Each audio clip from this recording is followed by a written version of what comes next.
尊敬的各位嘉宾、各位大使、女士们、先生们，欢迎来到2024年第9届中国全球智库创新论坛。Distinguished guests, Your Excellencies, ladies and gentlemen, welcome to the 9th Global Think Tank Innovation Forum 2024. 中国全球智库创新论坛于2016年发起，至今已成功举办8届。它已经发展成为一个重要的年度盛会，充分展示了中国在全球智库舞台上的声音。Launched in 2016, the China Global Think Tank Innovation Forum has been successfully held for 8 consecutive years and has grown into a prominent annual event amplifying China's voice on the global think tank stage. 今天我们迎来了第9届中国全球智库创新论坛。我们非常荣幸地邀请到近100位杰出的与会嘉宾，其中包括政府官员、学者、国际组织代表、企业高管、青年领袖以及来自全球南方的代表。与会者来自美国、加拿大、意大利、西班牙、德国、印尼等多个国家和地区。我们将讨论特朗普2.0新政的全球治理与国际合作，美国大选后的中美关系去向何方，全球人工智能治理、中欧合作的前景与挑战，联合国可持续发展议程与人权发展。Today marks the 9th edition of this forum. We are honored to have nearly 100 distinguished participants with us, including government officials, academics, representatives from international organizations, corporate executives, youth leaders, and key thinkers from the Global South. Our attendees come from diverse countries and regions, including the United States, Canada, Italy, Spain, Germany, and Indonesia. We will discuss topics such as global governance and international cooperation under a second Trump presidency, the future of China-U.S. relations after the U.S. election, global artificial intelligence governance, prospects for China-EU cooperation, and the United Nations Sustainable Development Agenda and human rights development.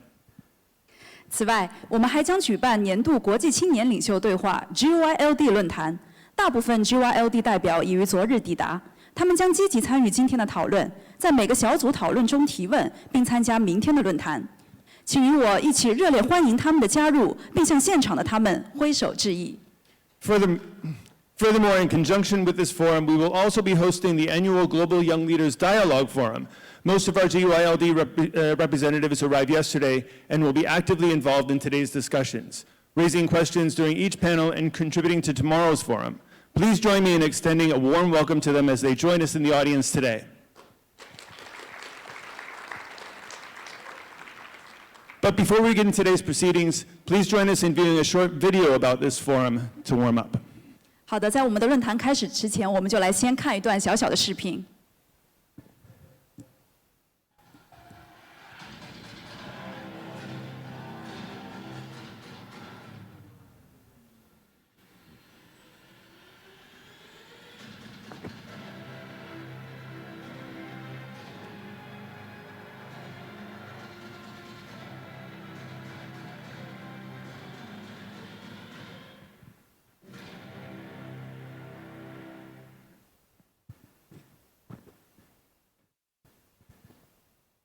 现在论坛正式开始，请全球化智库秘书长苗绿女士上台主持今天的会议。Now, to officially begin our forum, I'd like to invite CCG Secretary General Mabel Lu Miao to take the stage and lead us through today's proceedings. Mabel.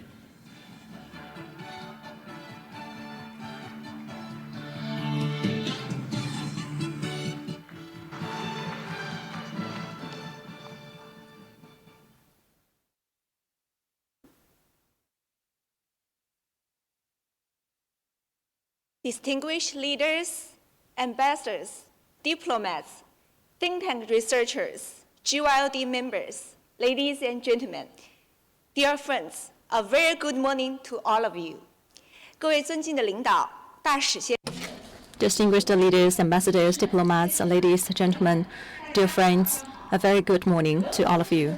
China Global Think Tank Innovation Forum 2024，欢迎大家参加2024年。Welcome to attend 9th China Global Think Tank Innovation Forum 2024. This year, our forum will feature 4 relevant roundtable sessions will discuss the topics regarding the Trump 2.0 policies, the international relations, China-U.S. relations, after the U.S. election, global AI governance, and China-EU cooperation prospect, UN SDG agenda, and human rights development. And just now, our moderator have mentioned that we will talk about innovation, but first of all, we'll be deeply delighted to show our gratitudes that we have the honor to co-host this forum with the China's People's Association for Friendship with the Foreign Countries and President Mr. Yang for their support. I'd like to extend the heartfelt gratitude to the Academy of Contemporary China and World Studies, as well as the other partners, the China Friendship Foundation for Peace and Development, Hong Kong Foundation, Global Youth Leaders Dialogue, Alliance of Global Talent Organizations, and Conrad's Endeavor Foundation and Global Solutions Initiative. Distinguished representatives from more than 15 think tanks across over 16 countries.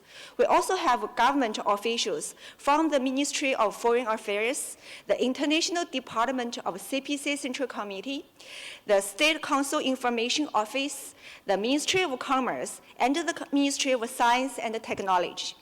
And this conference also has garnered global attention with prominent guests from over 200 diplomatic missions, media organizations, enterprises, and research institutions join us in person. Our forum this year featured an innovative format with the senior experts from both China and abroad participating in each session. At the same time, representatives from our Global Young Leaders Dialogue program will ask questions to the experts.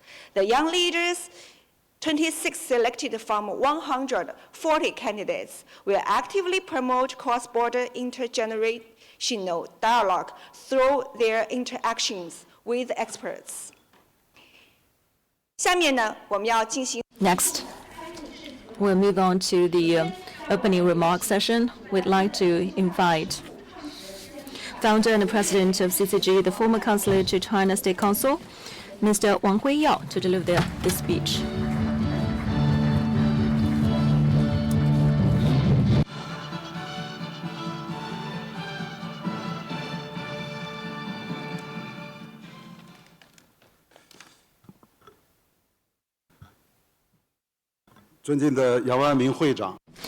Esteemed President Yang Wanmin and Vice President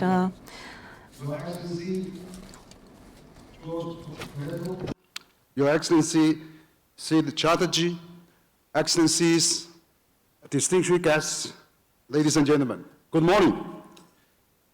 Welcome to the Beijing 9th China Global Think Tank Innovation Forum. On behalf of Center for China and Globalization, I want to extend our warmest welcome to all of you to attend this very important annual event today in Beijing. So, as Dr. Miao just mentioned, we have really a great gathering today at this Millennium Hotel right here in CBD, Central Business District in Beijing. We are privileged to have we have almost over 200 eminent representatives from 70 countries, actually, and including 50 think tanks, over 30 global young leaders, and 40 media representatives. So it's really a mix of a great gathering, and of course, a business representative. And particularly, we have a large diplomatic corps attending our conference today. So your attendance today demonstrates a common dedication to promote dialogue and cooperation in an ever more interconnected global community. So today, the world faces a series of pivotal transformations that are shaping the world landscape. Humanity stands at a crossroads. It's really a historical turning point, facing unprecedented opportunities and challenges. The growing tide of anti-globalization, the Ukraine-Russian conflict, war, and of course, in the Middle East, the crisis, actually, all those geopolitical conflicts and deepening ideological divisions are exacerbating the regional crisis and undermining global stability.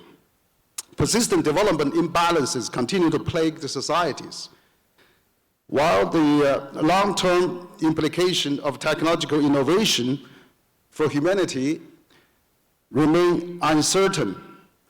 Human security issues, not just national security, human security issues are actually more interlinked, transnational and diverse, with new vulnerabilities, poverty areas, and of course also the sources of instability keep emerging.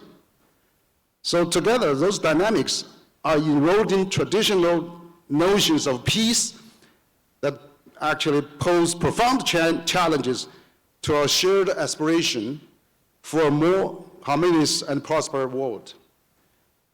We all know that the U.S. presidential election in November is almost certain one of the 2024's most significant events that impact in the world. This is on the course to shape the future of the global political landscape, and multilateralism and global governance will be impacted. So the victory of Donald Trump, president-elect, and the conservative republic taking both houses will probably make a significant change, bring significant change to the United States from its 3-decade-long post-Cold War role as a global leader in globalization, and signals some tendency towards more traditionalism, conservatism, and probably unilateralism. So this outcome reflects both a regency of conservativeness in the U.S. foreign policy and also alignment with the transactional approach characteristically of the president-elect Trump. But we look forward to a more positive changes the Trump new administration that can bring to the world. So we'll see. This is really important for all of us. Against this backdrop of these great changes, it is significant and for nations worldwide to critically assess and adapt to the profound shifts and transformation of the international relation. China has always been an active promoter of global governance, global peace, and global prosperity. Recently, President Xi Jinping mentioned 8 key initiatives at the G20 summit. China is embracing changes through openness, continuously through openness, and taking concrete action.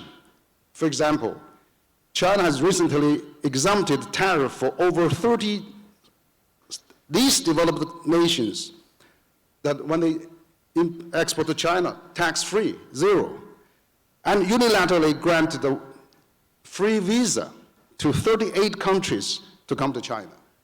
And now I see the Beijing international airports gets more busy now, and there's more travelers back and forth. China is also continue to stimulate its economy, including a recent series of government $1.4 trillion stimulus packages. Those steps demonstrate China's ongoing commitment to openness. So this forum is going to reflect all those things above. The forum has been convened in response to those pressing issues, bring together distinguished guests that here and global young leaders and scholars across the world.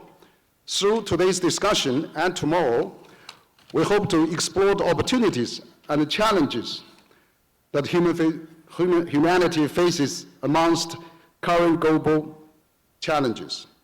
The forum will feature multiple panel discussions. We're going to have an exciting day on issues of global governance, China-US relations, China-EU cooperation, Middle East relations, AI, and of course, UN SDG Sustainable Development Agenda and human rights. So this morning we're going to have all those discussions that is throughout the day and tomorrow. So to conclude, I would like to again thank our partners and also all our participants, distinguished guests coming from so many different countries, and we have all the distinguished experts, and also we have a media, we have also the think tank colleagues, fellows. We'd like to well document our discussion and also make constructive proposals, not only to our government in China, but also to the relevant government abroad. So this is really a great, again, it's in its 9th year, and I would like to once again extend my heartfelt thanks to all of you for coming here today, and I wish you all the best in the discussions, deliberations, and learnings throughout the day. So wish the forum a resounding success. Thank you all very much.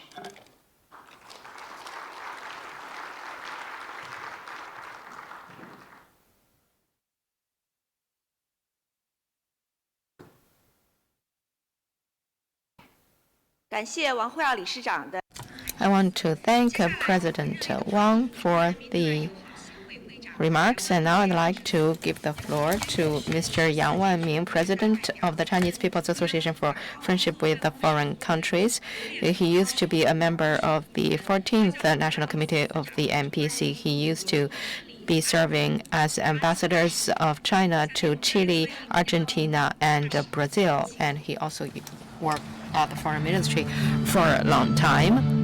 The floor is yours.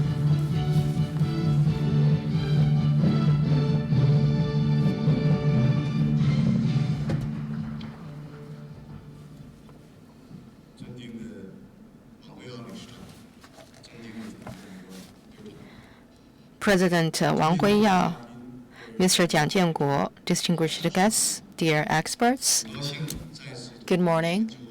It gives me great pleasure to co-host this China Global Think Tank Innovation Forum again. Since its inception in 2016, we have been focused on international developments and think about the future of mankind.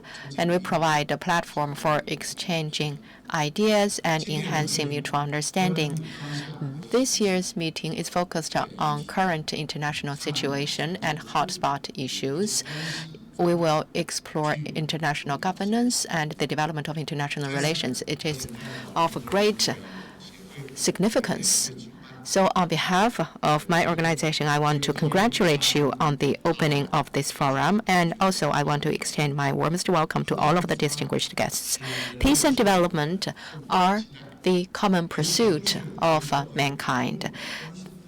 It is also an important topic of common concern to all international community. After the two world wars and the confrontation between the two camps during the Cold War, people have a stronger wish for peace, and they have a stronger determination to safeguard peace, and they also have a stronger aspiration for security and development. However, the world is not tranquil yet. Peace and development are still facing serious challenges. Looking back at the last year, geopolitical tensions are rising from here and there, and we also have the narrowing wealth gaps, and that has become an important root of terrorism and many other social issues. So under such circumstances, there have been a lot of schools of thoughts in the world, and people have different understandings and perceptions about different issues. So how can different countries and civilizations coexist with each other? Shall they choose cooperation or confrontation, war or peace, win-win or zero-sum?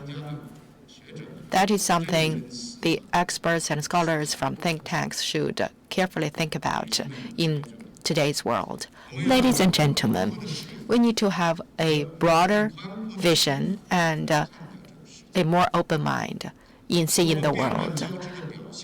Through the intertwined international situation, we need to follow the trend of the era and grasp the patterns of human development, and then we will be able to make the right choice. Since the breakout of the World War II, we have realized that globalization is the big trend, and multilateralism should also dominate the world. President Xi Jinping has proceeded from the basic interests of all countries and all peoples and came up with the idea of a community of shared future for mankind and the BRI and the Global Development Initiative, Civilization Initiative, and Security Initiative. That is a new plan for people to address common challenges and a new blueprint for a better world. To build a community of shared future follows the aspiration of the international community, points out the direction for the progress of human civilization that showcases the responsibility of China as a big country. This year, China has built different forms of community of shared future with many countries to promote harmony between man and nature, maritime network, etc. And we are also promoting the BRI, which has been supported by over 3/4 of the countries in the world and many international organizations. The 3 global initiatives have also been welcomed by the international community. To build a community of shared future is not just a Chinese initiative now. It has become international consensus. We are turning from the great vision to real actions, from bilateral to multilateral, from regional to global, from development to security, and from cooperation to governance. And we want to create a better future for peace, development, security, and prosperity. Ladies and gentlemen, the U.S. election has ended. People are all concerned about the future development of China-U.S. relations. Just recently, President Xi Jinping had a meeting with President Biden in Lima, Peru. President Xi summarized the 7 experiences in the past 4 years. For example, we need to have a correct strategic perception. Second, we need to honor our commitments. We need to treat each other as equals. We should not challenge the red lines and the bottom lines. We need to engage in more dialogue and cooperation. We need to respond to the will of the people. And we should demonstrate the responsibilities of big countries. And the 2 leaders reiterated that they need to follow 7 consensus in developing China-U.S. relations. First, for example, we need to respect each other and honor the United Nations charters and carry out cooperation in relevant areas and responsibly manage the competing factors in our bilateral relations. These experiences and principles are important guidance for the long-term development of China-U.S. relations and are also the common direction of our hard work for this relationship. Although there are uncertainties in our relations, our 2 sides are still committed to treating and developing our bilateral relations from the perspective of the building of a community of shared future for mankind. And we want to maintain the stability and continuity of China-U.S. relations. We are committed to mutual respect, peaceful coexistence, and win-win cooperation. We want to explore the right way to China-U.S. relations. And at the same time, we will firmly uphold our own sovereign and territorial and development rights. We believe that we should be partners instead of rivals. And we should help each other rather than harm each other. We should see common ground while shelving differences rather than vicious competition. We should honor our commitments rather than failing to keep our word. We believe that we should not have big power competition, and we should engage in cooperation. And delinking is not the solution. We need to pursue mutually beneficial cooperation.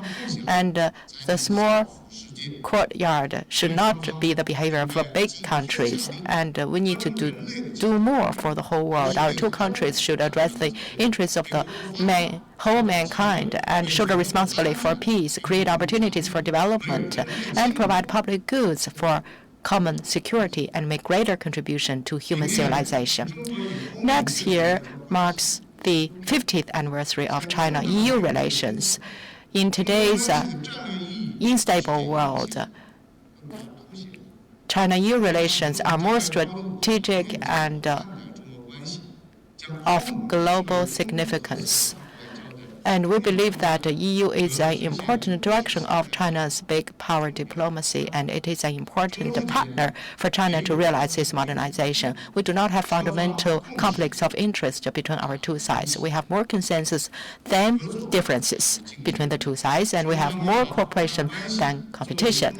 And our partnership should be the keynote of our relations, and cooperation should be the mainstream of our relations. And we should be committed to shelving differences while seeking common ground, and we should support each other in achieving development for each other.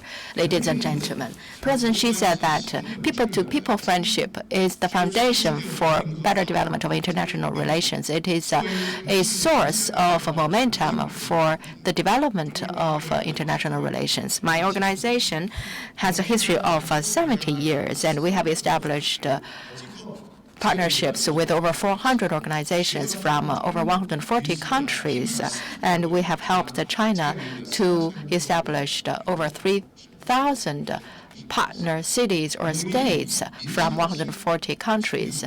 And we are committed to building state-to-state ties and people-to-people friendship.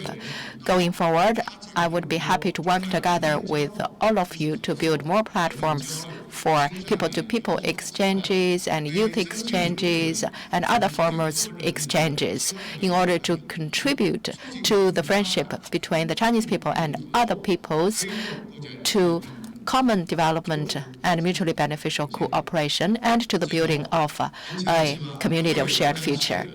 Finally, I do hope that all of you will make good use of this forum to engage in discussions, increase mutual understanding, and help improve international relations so that the world is more peaceful, secure, and prosperous. Finally, I wish this forum every success. Thank you so very much.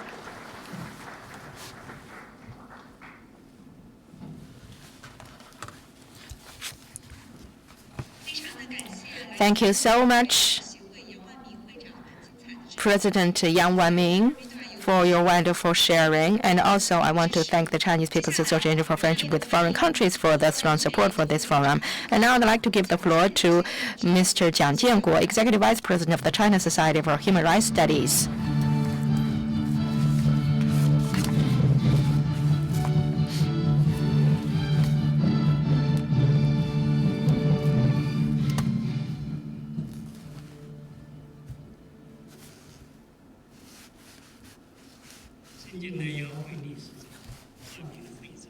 Mr. Wang Huiyao, Mr. Yang Wanming, dear friends, distinguished colleagues from think tanks, good morning. I'm so pleased to have this opportunity to be invited to this China Global Think Tank Innovation Forum again.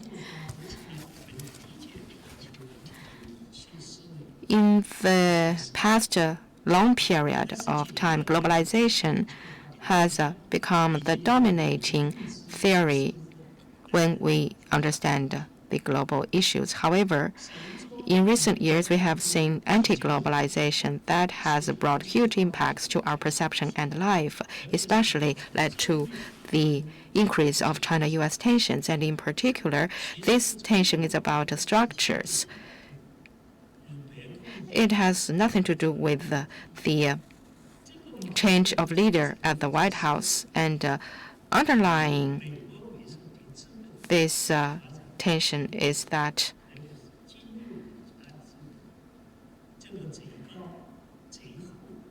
now the capitalism has been turned into imperialism and especially financial monopoly, which is represented by the United States. And that is the final and most crazy stage of development of capitalism, actually. And they believe that only they can eat the meat on the table, and other people can only be used or dominated by them on the menu. So only those countries can always drink milk, and other people can only be the cows. So we can see that now we have those deep-lying structural issues. And the U.S. government always blame other countries to address its domestic issues. They need to create a strong external enemy to strengthen its internal solidarity. And then they will achieve the purpose of dominating the world. But for China, we are guided by the leadership of the Communist Party of China on the path of socialism.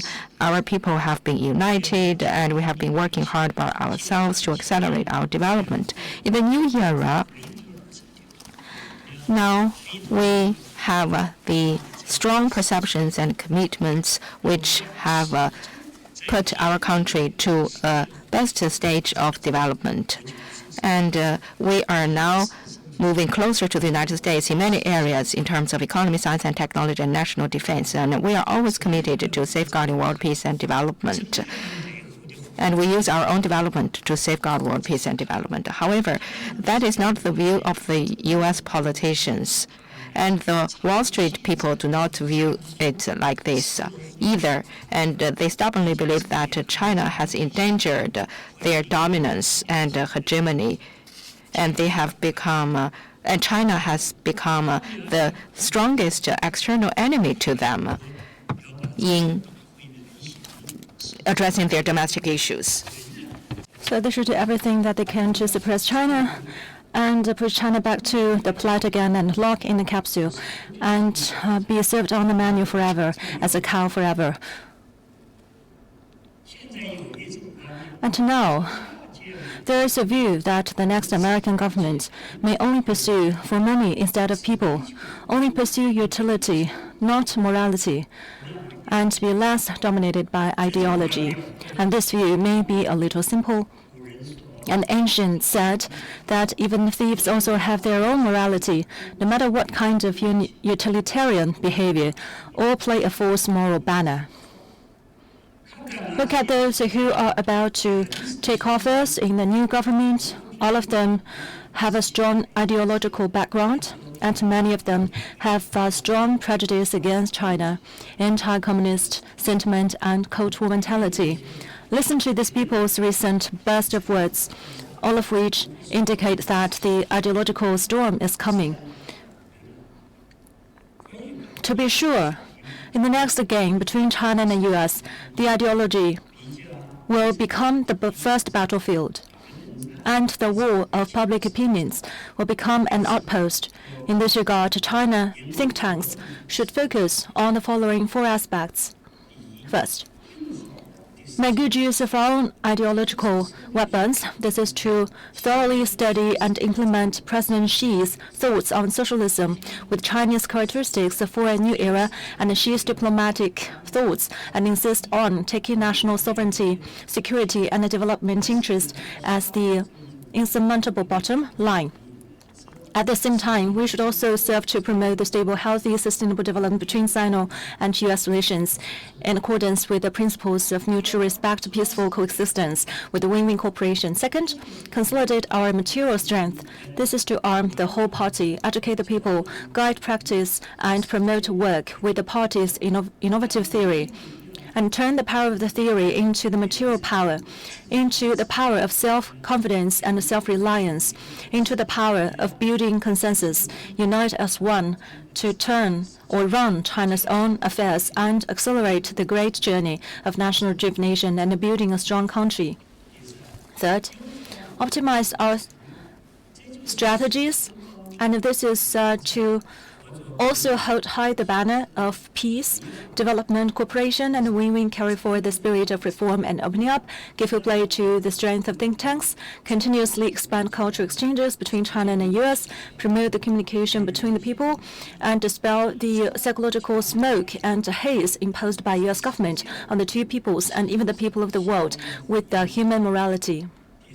Fourth, achieve our goal of victory. And this is to jointly promote the building of the community of the human destiny and firmly safeguard the international system with the UN at the core. the international order based on international law and the basic norms of international relations based on the purpose and principles of UN Charter, promote the world peace and development, and contribute to the building of the better world. And these above are my personal thoughts. For reference, thanks again to the CCG for holding this annual meeting, which provide a platform for discussing globalization issues together. I hope that the ideological sparks can be presented on this platform that will benefit the general well-being of mankind. Thank you.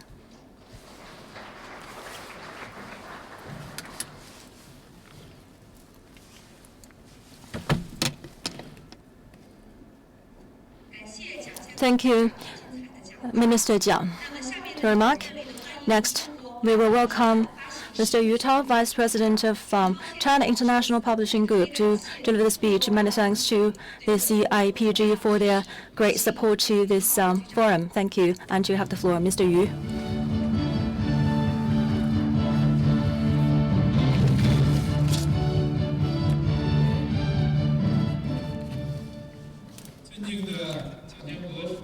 Esteemed President Yang, Executive Vice President Yang, President Henry Wang, good morning, everyone. I'm very delighted, together with all of you in Beijing, to attend the 9th China Global Think Tank Innovation Annual Meeting 2024. On behalf of China International Publishing Group and the CIPG, to extend the congratulations to the successful convening of this annual meeting. So today's world, the changes of the world and historical changes right now are comprehensively presented themselves. A world development is faced with a series of new topics and issues.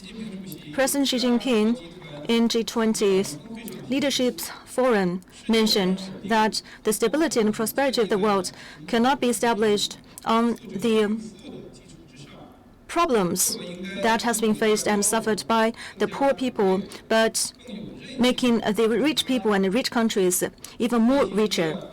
And as well, the 3 initiatives provided by China and the community of the shared future for mankind has been widely acknowledged by the world.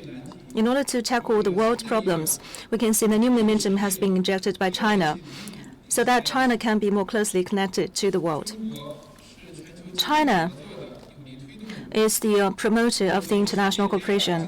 As the second biggest economy in the world, we are always dedicated on the cooperation with other countries, especially in the framework of the BRI, to cooperate with other countries in terms of capacity building and the trade and economic facilitations, and to safeguard the stability and authority of the multilateralism. China is also the active promoter and advocate of innovation. Innovation of the science and technology is also the driving force for the progress of the world in terms of AI, big data, and cloud computing, and forefront realms of science and technology. We advocate for the international cooperation to promote even more round of the revolution of the science and technology, to share the resources altogether and to allocate the resources properly.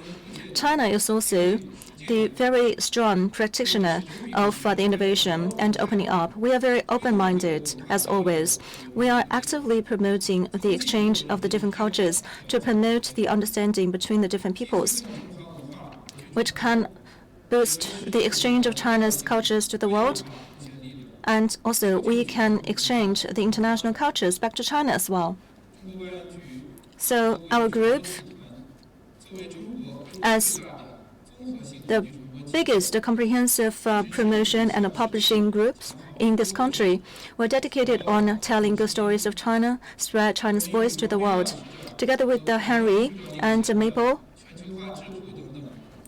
the CCG, led by the 2 doctors and many other think tanks, both at home and abroad, as well as the universities and research institute, to collaborate with each other to conduct the joint research, to set up the platform of resource sharing and also sharing of the educational resources so that we can offer the public goods to the world, and to deepen the mutual understanding between the different civilizations of the world. And at this podium, talking about the opportunities for the international cultural exchanges, I'd like to touch upon 3 aspects. First of all, peaceful development. Peace and development is the bottom line of the international community. The big powers cannot avoid the divergence and the disagreement, but should not be at the cost of the world peace. We have to avoid the conflicts. And the most important safeguard and also the baseline has to be guaranteed. It can provide the opportunities to guarantee the world peace and the development. And second, mutual prosperity and mutual benefit are the basis for the international diplomacy. Right now, we are experiencing a lot of disturbances in the world. We are faced with unprecedented challenges for humankind.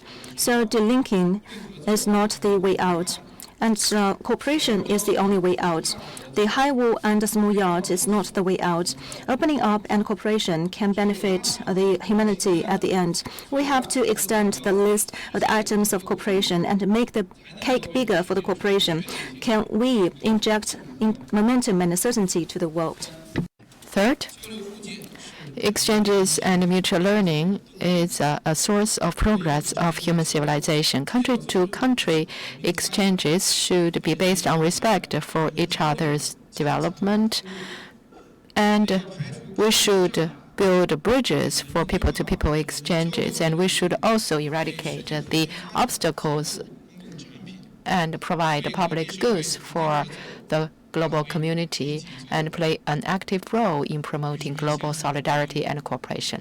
Ladies and gentlemen, dear friends, the China International Publishing Group is committed to continue exchanges and cooperation with all parties and grasp the new opportunities of international communication under the new era.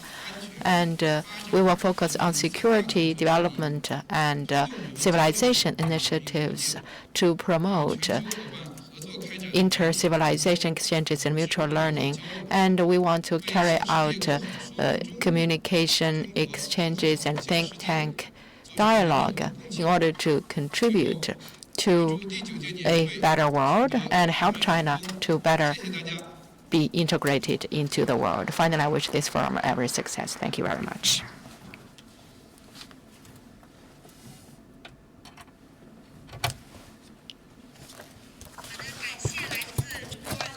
Thank you very much, Vice President Yu Tao from the China International Publishing Group. His Excellency George Toledo, Ambassador of European Union to China. 下面我们热烈的欢迎来自欧盟驻华使团的欧盟驻华大使 George Toledo 先生为我们致辞。Floor is yours.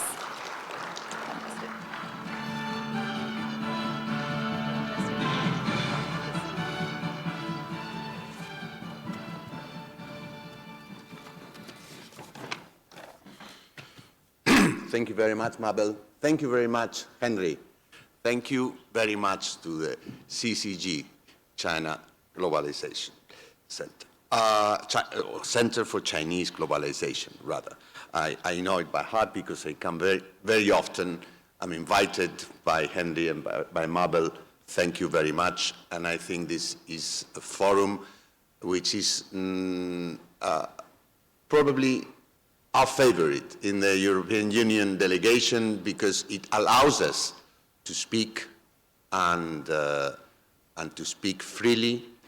And it's also a partner for us. It's a partner for the European Union delegation. We organize a yearly think tank exchange with the CCG, and we are always very happy to cooperate with CCG. So thank you very much for that. The talk of the town, of every town, everywhere, is the new U.S. administration. We have heard a lot already today about that. I am a bit reluctant of talking about the new U.S. administration because the new U.S. administration is not yet there. There is a lot of speculation. There are a lot of Twitters a bit too many for my taste.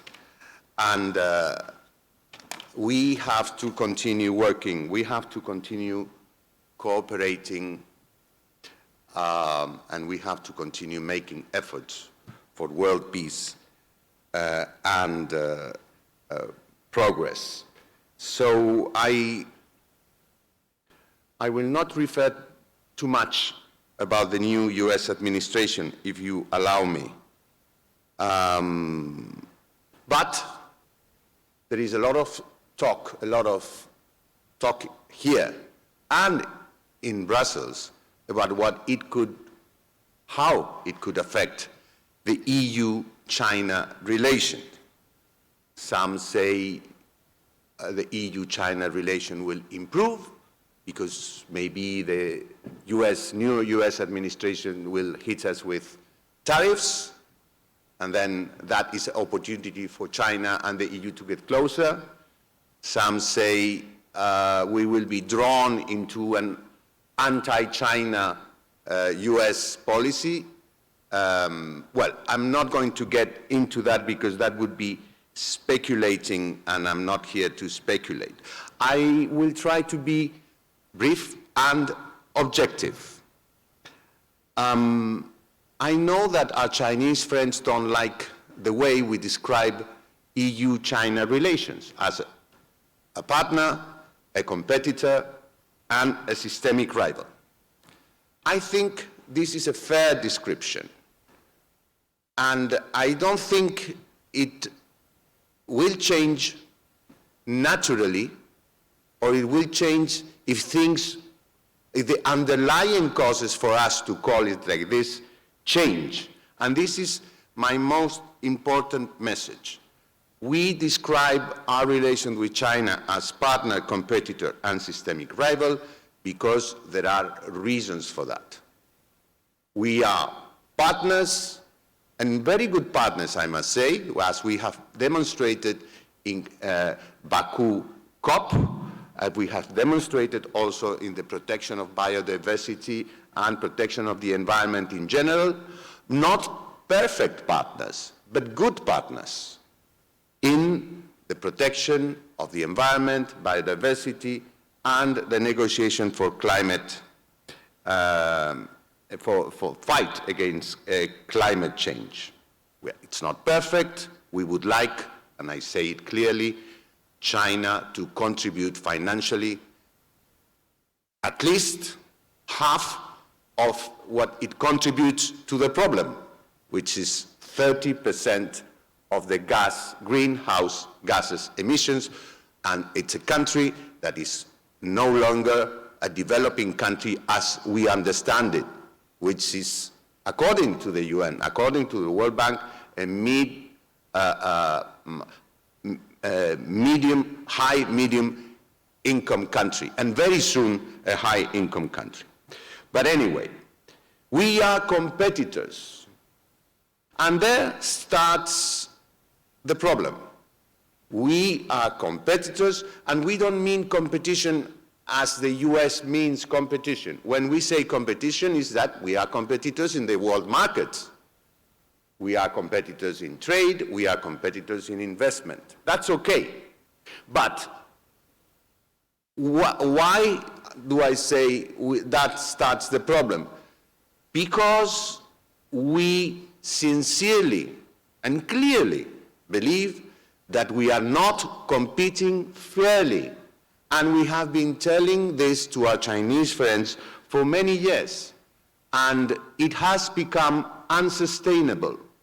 And that's why we are now taking measures. So we have seen no progress in our trade talks with China in the last 5 years. And President von der Leyen was here twice last year. Many commissioners visited China, and I must say, and this is clearly what we believe, there has been no progress. So whatever happens in the White House, we still have this problem. Whatever happens in the White House or from the White House, that doesn't mean that our unfair trade and investment relations will naturally change. They will only change. We will only get to a better level playing field if we find progress, if there is progress by China. The European Union Chamber of Commerce has listed over 1,000 market access barriers. This is up 100 market access barriers from 2022. China has grown 40% since 2017, its GDP. China's GDP has grown 40%, 40, since 2017 to 2024. Do you know how much our exports to China have grown? Well, they have decreased by 30%. So it has reached unsustainable levels, and this has to be leveled. Otherwise, whatever happens in the White House, we will have a problem. And third, we are systemic rivals. I know that our Chinese friends hate that, but we are systemic rivals in several issues, and some of them are existential. One of them is existential, at least one, but more of them. One I will I always mention, which is the Chinese position on the Russian aggression on Ukraine, which we call it like this, because it is an aggression, an unprovoked, an illegal aggression on Ukraine. We know that China didn't create the problem, and that China says it is not supplying lethal weapons to Russia. Well, it is supplying, not the Chinese government, but the Chinese companies are supplying dual-use and dual-use products to China, which is feeding the war machine that is being attacking and causing so many deaths in Ukraine. But I tell you why this is a systemic rivalry problem, which again will not change for the better, whoever is in the White House. Because it is such a contradiction for traditional Chinese principles that we cannot understand it in Europe. And in Europe, this is an existential problem, and this has changed the perception of India for the worse in Europe. And it won't change for the better if the Chinese attitude, if the Chinese position doesn't change. Because when the Chinese government was celebrating very few weeks ago the 5 principles of peaceful coexistence, and I will mention them one by one: mutual respect for sovereignty and territorial integrity, mutual non-aggression, non-interference in internal affairs, equality and mutual benefit, and peaceful coexistence. I remember I was participating in some event, and I said, which one of those was not blatantly, is not being blatantly violated by Russia? Apart from the fact that the P5, a permanent member of the Security Council, is supporting diplomatically and politically the aggressor, which is another member of the P5 that is attacking with no provocation a sovereign state which was recognized by the international community and by Russia itself. So we have other systemic rivalry issues, like what we consider human rights and the narrative about human rights. But that's, we have a discussion, we have a dialogue with China. But let me finish here. We have an opportunity. The Ambassador Wang Ming mentioned the 50th anniversary of our relations. This is cause for celebration. This must be cause for grasping this opportunity.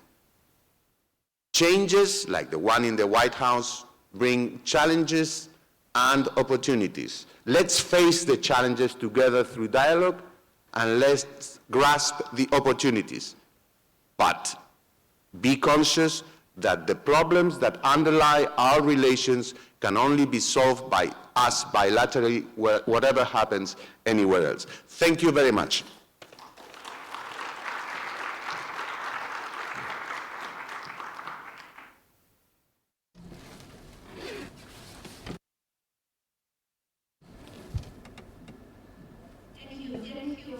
Speech from Ambassador Toledo.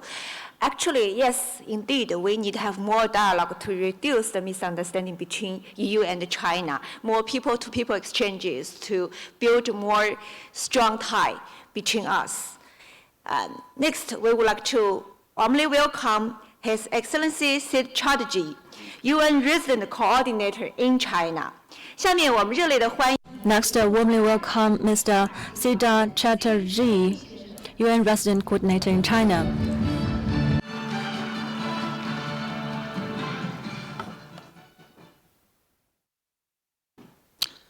Your Excellency, Mr. Yang Wanming, the President of the China People's Association for Friendship Foreign Countries, Your Excellency, Mr. Jiang Zhengguo, Member of the Standing Committee of the CPPCC National Committee, my brother Henry, Excellencies, ladies and gentlemen. Let me start by commending and congratulating CCG and Henry and Mabel for their leadership in really transforming CCG into a global think tank which allows the purposes of intellectual exchange to happen in an open and transparent way. And I also want to commend everybody present here because today's discussion is critically important. Ladies and gentlemen, the world, for the first time post the Second World War, is seeing the gravest interlocking crisis we've ever experienced. We've come out of a health pandemic which exposed the fragility of human health and health systems globally. In fact, it had an economic impact which rivals the Great Depression of the 1930s, an impact of which we will continue to face over years to come unless drastic structural readjustments are not made. We're seeing a climate crisis which looms like the sword of the Damocles over our heads, a climate crisis which is proving to be existential. Look at the hurricanes in Florida and North Carolina, wiping out lives and livelihoods. Look at the effects of floods in Europe. Look at the forest fires that happened in Chongqing in 2022. Climate change sees no borders. The triple planetary crisis is here. Biodiversity loss, air pollution, climate change, further impacting food security and public health. And then we have over 80 conflicts going on all over the world. It's not just Gaza and Ukraine. There are 80 ongoing conflicts. And then we are seeing rising levels of inequality,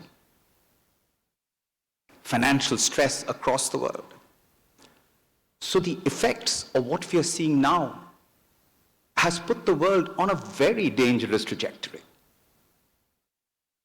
For the first time post the Second World War, over 120 million people have been displaced as a result of climate change, as a result of instability, as a result of conflict, as a result of impoverishment.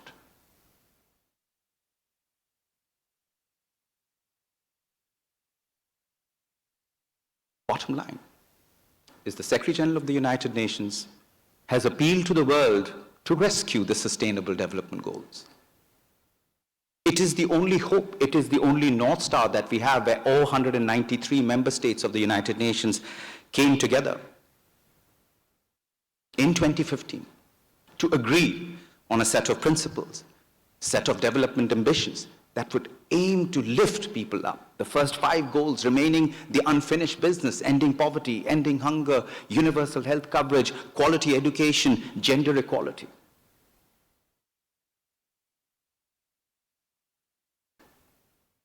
The United Nations was founded on 3 pillars: peace and security, sustainable development, and human rights. And this is precisely why the United Nations Secretary General called for the Summit of the Future this September at the UN General Assembly in New York. And the purpose of that Summit of the Future was to resurrect, reinvigorate, revive multilateralism, which is completely fractured. Multilateralism is actually in an existentialist crisis by itself. And that is where 193 member states of the United Nations came and agreed upon the fact that we do need to do something about it, and we came up with a Pact of the Future, which has 54 actions across the 5 overarching areas: global governance, peace and security, financing for sustainable development, science, technology, and artificial intelligence, and finally, the most importantly, youth and future generations. This is about all of us. This is about your children and your grandchildren, of what they're going to be inheriting in times to come.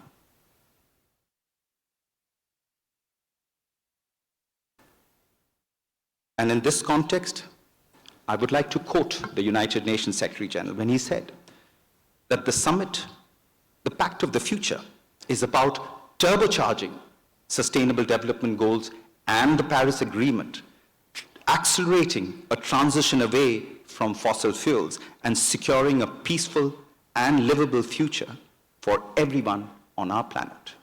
End of quote. In this context, the United States and China relationship is the most consequential relationship of the 21st century, undeniably. For the Pact of the Future to succeed, we would need the leadership of the United States, of China, of the European Union coming together in the face of the common threats that we confront. Yes, there are geopolitical differences. That is why we have the United Nations as a place for dialogue, as a place for understanding, as a place for accord, as a place for diplomacy. But the geopolitics should not fracture the common threats that we are addressing. If you will recall, ladies and gentlemen, during the Cold War, scientists in Russia, scientists in the United States collaborated to create the vaccine against smallpox. It was possible, which ended smallpox across the world. Collaboration on the climate is going to be absolutely critical. And I see 5 overarching areas that can actually spur and give more velocity to human development. The space of artificial intelligence, the space of quantum computing, the space of semiconductors, fintech, biotech. Imagine if we had the intellectual might of the US, of the EU, of China coming together to address common challenges through these 5 areas of convergence. Not only will we turbocharge the sustainable development goals, but we would actually make humanity progress exponentially. In this very country, where 90% of China was poor in 1979, the per capita GDP of this country was a mere $180. In a matter of 4 decades, not only have they lifted 790 million people out of abject poverty, but also feed 1/5 of the world's population with 9% of the world's arable land. Imagine the possibilities of this knowledge coming together and being shared with other countries still struggling to get out of poverty.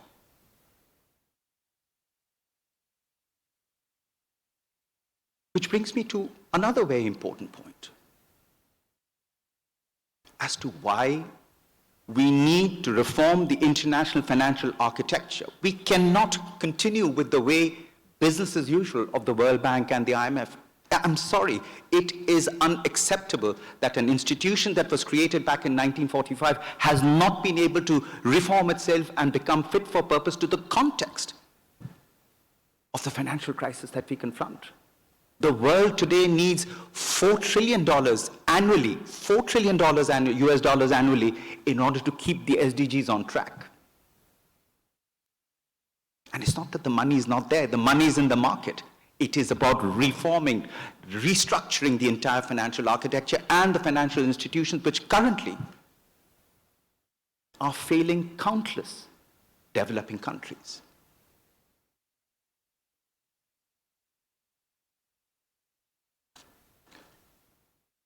Today's discussion is extremely important.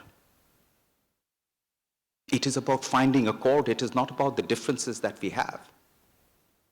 This is why the United Nations Secretary General, Mr. Antonio Guterres, launched the boldest reforms of the United Nations system.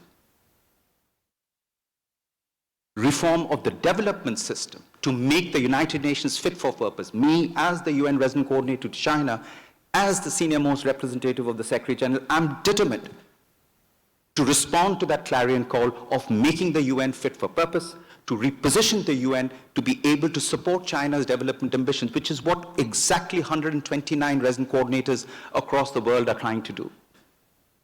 But for us to succeed, we will need the support of all member states in order to move forward on this. Given where we are, there is still reason for optimism. There is still reason for hope. There is still reason for opportunity. Let me conclude with a quote from President Xi Jinping, which he's made at the Boao Forum in 2021. And he said, "By setting sail together, we could ride the wind, break the waves, and brave the journey of 10,000 miles. We may encounter stormy waves and dangerous rapids, but as long as we pool our efforts and keep to the right direction, the giant vessel of human development will stay on an even keel and sail towards a brighter future." Thank you very much. 谢谢.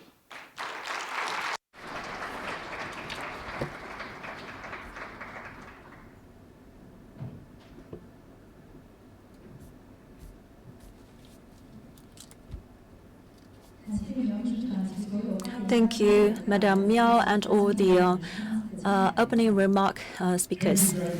General Secretary Miao, and all of our distinguished speakers, thank you for your eloquent, inspiring, and thought-provoking speeches. 欢迎各位回到会场，继续参加接下来的讨论。本次的讨论呢，将是由 Welcome to our forum back. 2.0新政的全球治理与国际合作。有请所有嘉宾上台。 Welcome back and thank you for staying with us. The title of our opening panel discussion is Presaging the Future of Global Governance under Trump 2.0 and will be chaired by CCG founder and President Henry Huiyao Wang. Without further ado, I would like to begin by inviting all of our distinguished guests to the stage, all of our panelists, and I will read your names out. First, we have Amitav Acharya, Distinguished Professor of International Relations and the UNESCO Chair in Transnational Challenges and Governance at the School of International Service, American University. Welcome.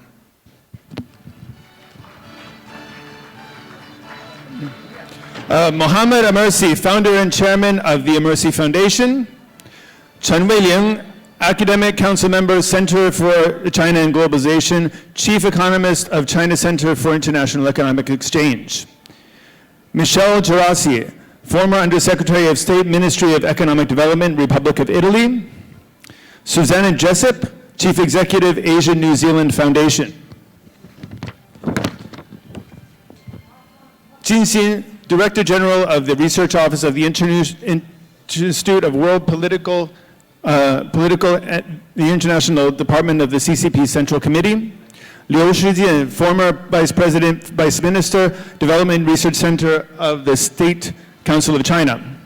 Lu Wuquan, President, CNPC Economics and Technology Research Institute. Jeff Nankivel, President and CEO, Asia Pacific Foundation of Canada. Felix Valdivieso, Chairman of China Center, IE University. Thank you.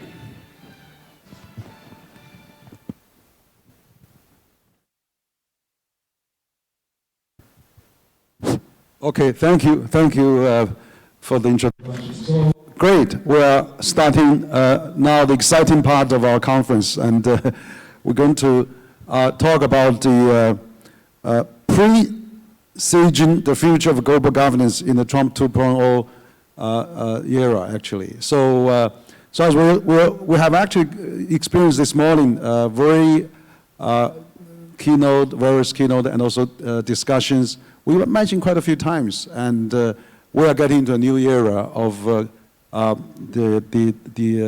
post, actually the Trump, first term. Now we are getting into the second term.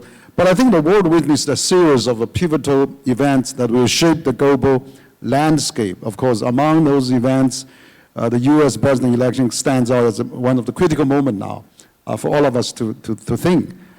So we are very pleased to have so many distinguished panelists to join us. And of course, we have all the participants here, our global young leaders, our diplomatic from different embassy, and of course, a variety of global think tanks representative, and of course, our media partners, and of course, a lot of business representatives are here. So it's really a great occasion to have this discussion. I'd like to briefly introduce our panelists for this morning discussion, and then I will pose some questions, and then we will start.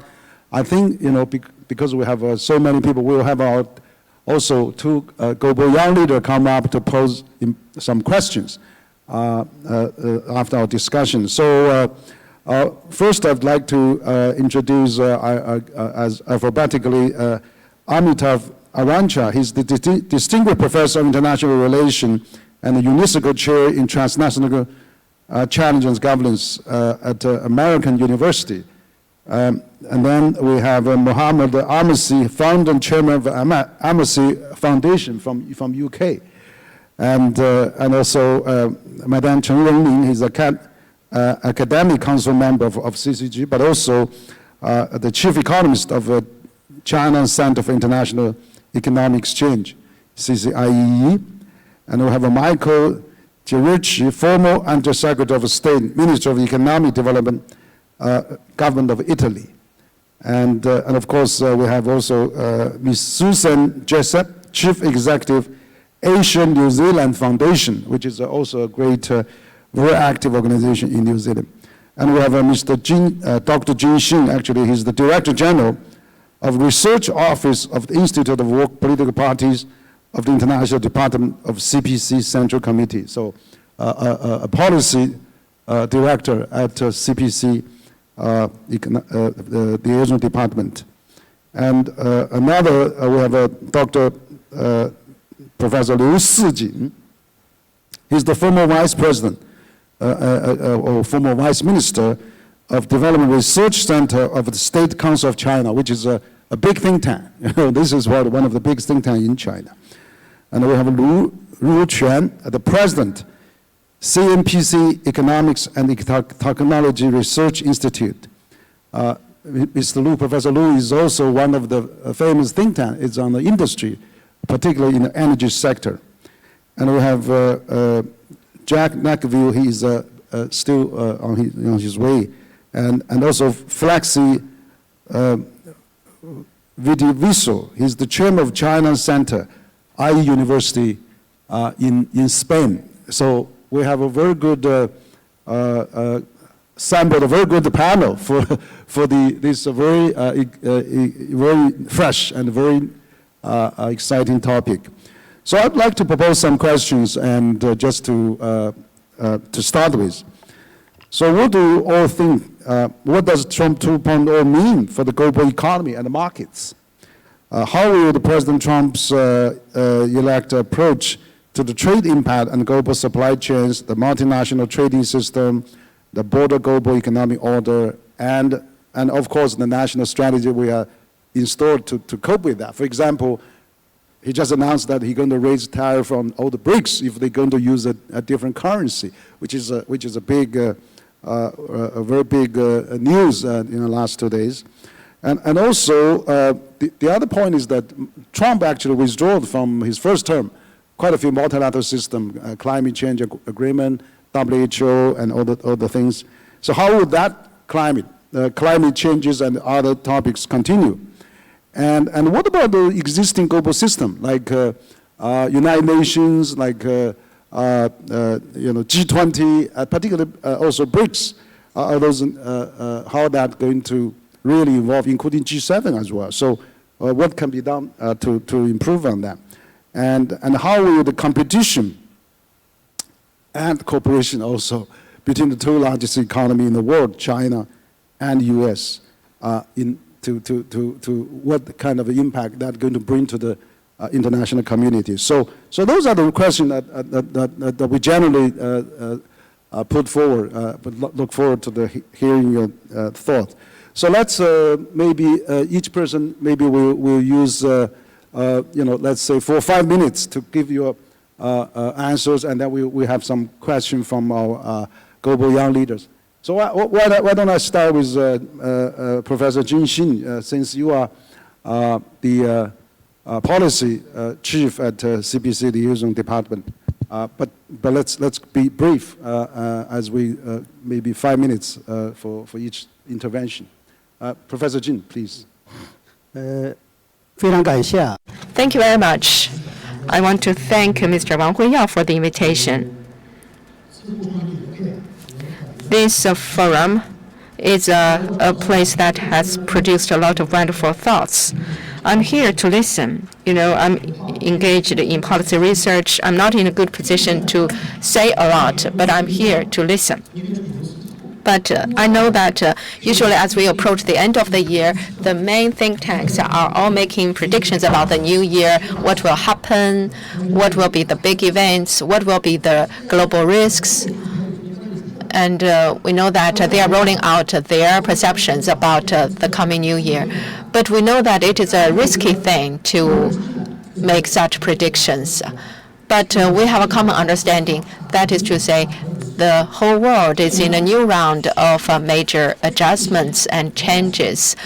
And turmoils, uncertainties are still the key words in international relations, especially since the re-election of President Trump. There have been a lot of concerns, also concerns from the U.S. allies too.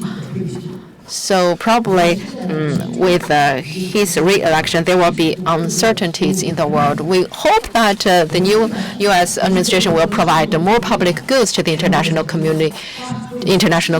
We also hope that next year, when we are celebrating the new anniversary of the UN, we can work together to improve global governance. I'm engaged in research on global political party politics. We hope that we can also adopt this perspective in seeing the changes of the era and the changes of perceptions. And especially we need to pay attention to the rise of populism and its impact on the global pattern, world economy, and global governance.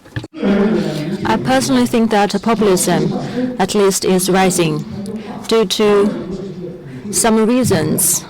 And one of the reasons is that the globalization didn't benefit all in a balanced manner. And the capitalism is pursuing the interest only. And the management of the international organizations is chaotic. So the pursuit for the interest by the capitalism is in a very radical and extreme manner. And also the social structures are suffering a lot. There is some figure from China, from U.S. and France. We can see that the middle class, the size of the middle class is shrinking, 61% all the way down to 50% from 1960s to now in U.S., and the same truth applies to France. And societal structures also has been changed, all the way towards a kind of a pyramid shape. And the bottom class has been expanded. So they are actually the supporters of the populism in these respective countries. And right now, in China, there's a saying from China ancient philosopher Mencius that prosperity is based on the balanced division and allocation of the assets. So we need to promote the universal and beneficial balanced benefit shared by the most people. The countries with the division cannot create values to the society. So to the countries, especially the big countries, in terms of the universally beneficial and inclusive globalization, actions need to be taken by all, because otherwise the populism will be further cultivated and no change will be made to turn around the situation.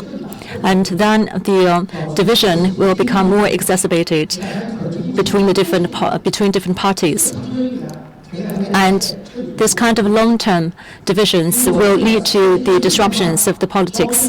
So the fragmentation of the different countries, powers, especially the middle and small-sized countries, we have to care about them. The globalization and trade liberalization and trade facilitation should not be labeled by this so-called unilateral benefit. And also the structure needs to be reshaped, and we have to safeguard the UN systems. And we have to support the international order with the UN as a core. And also the principles to firmly safeguard the multilateral trade systems with WTO at a whole, to support UN system and also to support the organizations of UN, especially the big multilateral organizations and institutions to be reformed, just like being alluded to by Mr. Chatterjee, so that they can be more effective, efficient, and widely representative. And I believe that some small, medium-sized multilateral organizations, they are kind of diverse and they are supplementary. They are not dominant.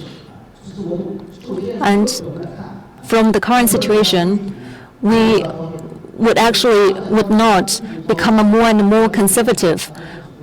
And this kind of small organizations shall be deemed as supplementary. And the cake of the interests should be expanded to further stabilize the society or resolve the uncertainties and instability. So there are multiple parties roaming around in the world. And how to accelerate the governance or the global governance?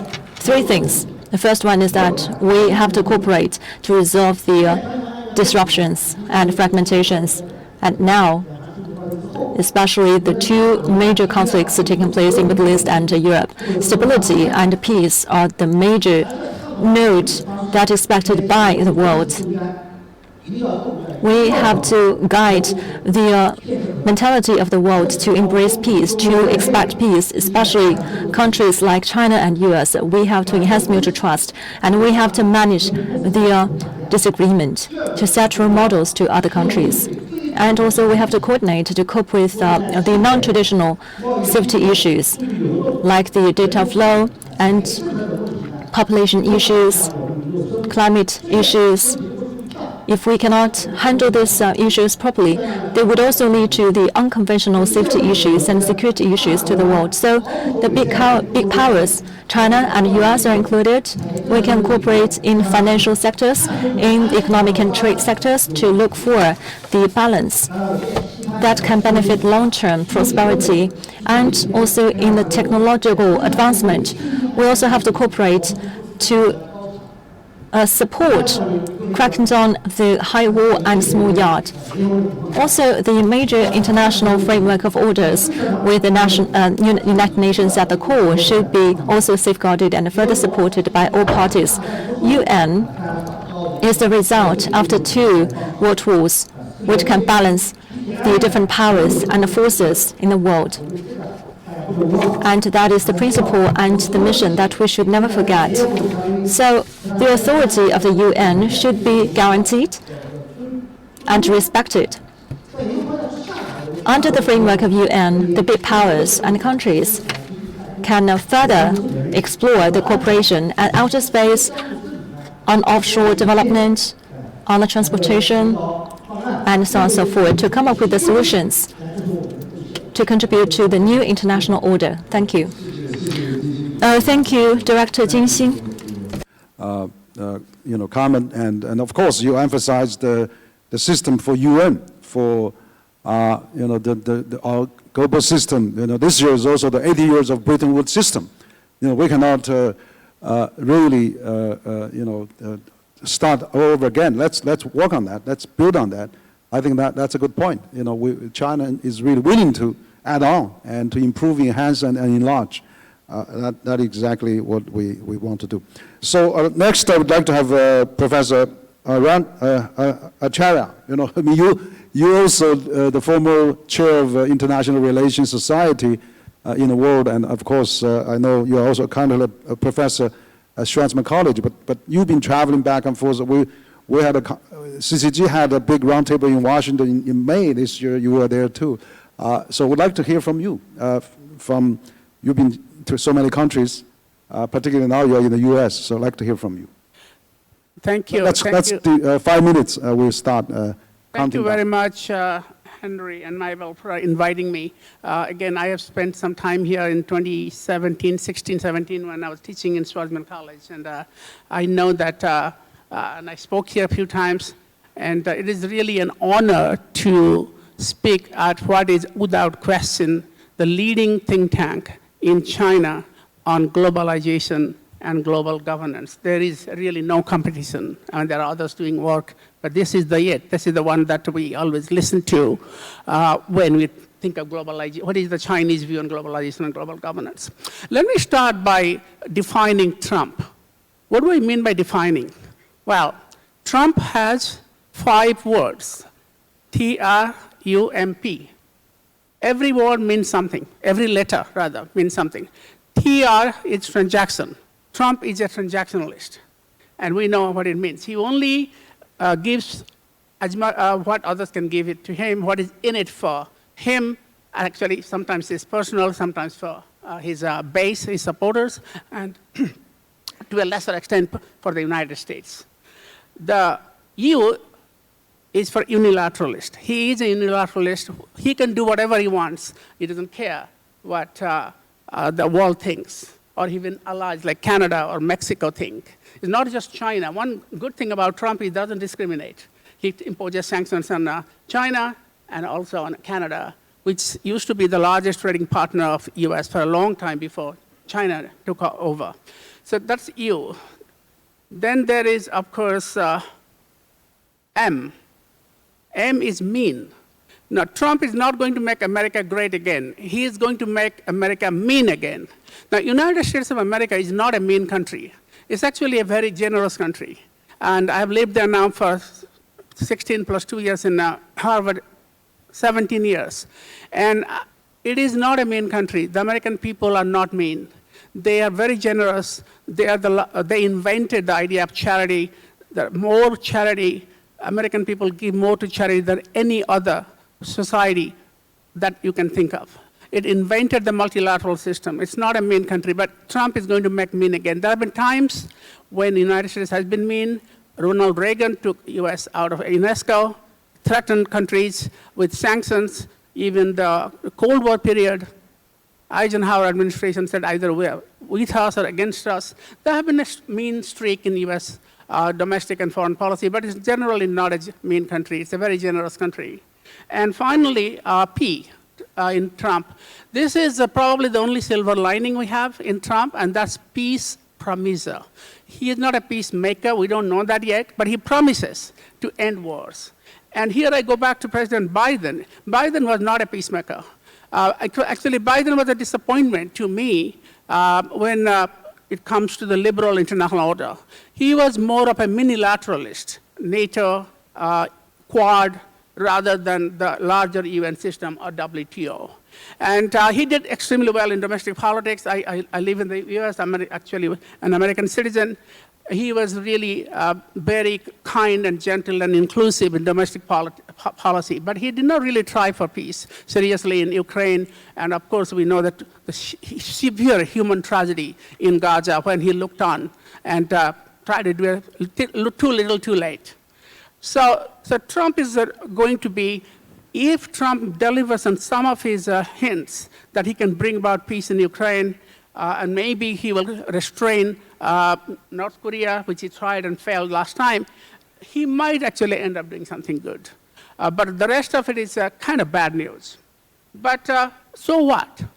What is the implication for global governance? I have been a student of global governance, a little bit of a practitioner. Some UN reports I've been involved in, including our common agenda. But generally, from an academic and policy-relevant academic point of view, I don't think it's going to make that much of a difference.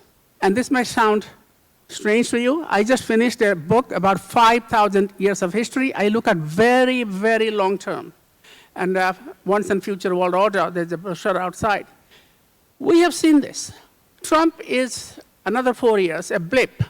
And the United States will go on, global governance will go on. It just will take a different form. Just like people say we have a globalization is over. It's not over. It's going to take a new form. And it is taking a new form. So what's the new form then?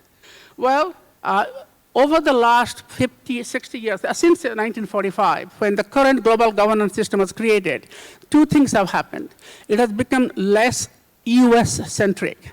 The United States is not the dominant actor on every area of global governance. In fact, it's a laggard and kind of it has to be pushed in.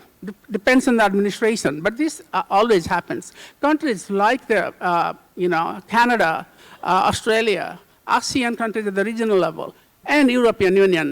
The European Union ambassador didn't really deal with the European Union's contribution to global governance. He went on about EU and China. But European Union has done tremendous contribution to at least climate change governance. So United States is no longer the key actor in global governance. Secondly, the global governance system has become less UN-centric. First, US-centric, less US-centric, and less UN-centric. So I use the term multiplex to describe global governance and world order. It's not great power G1 or G7, not even G20. It's what I call G+. The governments plus private actors, civil society networks, NGOs, partnerships among them. This has taken over and had taken a life on their own. The UN is still important, but it's not the only game in town. If we teach a course in global governance that I do, we don't begin and end with the UN system. We bring in regional organizations, partnerships, corporations, and we bring in how all these things are coming together to create a multiplex system. A multipolar world is led by only great powers, like the Europeans before World War II. A multiplex world is multiple actors. I think Professor Jean made a wonderful sentence. Multiple parties roaming around the world. That's what is happening. You just go and see, they're roaming around the world. No, not everybody is going to the UN or European Union, with due respect, of course. So global governance is in demand because people want it. And of social media, people empowered by social media, NGOs. That's going to grow as the traditional actors, which Trump pushes them over the cliff, the traditional form of global governance. These things will be there. And this will be a world of complexity. It will be less US-centered, less UN-centered. It will be also driven by the government plus activity, which will be one of the things that's going to happen, and I'll end there. It'll be issue-specific. Not everybody is going to lead in every area of global governance. Okay. So the European Union, again, leads on climate change regulation. There's no question about it. And China is increasingly getting in by producing technology that helps climate change. To me, China becoming the leading supplier of EV is good news, not bad news. Maybe it's bad news for the European Union, but I think this will contribute to global governance of climate change. Similarly, there are countries at the regional level. Indonesia, can't think of any cooperation in Southeast Asia without Indonesia, in Southern Africa without South Africa, in Western Africa without Nigeria, and South America without Brazil. So if you bring, and cities are getting in, cities are playing an important role at the subnational level in climate change governance and pandemic. Okay, I think all this is going to be the future of global governance, and this is the only hope we have for the future, probably the best hope, and let's welcome it, embrace it, and not regret it. Okay, thank you, Professor Amitav. Absolutely, I think you mentioned one point I think particularly interests us is I say Trump wants to be a peace president. Yeah, we hope he got the Nobel Peace Prize, if he did that. And actually, CCG published report next day after the U.S. election that Trump 2.0, what are the challenges and opportunity for both China and the U.S. So we actually, you can scan that. We have a barcode outside the conference room to come. So let's welcome Jeff Nakiville, the president of Asia Pacific Foundation for Canada. Thank you. Yeah. So that is really a good point that I would like to emphasize is that if he wants to make a peace, that China, as the largest trading partner for both Russia and Ukraine, largest trading partner for Gulf countries, second largest trading partner for Israel, China can help. I mean, also North Korea, we did that first term with Trump on North Korea nuclear issues. So I think if China and U.S. can work together on peace, that probably is the biggest dividend that we can get out of the Trump administration. And he's a businessman, he wants peace. That's fine, we would love to work on that. Okay, I'd like to invite Madame Chen Wenlin. Yeah. Madame Chen is also a top thinker from a top Chinese think tank, which is actually China. He's the chief economist of China's Center for International Economic Exchanges, which is under the NDRC, probably the most authoritative think tank on economic affairs. 陈文林这个首席经济学家国经中心请陈文林教授您讲。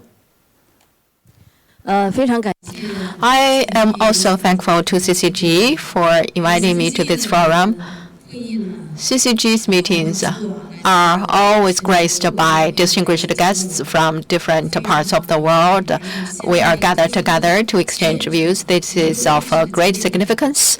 We are at a historical juncture. And here we are talking about Trump 2.0. I think it is not just an issue of much interest to Chinese and American scholars, but of interest to the global audience. So I'm going directly to the topic. How to see Trump 2.0? First, Trump is going back now. He is coming back now. And there are three changes. First, he has become a national leader. In the first administration, he was a simple president, and after 4 years in administration, after 4 years in difficulties and almost put into prison, and now he is coming back with a strong power of tradition and execution and legislation.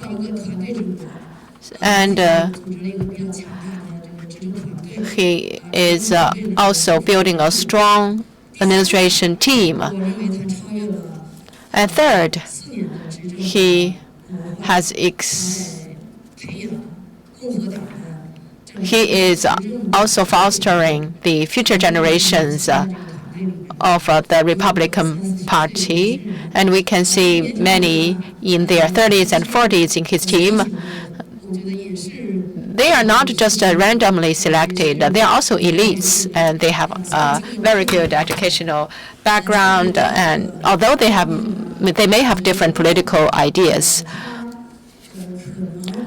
and also I think Trump probably will bring huge impacts to global trade, global investment, and global trading rules.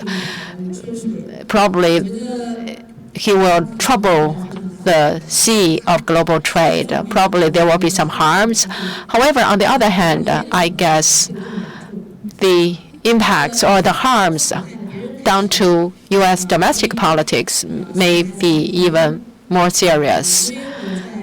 He started from harming others, but finally he's coming back to harming themselves. I issued 2 books, actually. I analyzed Trump administration before he assumes the position and after he left the position.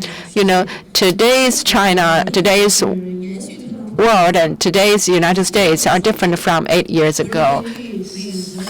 So I believe his administration, his new administration, will have more impacts domestically than globally. And there will be 6 highs and 4 turmoils.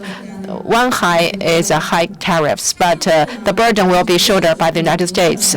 In the last administration, 94% are shouldered by U.S. companies and consumers. And this round over, that will be the same. And second high inflation. Biden increased interest rates, and now the inflation is 2.5%. If high tariffs will be implemented, the inflation will rebound immediately. Third high debts, now 36 trillion. And for Trump, probably it is over 7 trillion. And probably for Trump, it will be about 50 trillion. And also high interest rates. Now the interest rate is adjusted downward. Quite probably, when he comes back into administration, there will be high interest rates, and he will adopt a tightening monetary and fiscal policy. And fifth, high virtual economy, which means that the U.S. economy will become more virtual. In his administration, Powell made a clear signal saying that the financial derivatives already reached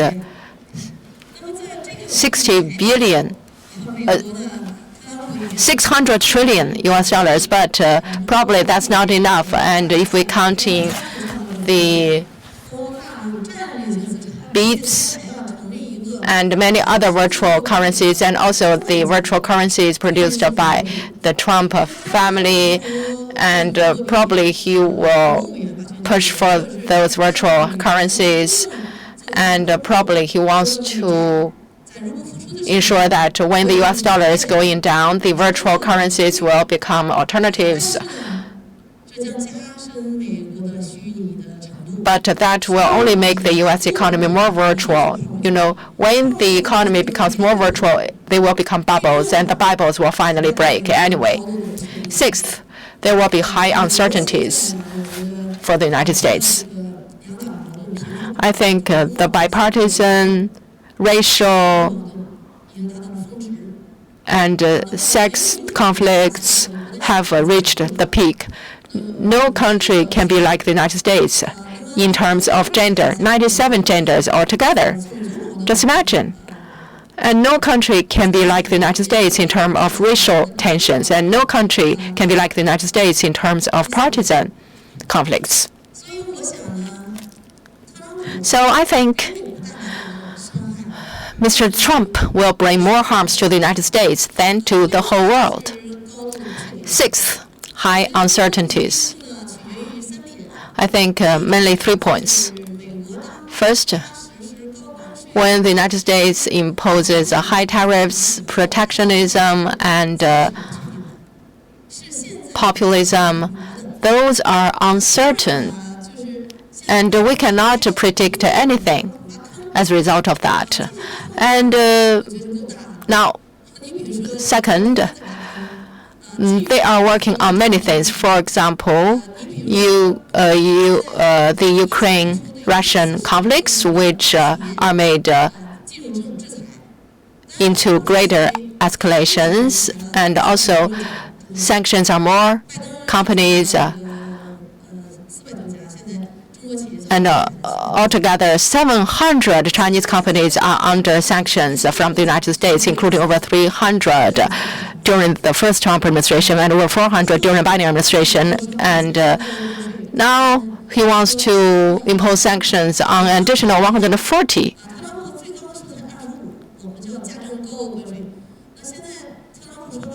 And Mr. Trump said that his tariff will be not just 100% or 200% or even 1,000% in tariffs. So that is just crazy. So the WTO mechanism stops working. So that is a big pitfall. So will Trump really follow up on that? Yes, he will take office on January the 20th. I don't think Biden will turn over to Trump smoothly. There will be a lot of difficulties for Trump to tackle because there have been too many pitfalls developed during the Biden administration. And another thing is that Trump is trying to break the existing relationships among big powers. Will it come true? And what changes will that bring to the world? So there are a lot of uncertainties about that. The most important uncertainty is about the leading team of the new administration. Now it is ego, and it is hardcore, it is aggressive, but probably you will come up with a lot of reforms, for example, government efficiency, etc.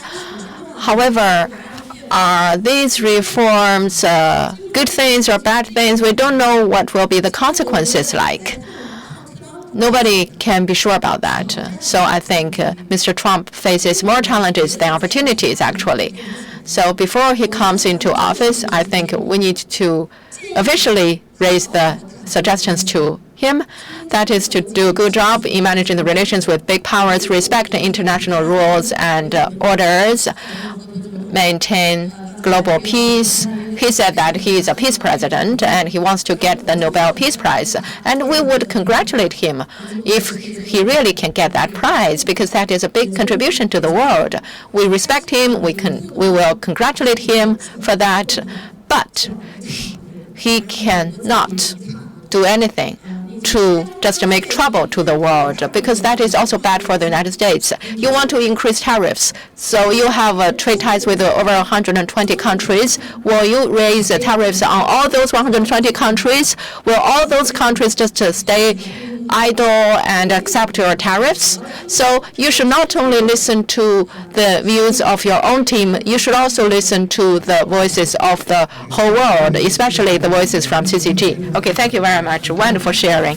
You mentioned about 6 categories of Trump's new 2.0 pros and cons, but particularly you mentioned about the outcome. If the current global order is not maintained, and if there's too much disruption, it will not also serve U.S. right. So, all those good points. So, as I said, this is not only the policy recommendation for Chinese government, but also we are trying to make some recommendations, suggestions for the upcoming U.S. government as well. So, thank you, Madam Chen.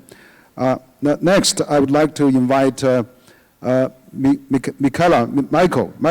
Gerasi. He's the former Deputy Minister of State of Minister of Economic and Development, Republic of Italy for the government. So you've been watching China, EU, China, US, and traveling back and forth. Let's hear from you. Also, he's a professor at NYU in Shanghai. Yeah. Thank you very much. I will be brief. And I'll give you just some points, and maybe there's no time to elaborate. First of all, I think we need to be clear that the EU-China relationship really does not exist, because China does have relationship with individual member states, and not with the EU as such, except for the only one thing that the EU does, which is trade policy, so tariffs and stuff like that. But in terms of foreign policies, in terms of investment, even climate, even support or not for Russia or Ukraine, each of the countries within the European Union have different views, and there is really no unity within the EU on each of those topics. There's not even unity on trade policies, but by law, trade policy is decided in Brussels, not member states. Otherwise, even that would have divergent views. So China understands this very well and does forge a relationship mostly with the Minister of Foreign Affairs of certain states, certain countries, and less so with others. I don't want to mention names, but Minister of Foreign Affairs Baerbock visit to Beijing yesterday, in my view, was one of the most disastrous state visit of any member of a large European countries into China, coming here to lecture about what China should do. So I do also think that not only we do not have a unified policy, not only China knows that we don't have it, but also the less we make announcement, I think the better will be for the relationship. For example, we talked earlier on that China, President von der Leyen has defined China as a systemic rival. From a strategic game theory point of view, even if China was a true systemic rival or even existential for the EU, which is not, it's not the best idea really to announce it. If you have an enemy and you want to do wars with them, you don't call them up and say, hey, you are now my target of my next policies.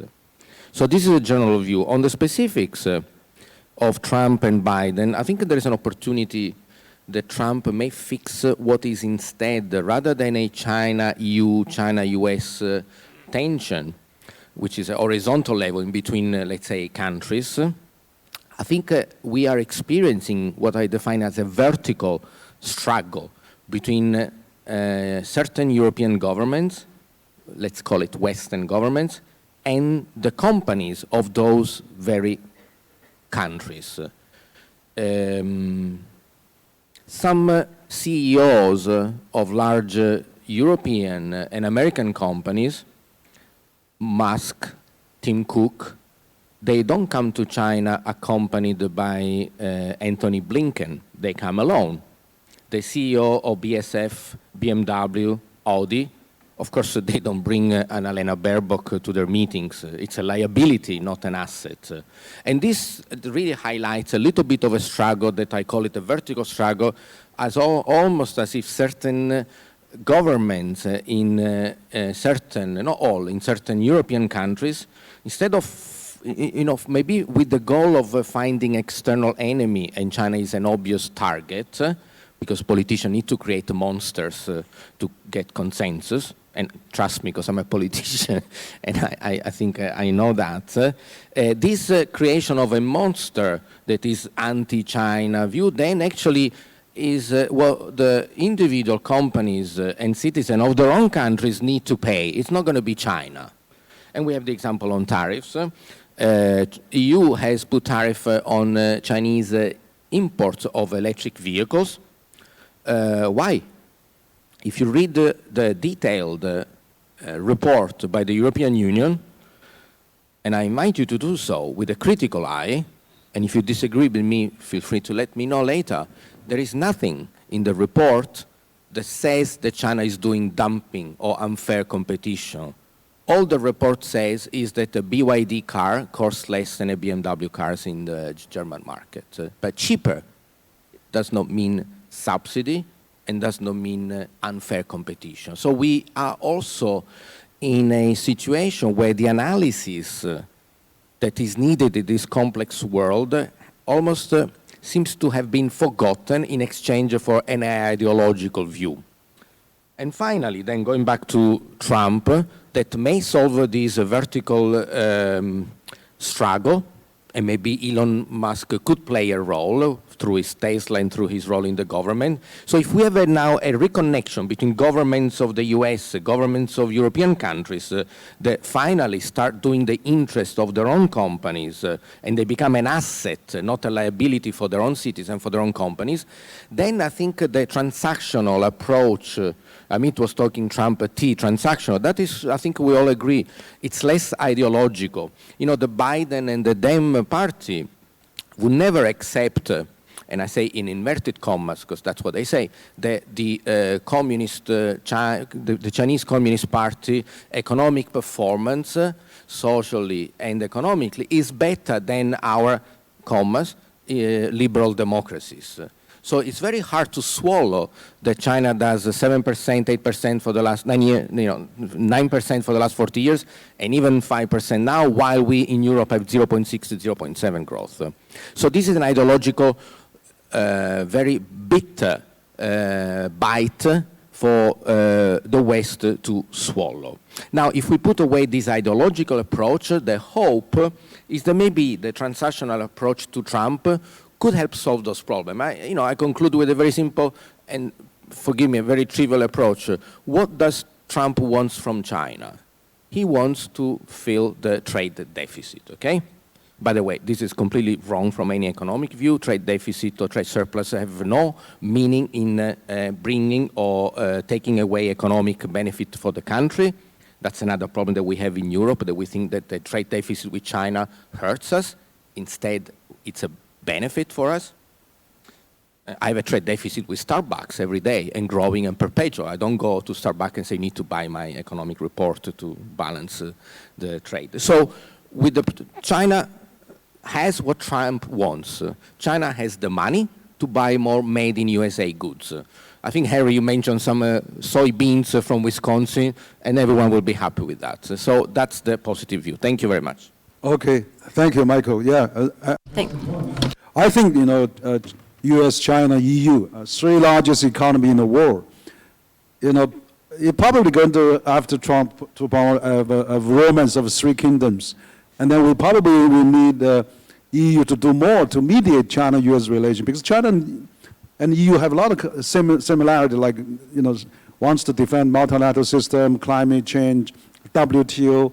Those are really not really favored by the US, or particularly for Trump. So I think there's enormous opportunity now also for China and EU to get together. Now, I'd like to invite another distinguished expert, Dr. Liu Sijin. He was a former Vice Minister, Development Research Center of the State Council of China, and he has many policy impact also here in China. So, Professor Liu Sijin, your turn. Liu Sijin 主任，请讲。 The floor is yours. Thank you, Harry. So the topic for today actually is the commonly concerned question actually to all the communities in the world. So the Trump administration 2.0, I think we have to look at the landscape. Now the world is experiencing a lot of challenges or frustrations, or the backlash of the world trend. And we believe that the current consequence is something that is a natural result of the development of the history. In history, we experience the technological revolution, globalization, or opening up from China perspective. That would increase the productivity. That would benefit some people. In the beginning, it only benefited some people, some of them, and the rest of them can enjoy some benefit, but not as large as the first group. Then the divide is getting wider and wider to some point where the disturbances and instabilities will be created, and some radical things, for example, the wars or conflicts or some chaos will be created in some regions. And now we are at this turning point. Now, the Trump, some initiatives from Trump, if we zoom in, we can see the similarities of some issues in history, like the high tariff in U.S. for a long time has adopted very high tariff, 30% to 50%, until 1960s, when tariffs are being reduced to a certain level. Globalization is on the way, and U.S. right now is entering into the era featuring tertiary industry. It is not only the manufacturing or service only, it is actually the servicing all. And now the tariffs is slapped even higher, and Trump is actually obsessed with the high tariff right now, even to the neighbors. And when the political issues and the contradictions cannot be tackled, the tariff will be the final reserve. But I don't think tariff is the best and smart solution. To some degree, they're not upgrading their industry, but degrading the industry. So the kind of backshoring the industry to U.S. is the counter-trend of globalization. It is actually a backlash, and it is a setback of its own development. And Harry mentioned, what is the implication of the Trump 2.0? Yes, we would have some impact from this kind of change of the administration from U.S. On one hand, China's export is our strength, but we have to expand the internal consumption and internal market. That is a huge challenge in front of us. So Trump, if the Trump slapped higher tariff to China, in face of this stress, we have to turn around to tackle our internal consumption issue, to expand the consumption, expand the demand from within. So the consumption demand compared to OECD countries at the similar stage of the development, the consumption demand in China compared to OECD countries is only at 68 to 75% of the scale of the OECD countries at the same level or stage of development. That is 1/3 or 1/5 less. It is not a very small gap. It is a huge delta. I call it as a structural bias. And so the issue in front of us is to how to expand the consumption demand. We have to initiate some structural reform. We have to increase dramatically the public service to the low-income communities. And the central government, when providing the public service like the medical care, elderly care, and education, and so on and so forth, must take more responsibilities. And second, we have to further enhance urbanization in China. I fully endorse the advocates on the studies on the rural land reforms from CCG, and I'm also specialized in this field. I believe the urban-rural land reforms has to be accelerated ASAP, so that we can push forward the second chapter of urbanization in China. We have a huge potential to develop the small towns, medium-sized towns in China in rural area. So urbanization is a must that we have to work on to expand the domestic consumption. And the third one is that we, in the next step, must stabilize our expectation and confidence, especially the private economy. Their enthusiasm and passion has to be encouraged, and we have to create the level playing field to create more jobs by encouraging the development of these private sectors, especially for the youth. And both the income and the employment opportunities are highly stressed to the young people, and we have to create opportunities for them. Generally speaking, in the past, we often said that we need to promote reform through opening up, and now we are opening wider. But in this process, we are also facing more pressures.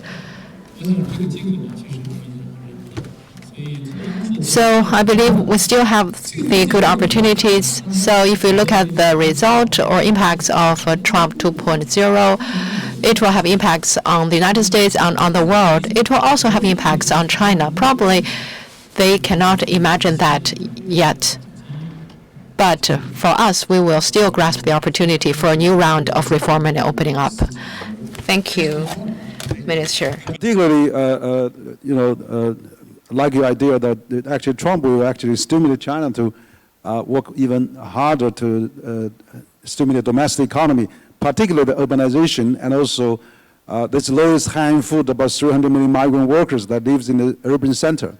China has 260 cities with a population above 1 million, and 300 million migrant workers are not really able to sell their household land back in the rural area, but also they have to rent another space at city. There's a huge waste redundancy there, and of course also their children and the seniors have to stay there, so that you have 9 billion people travel around during the Chinese New Year, unprecedented in the world anywhere.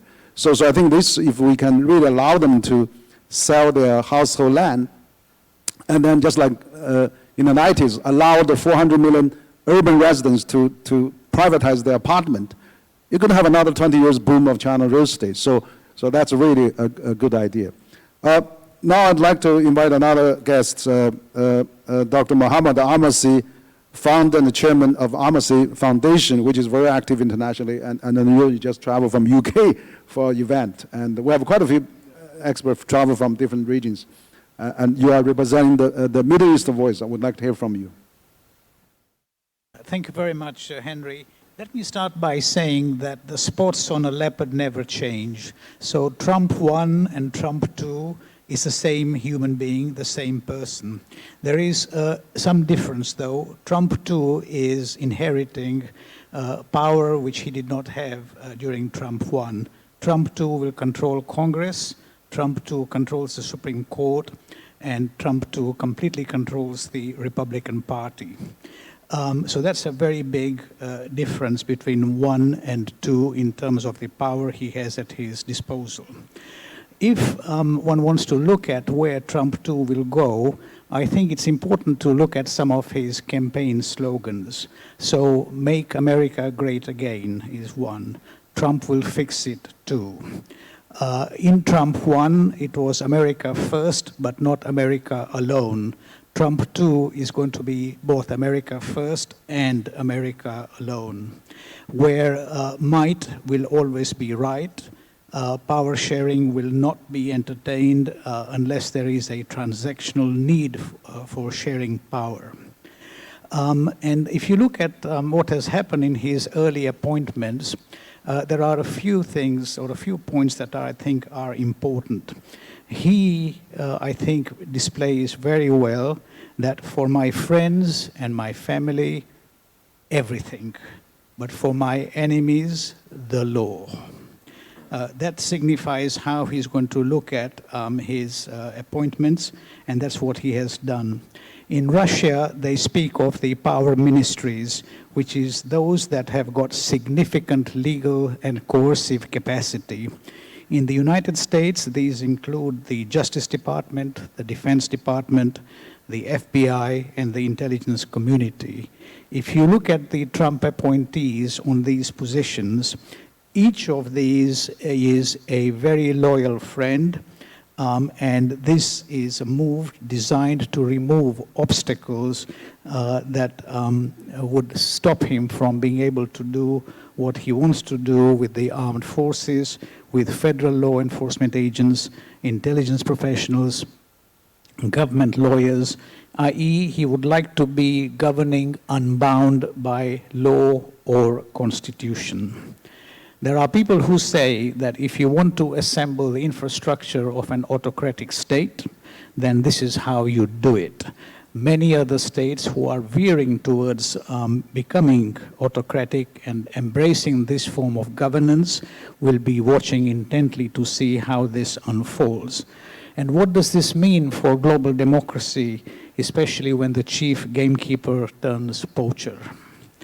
I think that we will have a very challenging few years ahead. And let's go to some key themes now.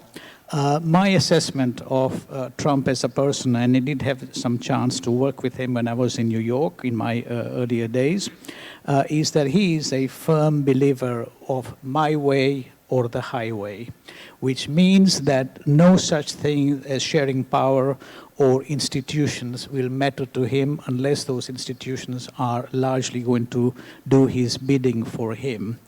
Anything else will not work for him. His approach to foreign policy will largely be transactional, but it is one thing where you can talk the talk, it's another when you have to walk the walk. I think Trump 2 will inherit a different world to Trump 1.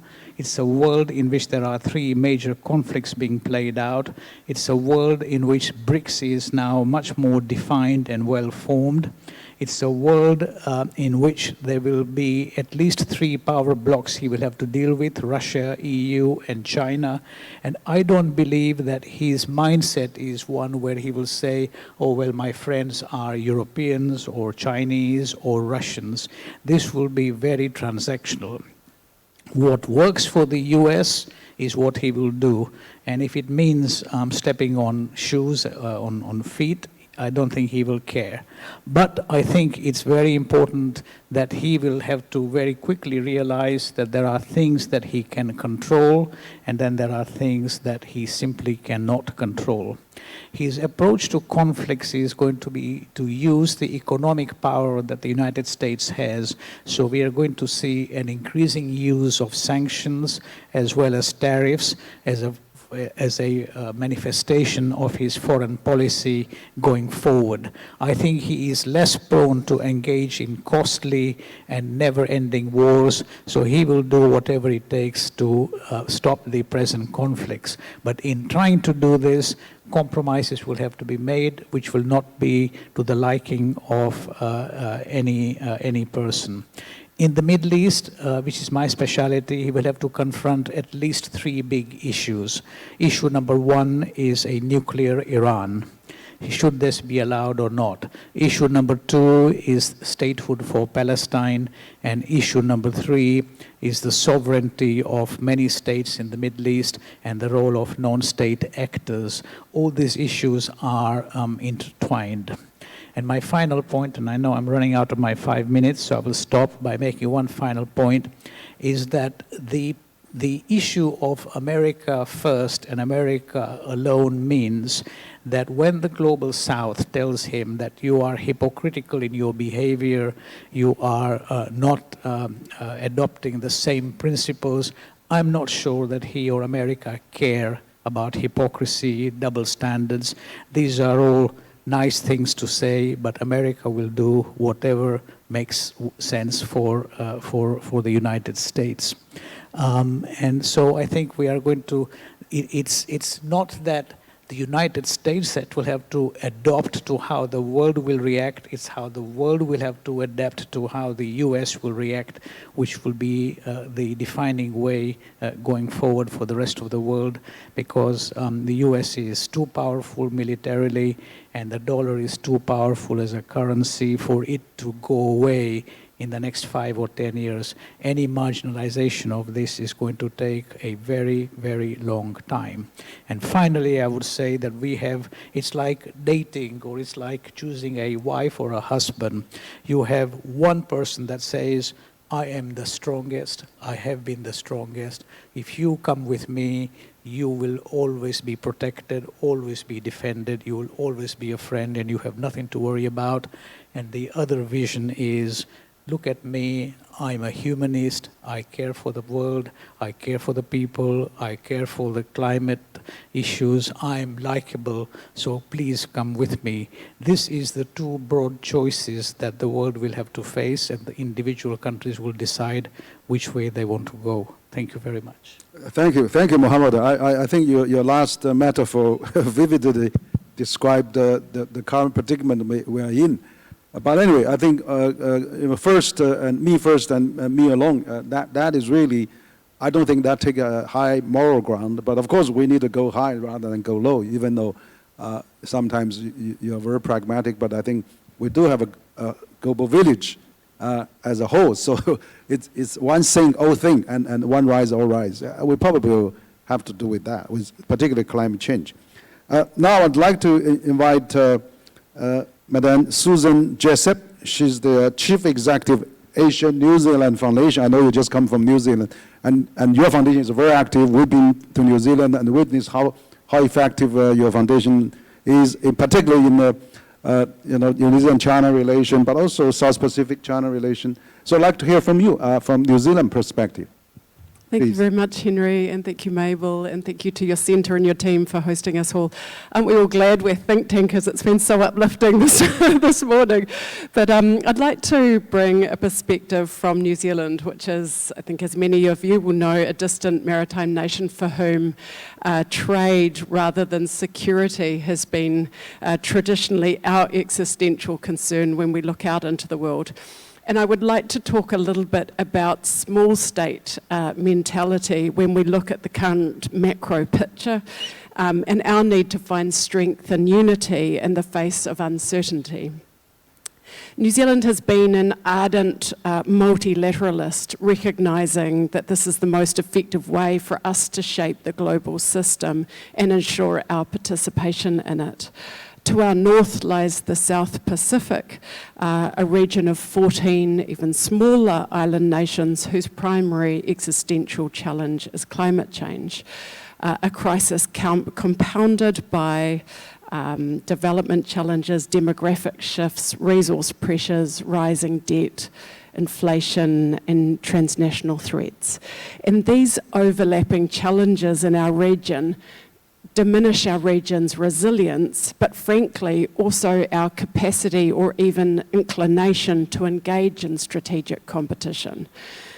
But whether we're prepared or not, we recognise that strategic competition is moving towards us.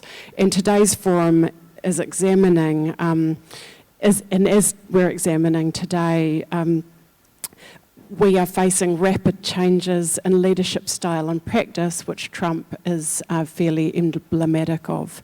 And as a result, countries like ours are increasingly looking to one another, to other small and medium-sized countries, to consult and to carefully navigate an ever more contested world order. We're scaling up our defences, not to assist major powers, but because of them. We are doubling down our commitment to both mini and multilateralism because we cannot afford to relinquish engagement in our region or abandon the rules that govern us and give us a voice and a place at the table.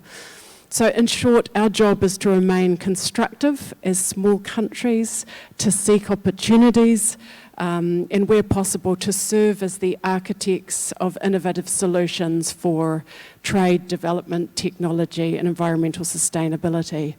We are going to have to remain in good company, using our collective voice to advocate for peace and stability while protecting ourselves from the excesses of major power actions. And ultimately, we're going to have to stand alongside those who share our values. The challenges ahead are complex, and as we've heard this morning, in some respects the problem identification is the easier part. The real difficulty lies in crafting solutions in a world where power, security and self-interest dominate, and where global connectivity, openness, efficiency and rules are eroding. In this context, there's an opportunity for smaller and medium-sized countries to show leadership and really look to pilot solutions and see if we can then scale them. In New Zealand's experience working with partners like Singapore and Brunei and Chile, we have been able to do this. A recent example is the Digital Economic Partnership Agreement, which is a trade agreement focused on digital economy and topics such as artificial intelligence, digital inclusion and digital identities. Signed originally by Chile, New Zealand and Singapore, it's since expanded to include Korea, and now a number of other countries, including major countries, are applying to join. So I think that's the role that small countries will take, as we can't sit around wringing our hands. We are going to have to be the architects and see if we can pilot and scale solutions. I've got 40 seconds left. I think I'll leave it there, but let me conclude by acknowledging China's efforts to lift tariffs. I think it's great that you have opened to visa-free status. I think it's great that you're offering climate solutions. It's really important that we continue to convene Track 2 dialogues such as this, so thank you, Henry and Mabel.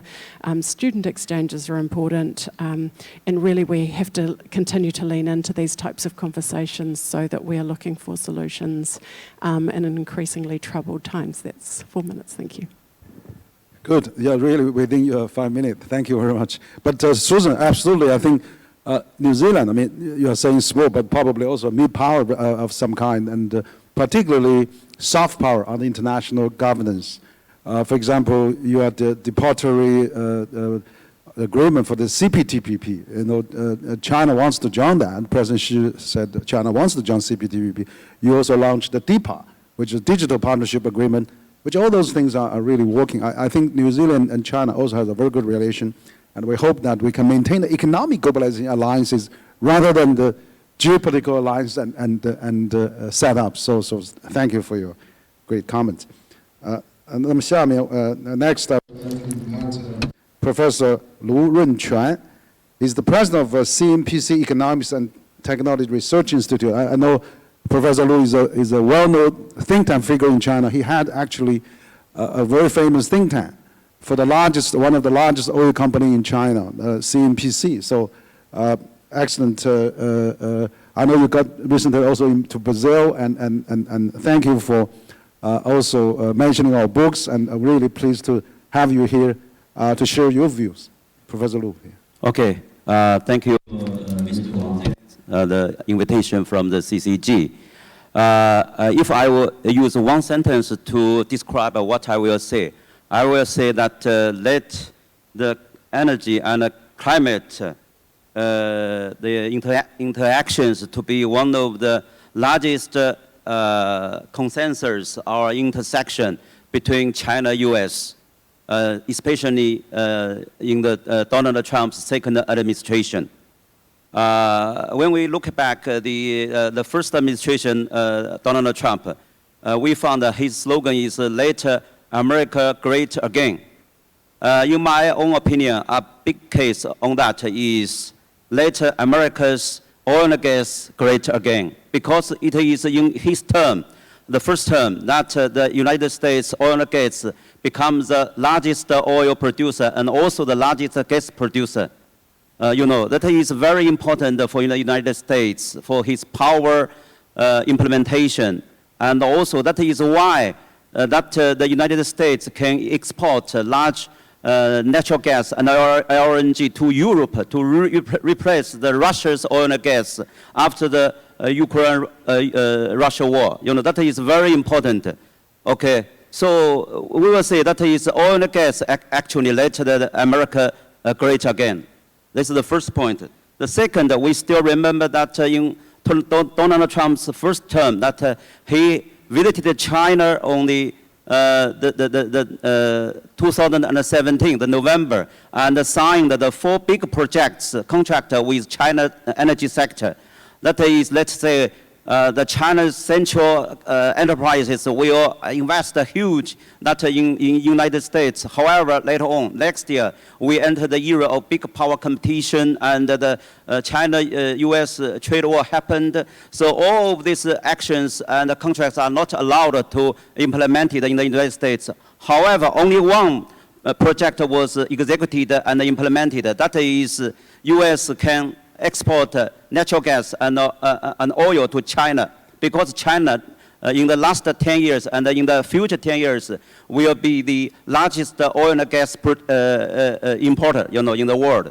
So that is, we will say, only one project was implemented.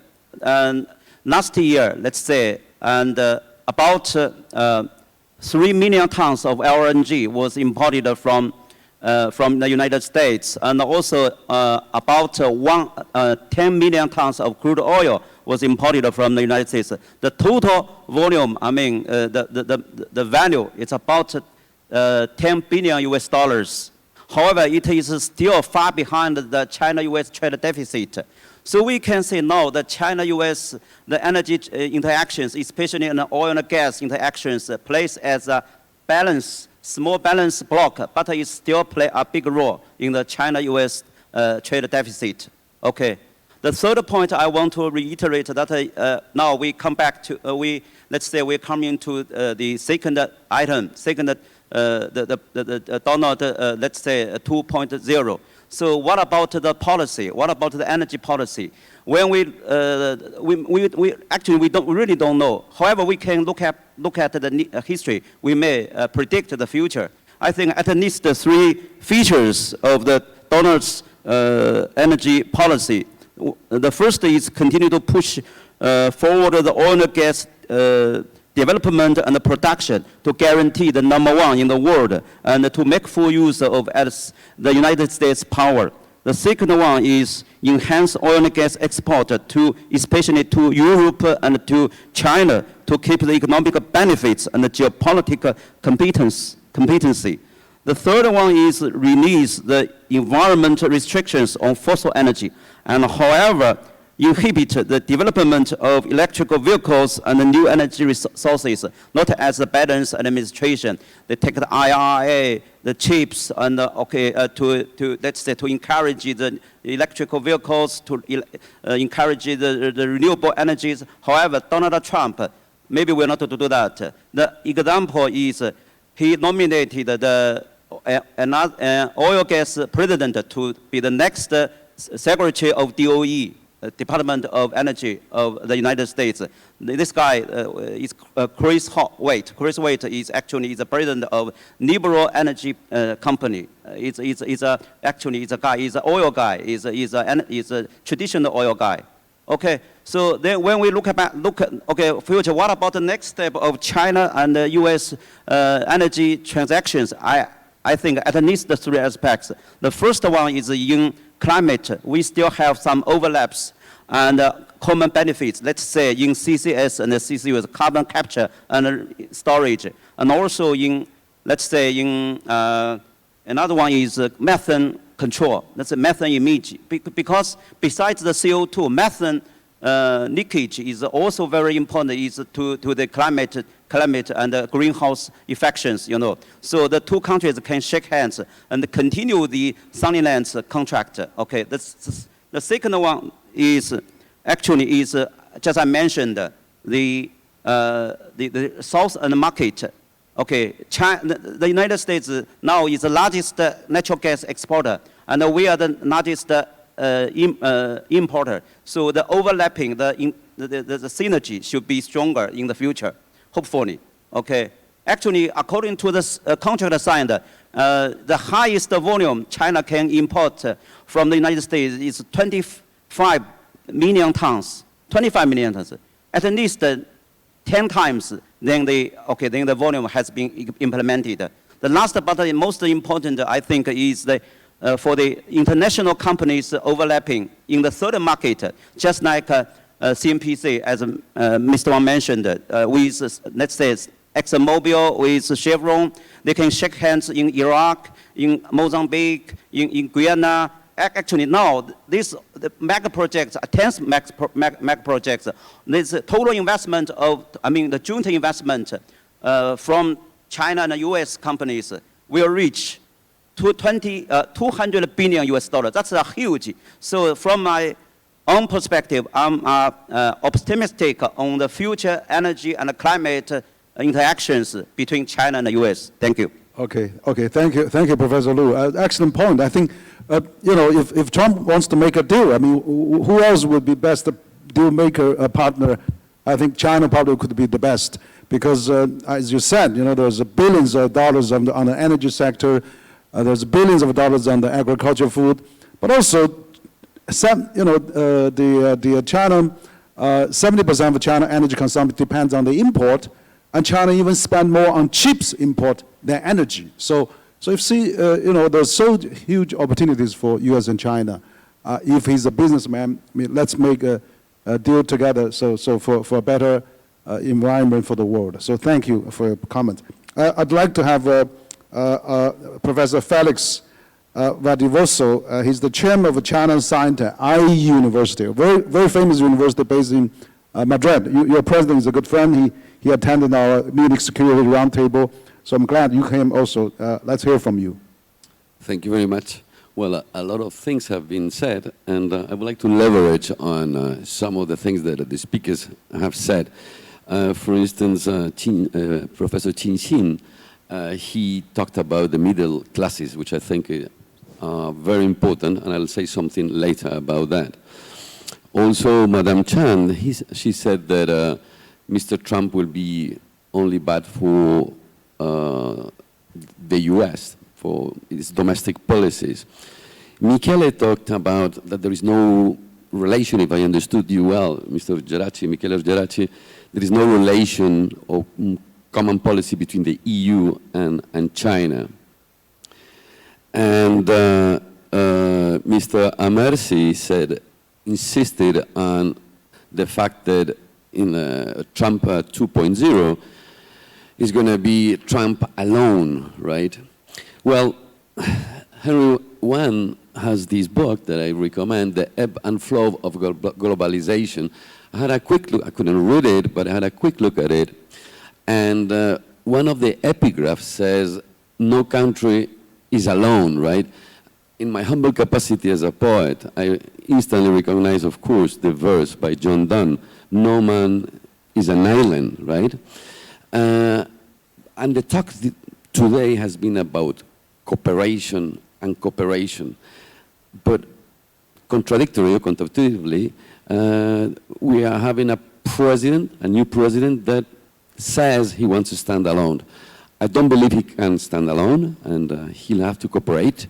In which degree, we will see, right? And the second thing I want to say is, why is he there? I don't think he's there on his own either. I think he's just the point of an iceberg that has shown its most fierce face in the US, right, with President Trump, but we had some other examples before that, some other politicians. And the thing I want to drop on the table is this. In the 60s, the CEOs discussed whether they were earning too much money.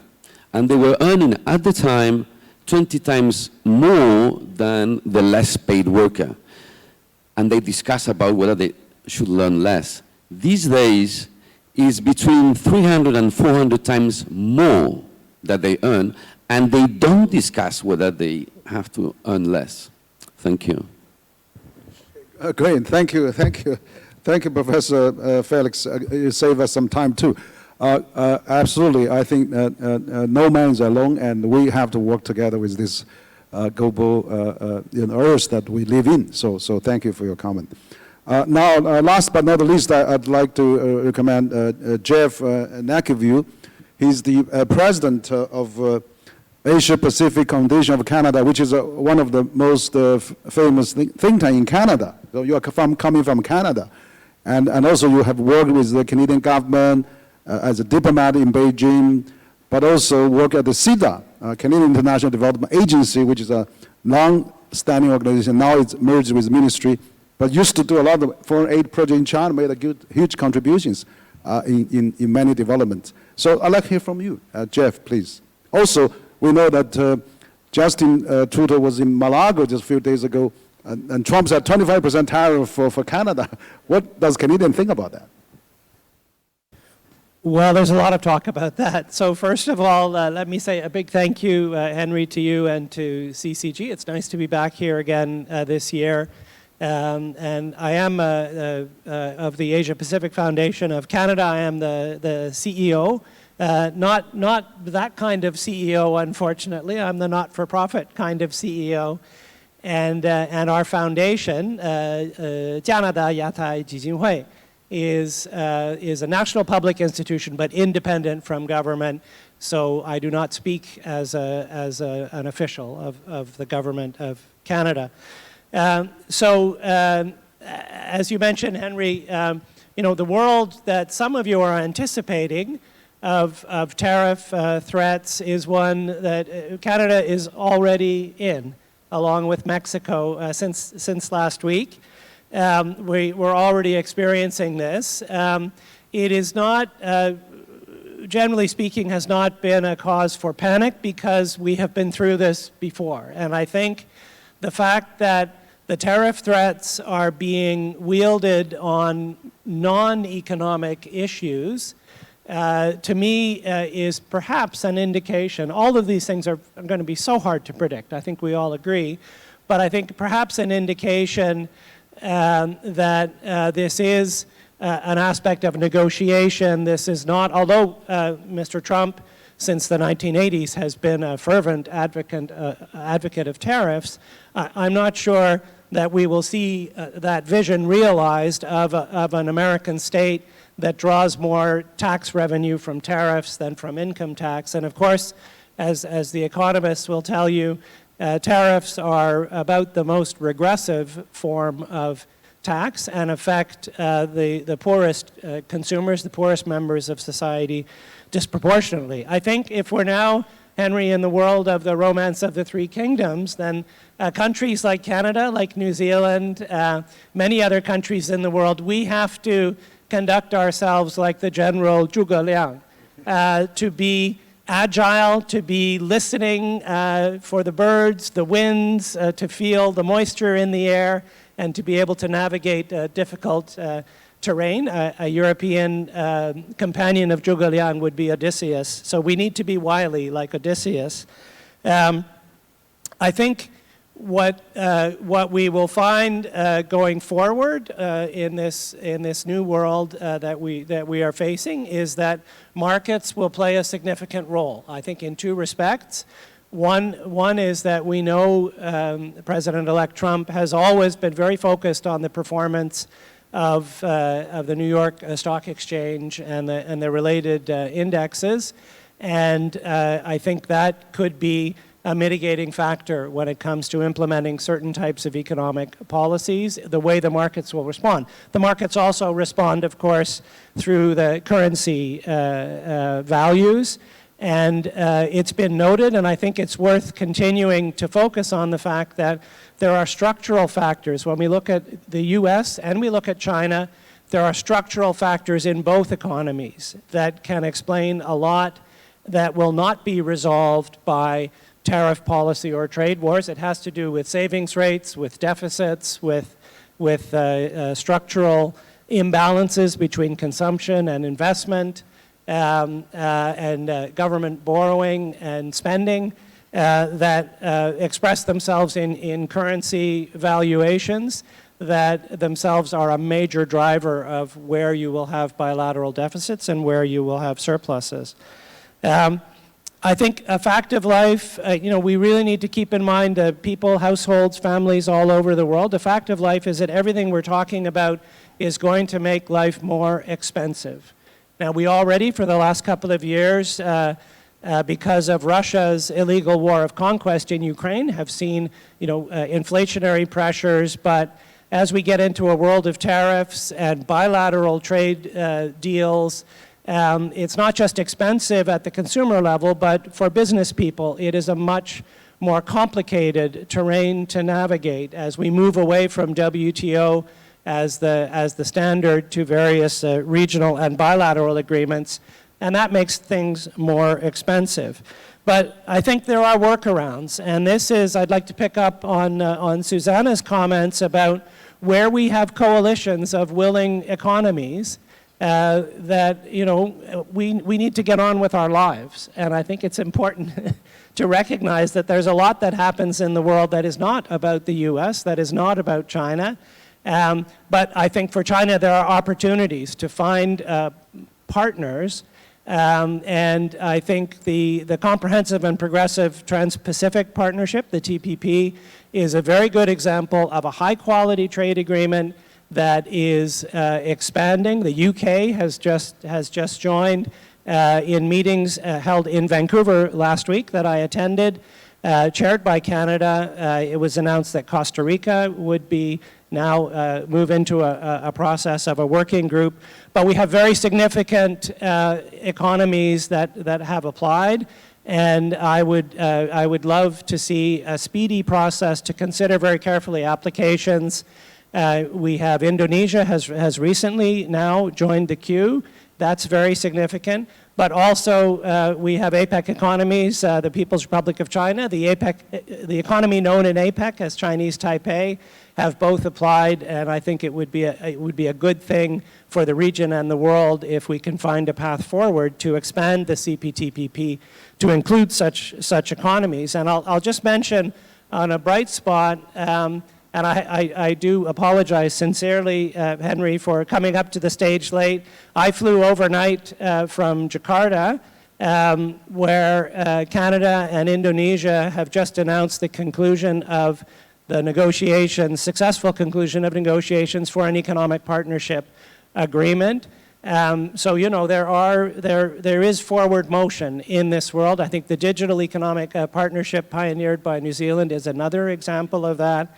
And I think within the world of APEC, CPTPP, and related, related groupings, there is potential, and even within WTO, there is the group of countries, including Canada, that have agreed to create an alternative dispute resolution mechanism and agreed to bind themselves to that mechanism. So there is, I think, reason to be optimistic that the rest of us around the world will continue to try to advance, the cause of freer trade and economic liberalization with a view to being able to include people at all levels of our society in the fruits of trade. And so I guess my message is that we need to get on with our lives, but I do think there's an opportunity for China to join in such groupings, and it would be a win-win, I think, to see that happen. So apologies again for my late arrival, but I'm delighted to be here. Thank you. Thank you, Jeff, for your strong support for the multilateralism, and of course, I think Canada, New Zealand, and many European countries are very strong supporter for the multilateralism, WTO, and all the rest. That's good to hear. We still got a very big force and hope for that, so thank you. Now, I think we're getting close, but I would really like to invite two young leaders to come to us on stage. Ms. Magdalena Rodovod, he's the program director, Young Blood Strategic Forum, based in Slovenia. And also, another, we'll talk about Indonesia. We had Mr. Hasim Road Tempemora. He's the advisor, External Office of President of the Republic of Indonesia, come to stage. So I would like to, both young leaders, I know Strategic Forum is a very famous forum in Europe, and also our Indonesia friends advising your president. So maybe you could give a bit of observation about yourself, and also any question you want to raise to our panelists. So we still got about 10 minutes, so why don't you start, and you have a mic, and we would like to hear from you. Yeah. Magdalena, maybe why don't you start first? Yeah. Yes, thank you very much for the word and the opportunity to address the whole. About Blade Strategic Forum. Blade Strategic Forum is the leading conference in Southeastern Europe. We are based in Slovenia, taking place in Bled, according to some, one of the 7 wonders of the world. We are dedicated to an open dialogue about the most pressing issues of today, seeking for the solutions of tomorrow. And I'm here as a program director of Young Blade Strategic Forum, so kind of a platform where we provide perspectives of youth at the main forum to the participants. And about my question, I'd like to pose it to Mr. Amirsi, please, because you have mentioned BRICS as a rising power. And it's a question about the recent summit in Kazan. An alternative, so BRICS, cross-border payment system was mentioned as an alternative to the current SWIFT system. How do you assess the feasibility of this springing? Is Trump 2.0 going to jumpstart this process? And is there, as far as my understanding goes, trust is kind of the main factor, building block in establishing such a cross-border system. Is there enough trust among the BRICS countries? How do you see this? Yeah, maybe before Mohammed get into that, I would like to also introduce a Global Young Leader Dialogue again. It's a platform that we launched with Academy of China World Studies that almost 4 years ago during the pandemic to really promote the dialogue and exchanges between China and global young leaders. Actually, 2021, President Xi wrote us a letter to encourage more such exchanges. So I'm very glad we have about 30 global young leaders coming from every country, and both of them actually traveled directly for this conference. You raised a great question, so Mohammed, why don't you start? Yeah. Thank you very much for the question. I think it's a very important question because there is a world now that is increasingly fractured. You have on the one side G7 and you have NATO that represents largely Western powers. But then you have also the counter equivalent to it, which is BRICS and the Global South. When you look at defining issues at the UN today, increasingly these two blocks are getting more and more polarized. I think for BRICS, they have huge potential going forward, but there has to be leadership that is completely aligned as it is in G7. Today what you have is an alignment that is based on common enemy or common anti-interests rather than common pro-interests. So when you look at what is the intersection between Russia, China, and Iran, the intersection is largely their anti-West strategy. But when you then ask, okay, so what is it that you see to be issues or interests that would bring you together, common currency, customs union. So there is a long way to go for BRICS to become a formidable force to counterweight the G7. Likewise, NATO has been in existence for more than 75 years. As opposed to NATO, I wrote an article which I labeled CRINKS, C-R-I-N-K-S. It's China, Russia, Iran, and North Korea. So this is an antidote to NATO. But again, this is based on the fact that we have a common enemy rather than we are aligned in terms of having a military alliance like the NATO Article 5, where an attack on one is equivalent to an attack on anyone. So I think these things will take a long time to develop. But this is where China has a huge opportunity because out of BRICS and out of CRINKS, China is by far the most powerful force. And if we can show leadership in terms of bringing other countries together, not as a way to fight the West, but as a way to explain to the rest of the world that there is an alternative, as I said in my analogy, that we are, or the China should be projecting itself as the person that should be liked by everyone, as opposed to having to force by might, military might, to do what people want. Okay, thank you. Thank you, Mohammed. Okay, I'd like to ask Hassan, you're recommended by the Indonesia ambassador to our global young leaders, and I know you have a lot of experience back home and also academically, advising the President of Indonesia also. What's your, maybe make a little introduction and then your question. Okay. Thank you for the opportunity to engage with the experts who have shared valuable insights in this session. Allow me to introduce myself. My name is Hassan Roy-Tambumuri. I am a former advisor to the Executive Office of the President and Executive Director of the Center for Geopolitics and Global Studies of the University of Bung Karno, Jakarta.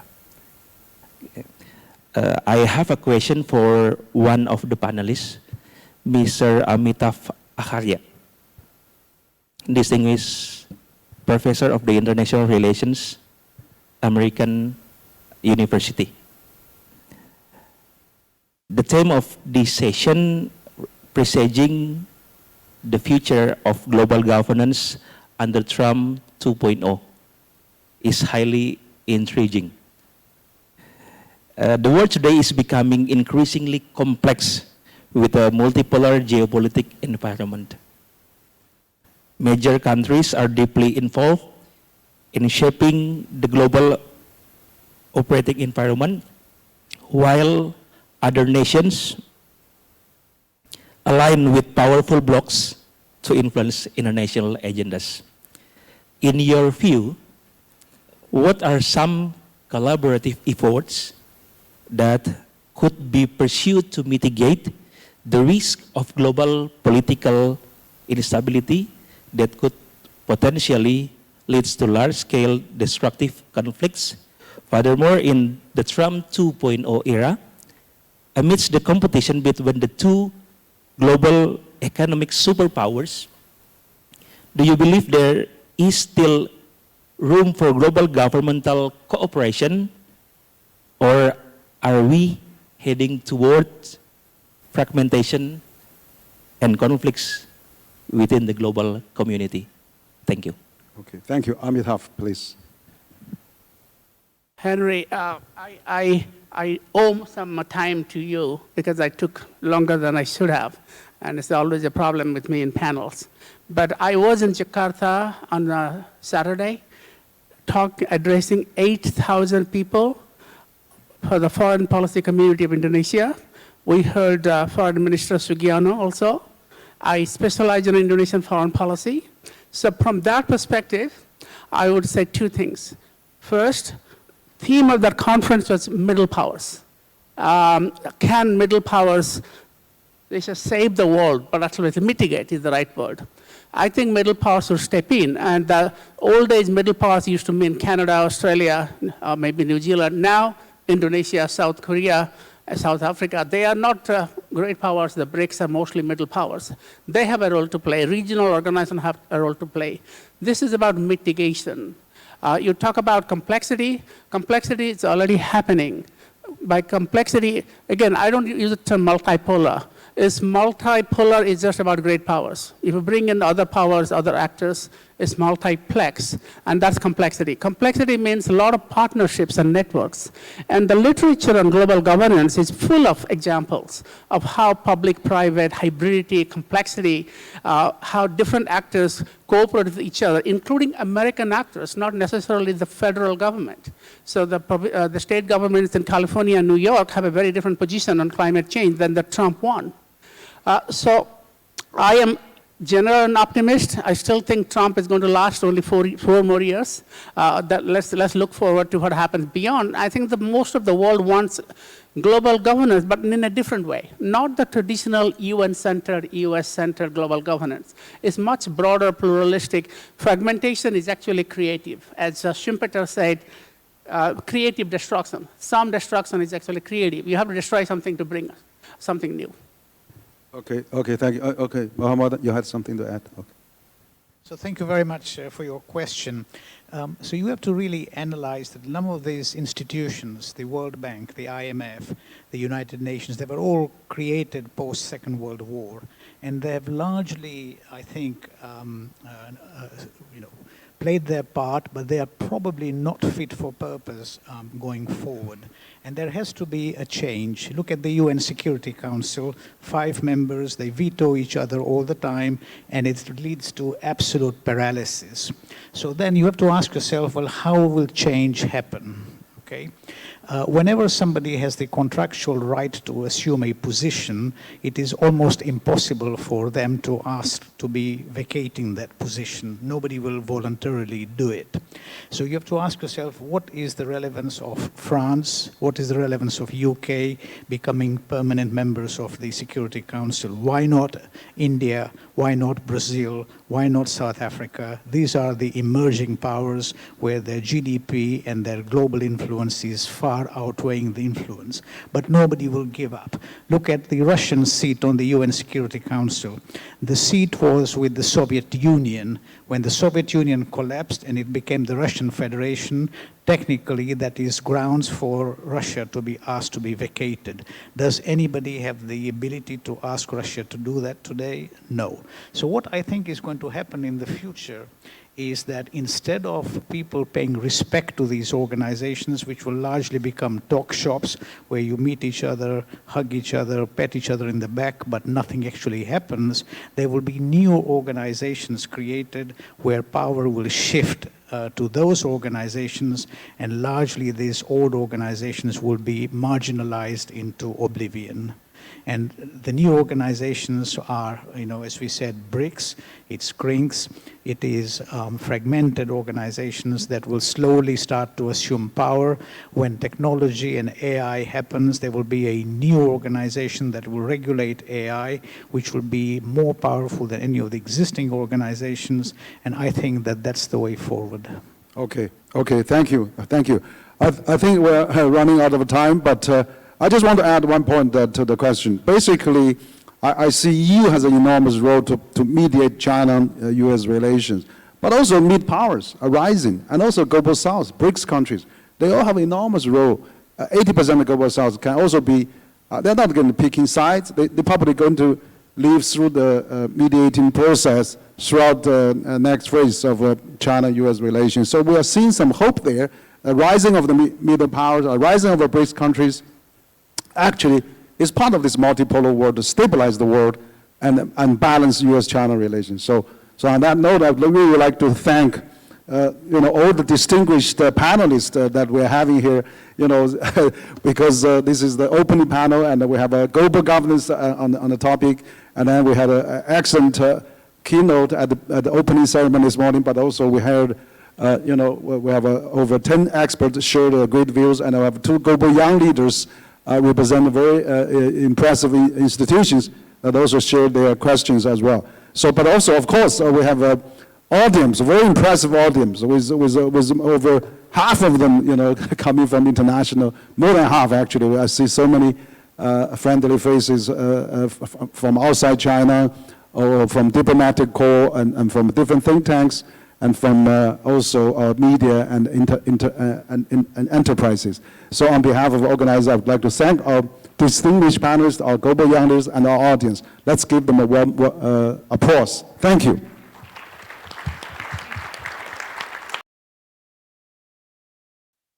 欢迎大家参加我们下午也是今天的第2场讨论。本场讨论将由中国与全球化智库 CCG 创始人兼理事长王辉耀先生主持，主题为美国大选后的中美关系去向何方。 Welcome back to our afternoon session and our second panel of the day, which is titled Trump Trumps, What's Next for U.S.-China Relations? This panel will also be chaired by founder and president of CCG, Wang Huiyao. And now I would like to invite all of our panelists onto the stage. I will read each one's name and title. First of all, we have our CCG president and founder, Wang Huiyao, which will host the session. Next, we have David Blair, former professor and chair of the economics department at the Eisenhower School of National Defense University. Lawrence Brahm, writer, film director, producer at Shambhala Studio. Giorgio Cuscito, China and Indo-Pacific coordinator and editorial board member at Limes, Italian Review of Geopolitics. Victor Gao, vice president, Center of China and Globalization. He Weiwen, senior fellow, China Center for China and Globalization, former commercial counselor at the Chinese Embassy in New York and San Francisco. James Zhongzi Li, founder of Li World G9. Liu Xiang, non-resident senior fellow, Center for China and Globalization. Director of Research China at the Chinese Institute of Hong Kong, Chinese Academy of Social Sciences. Jeff Nankivel, President and CEO of Asia Pacific Foundation of Canada. Didi Nickerson, Strategic Advisor, Producer, DLN Media. Emmanuel E. Pasterreich, President, the Asia Institute. Alejandro Reyes, Scholar in Residence, Asia Society, Hong Kong Center. And Sun Zisheng, Vice President, China Foreign Affairs University. Enjoy. Thank you.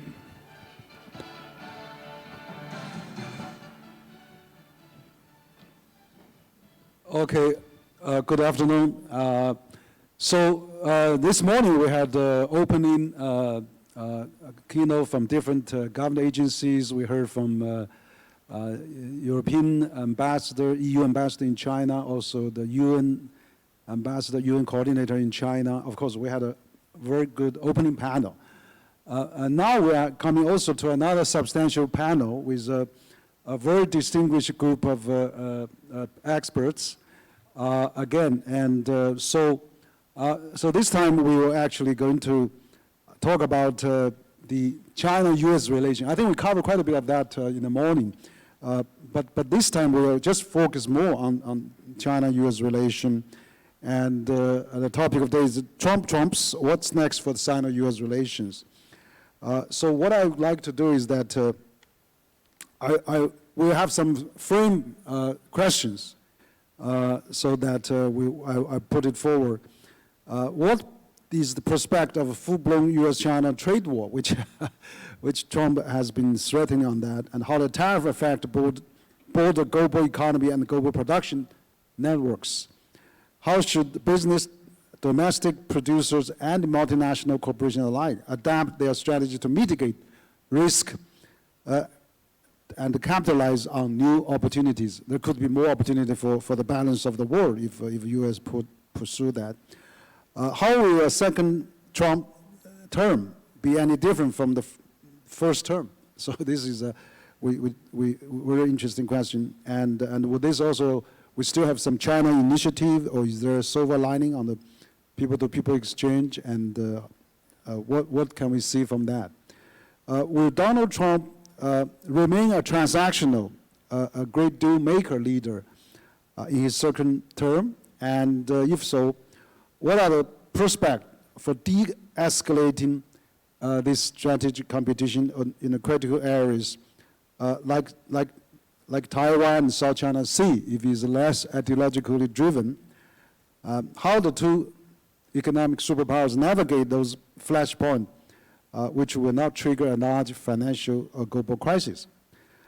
And of course, also last, I would like to ask, during the first term in office, President Trump really started a unilateralism, and even more so now in the second term. So what would that mean for 18 years of Bretton Woods system, which is large multilateral? You know, this year is 80 years of Bretton Woods system. So how would that means for China, for Europe, and for the rest of the world? So I think we have more people this time than in the morning, and we have a tight schedule. So let's really do maybe 3 or 4 minutes each to give you a best highlight and summary, and then we can, and then we also invite our young leaders to come up to raise some questions. Perhaps I'll first start with Lawrence, just very briefly. What's your take on the Trump second term, simply put? I think everything's pretty predictable. What he did in his first term has in many ways been a fairly consistent policy throughout the Biden administration in terms of the Indo-Pacific strategy was formulated during Trump's administration. It has become a driving force through Biden's administration, and it's going to continue. And now he has more tools in his pocket. He's got Elon Musk. They're going to be using certainly crypto. Currency is going to be a key issue that they'll have control over, which takes it away from sort of the alternative financial system. And I think everything, in my opinion, is very predictable where it's going. The question is, how do we avoid conflict? How do we avoid escalation? And you are also looking at really a new global system is coming out of this. This is a catharsis. I mean, if you're just thinking about it as, this kind of cycle is a kind of algorithm, and you're going to have, Bretton Woods system has run its course. America, Europe needs a new international system. Asia has emerging systems, and we're going to find ourselves one way or another moving toward a multilateral than bilateral world. But what that world's going to look like at the end of the tunnel, I don't think anybody can predict, but it may not be anything what it looks like right now. And I think that's what we have to envision, not beyond the next 4 years, but the next 10 years. He may stay in power longer, or his administration longer than even we expect. So we may also expect Trumpism maybe last beyond his Trump administration. Anyway, that's a great summary. But I think Lawrence is also a serious writer and economist and lawyer.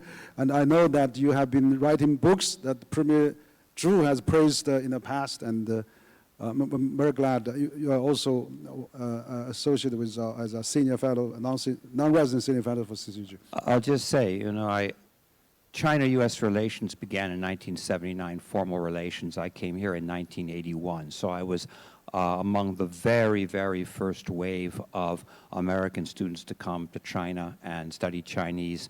By 1992, as a lawyer, I closed what was then the largest China-U.S. technology transfer dispute between Xiamen Fuda and Kodak, which opened the door for a lot of investment.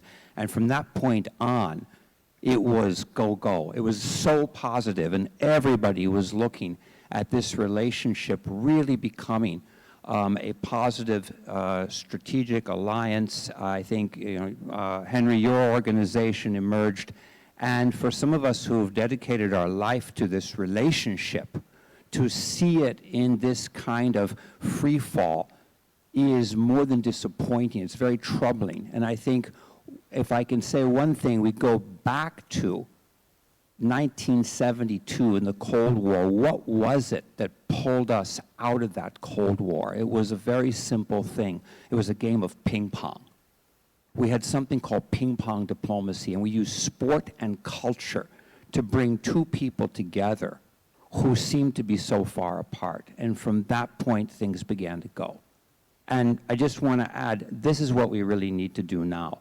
Because, and what we're trying to do through filmmaking, music, is we need to have a new ping pong diplomacy. We need to have more people-to-people dialogue, because despite all this technology, all this stuff, there's a lot of false news out there, and I don't think we've ever been so disconnected. So now it's time, aside from the politics, to bring people together, and I think that's where our focus should be. At least that's what we can do as a film studio. Okay, thank you, Lawrence. I know you are also expert of martial arts as well after so many years in China. Now I'd like to have our CCG Vice President Victor Gao. You are also former foreign diplomatic and interpreter for Deng Xiaoping, but we often hear from you from different sources, but let's hear it today on the Sino-US relations under Trump. Thank you very much, Henry. I'm very happy to attend today's forum. About 8 years ago, when I heard Donald Trump talking about MAGA, Make America Great Again, I was a little bit amused. To me, America was always great. It may not be perfect, of course, but why do you want to make America great again? Now I know what he meant. I think for President Trump, starting on January the 20th, 2025, he has a mission to do. He has a job to do. Domestically, he wants to launch a revolution against America itself. He wants to overturn the deep state, etc. And abroad, he wants to put America on top of all the other countries. Now, I have no problem with making America great again. But if you want to make America great again at the expense of the Canadians will not accept. At the expense of the Mexicans will not accept.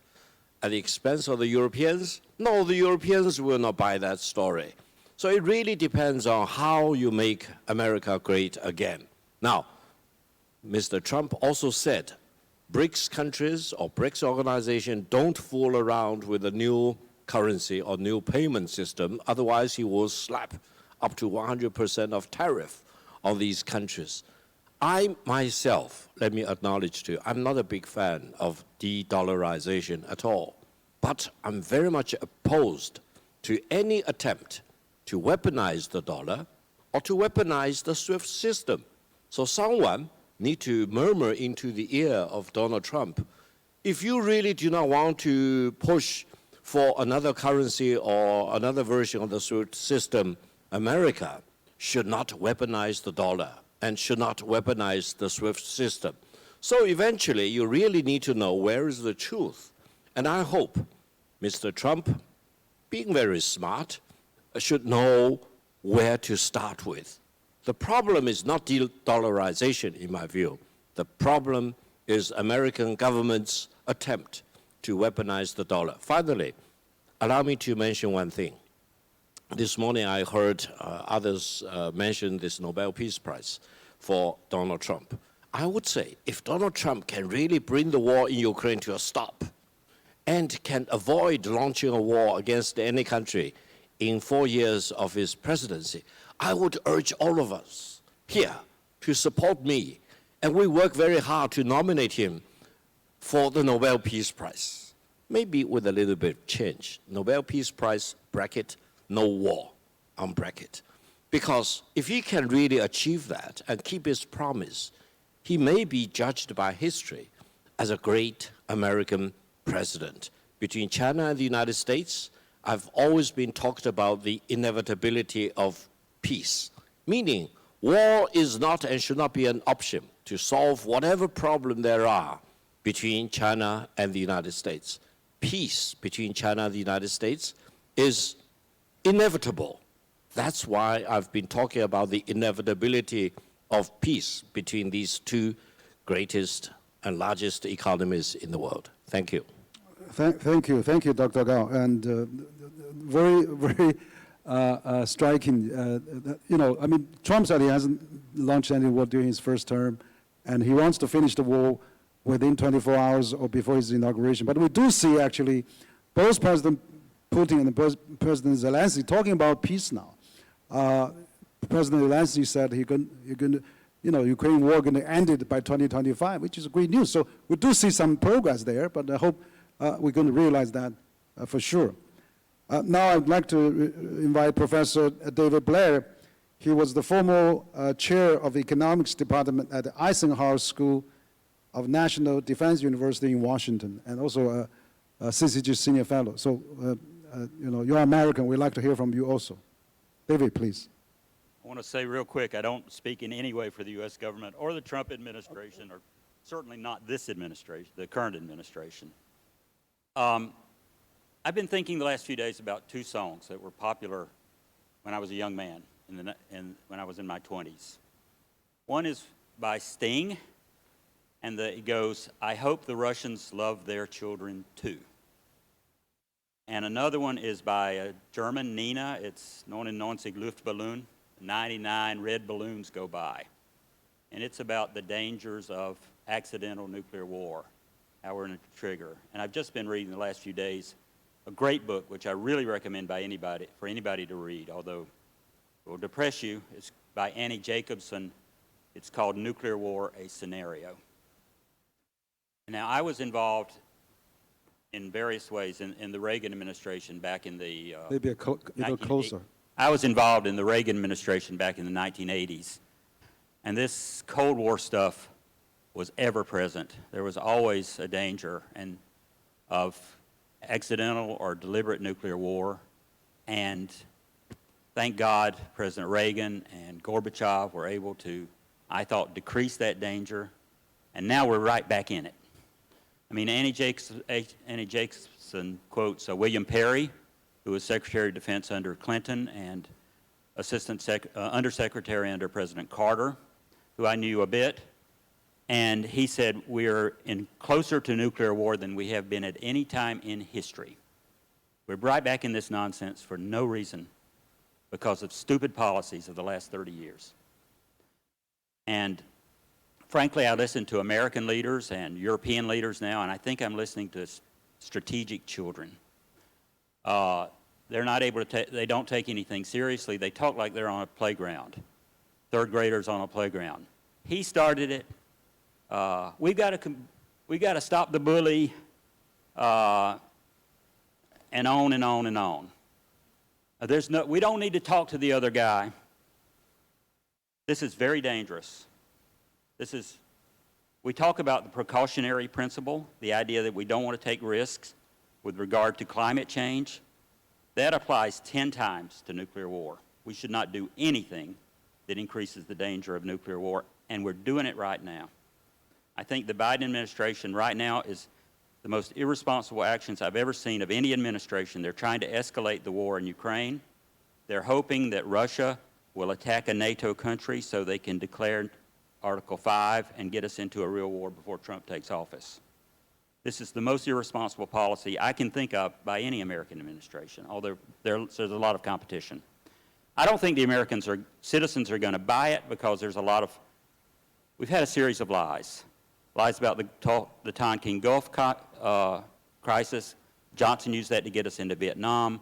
Lies about the weapons of mass destruction. Bush II used this to get us into Iraq. Just recently, intelligence officers lied about the Hunter Biden laptop. Just a blatant lie arranged by Antony Blinken, and that's the reason he's Secretary of State. So nobody believes it anymore. Let me try to go real quickly. I think we've had 3 possible big changes in administration that I was excited about. One was Reagan in 1980. I thought he made big improvements eventually in foreign policy. I think his economic policies turned out not to work out as well as we thought. I was excited about Barack Obama because I thought Obama was going to end the wars, and I thought he was going to reform the banking system, go back to the New Deal banking system. But he did exactly the opposite of what we thought he was going to do when he was elected. I hope Trump is going to keep his promises, that we're going to have peace, and that we're leading to a peaceful world. I think I have some hope because Trump does not believe in the strategy that the United States has been following for 40 years, 30 years maybe, of American dominance. We call it whatever you want to do. American leadership, there's all sorts of names, liberal world order. And what that means is the United States intervenes around the world. I think Trump is going to stop doing that. I hope so. And with regard to China, it's going to be a lot of economic challenges. But I think strategically it's going to be a lot easier. I heard Trump just the other day say, he always refers to President Xi as my friend Xi Jinping. And just the other day he said, I had a very good relationship with President Xi before the pandemic, and I hope, and I think I'm going to have a good relationship going forward. So I think with regards to China, if I were advising the Chinese government, I would say, let's go on a full court press. Let's work a grand agreement. I think something like the Phase 1 agreement, follow-on, will be very beneficial, and we can try to calm down any possibilities of war or any other kinds of conflict in this region of the world. Okay, thank you. Okay, thank you. Thank you, David, for the good advice. Let's have Phase 1, Phase 2, Phase 3. Let's continue to talk about how to collaborate if they are friends of each other for the world. Next, I'd like to invite also, Emmanuel E. Pastry. You are the president of Asia Institute. I know you have the PhD from Harvard. You have taught at many universities, but then you are really now focused on Asia. But as another American, I would like to hear from you as well.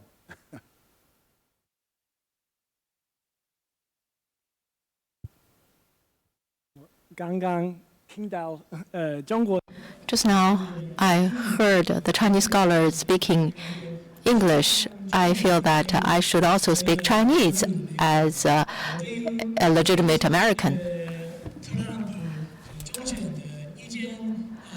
About Trump's re-election, I want to say that it has the following features. First, it is anti-intellectual.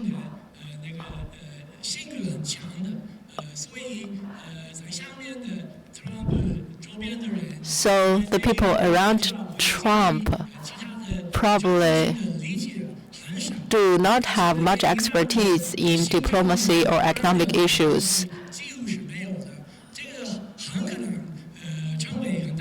Probably that will become a very big issue in the future. Second, about the religious background, we know that Mr. Trump doesn't have any religious character. However,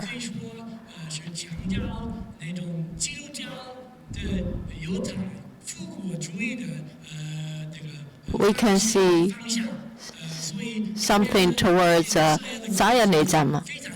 So the people who are close to Israel are becoming more and more. And especially after listening to Professor Blair, I should add one more thing. My idea is a little bit different, I think.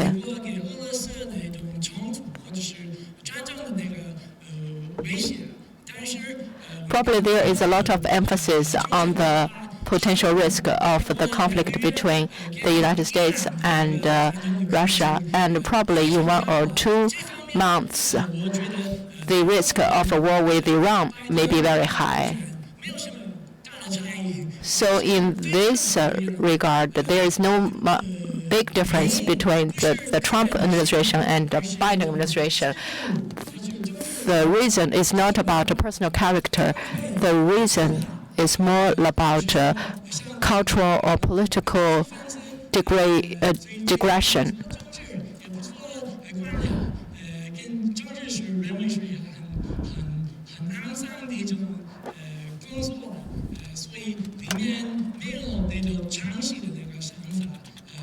They do not have the long-term view, actually, but Mr. Trump represents changes, the changes in American culture.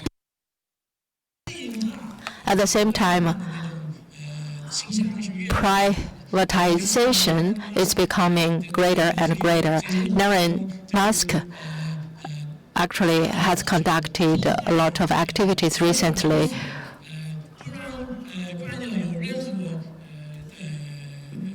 That is a challenge to the bipartisan government.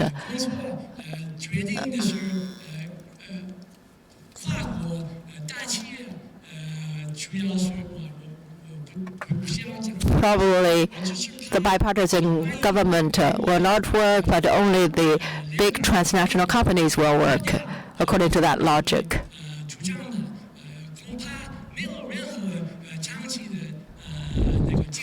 Probably they don't have any long-term vision in mind. That represents the idea of the first Trump administration, and probably for the second term, that will be something similar. I think the Americans' role is very important anyway. Thank you. We need to have more discussions, dialogues, and like Chinese speaking is important, so we can have more better understanding. Next, talking about culture, people-to-people exchanges, and entertainment. I'd like to introduce Mrs. Didi Nicholson. She's the strategic advisor, producer, DLN Media. But I know you have done many English and Chinese films. You lived in China for 25 years, and you witnessed this relationship from peak to bottom. So, what's your take, Didi, please? Thank you. So I am a little more optimistic. I'm with David kind of on where things might go. I mean, if you look back 4 years at the world 4 years ago, and you look at the world today, there's a lot more war, there's a lot more instability. We've been through the pandemic and all that. Knowing some people around Donald Trump, while there's a host of people in the administration who are not friends of China, Rubio is the Secretary of State, there are others. There are some positive voices around him, and I wouldn't underestimate those. I can't say the name of some, but I have a friend who's going to be an advisor on China. He's not going to be the ambassador who really understands China and is engaged in the China conversation. Our first buddy, Elon Musk, certainly has a voice if he's able to maintain a solid relationship and stay in the mix and not upset too many people around Trump.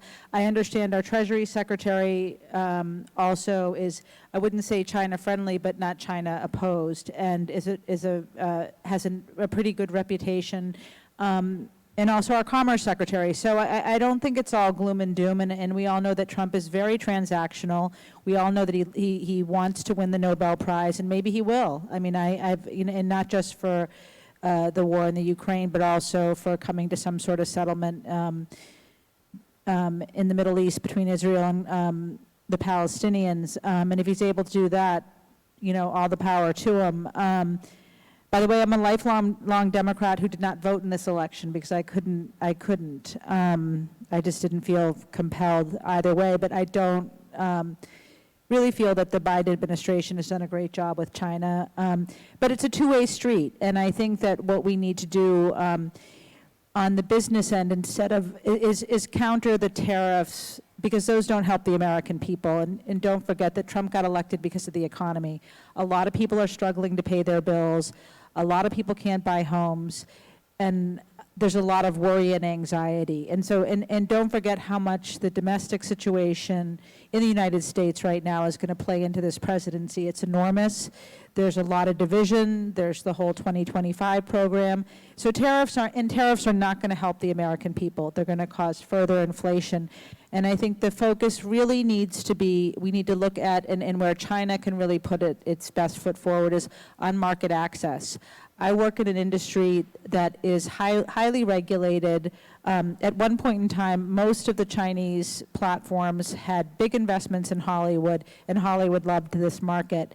Today, that is not the case, and that's partially that the content isn't working, and local content around the world is usurping some of the U.S. dominance, and the companies that are investing locally, like Netflix and Amazon, are doing quite well.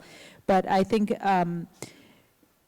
industries, entertainment, healthcare, green tech, finance, both sides need to be talking to each other at the working level and develop frameworks to open up these areas, because if we can counterbalance tariffs with actual business opportunities at a time when a lot of American businesses are shrinking or leaving China, that's going to be what makes a difference. And in my industry, for example, U.S. streaming services are not allowed to officially land in China.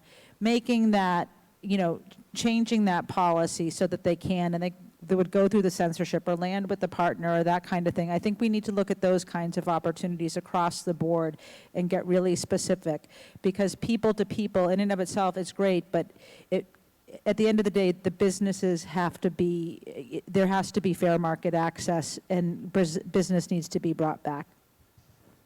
Okay, thank you, Didi, for your quite positive, I cautiously optimistic. Absolutely, I also agree with you. I think Trump actually this time surrounded by some business advisors, which he trusts quite deeply, and a company like Elon Musk. I mean, because they invest in China, they become the largest company in the world. Apple, Tim Cook, they invest in China, they become the largest company in the world, and Steve Schwarzman, and many more. I think that makes a great sense, the business community. And those companies provide a model for success. And I think other companies, other American companies, have to look at what they're doing right and ask for the right things, instead of saying, oh, we can't be here, or, oh, it's unfair, or, oh, and throwing their hands up in the air, which they often do. They have to say, how can we make this work? What do we want? And China has to say the same thing back. We have to get into a real dialogue if we want to see things improve. That's right. I think so. So we can talk. We can always have a face-to-face street to continue. Now I'd like to hear from our friend Jeff again. I mean, you are in Canada, so close to U.S., and but also looking at the China-U.S. relations.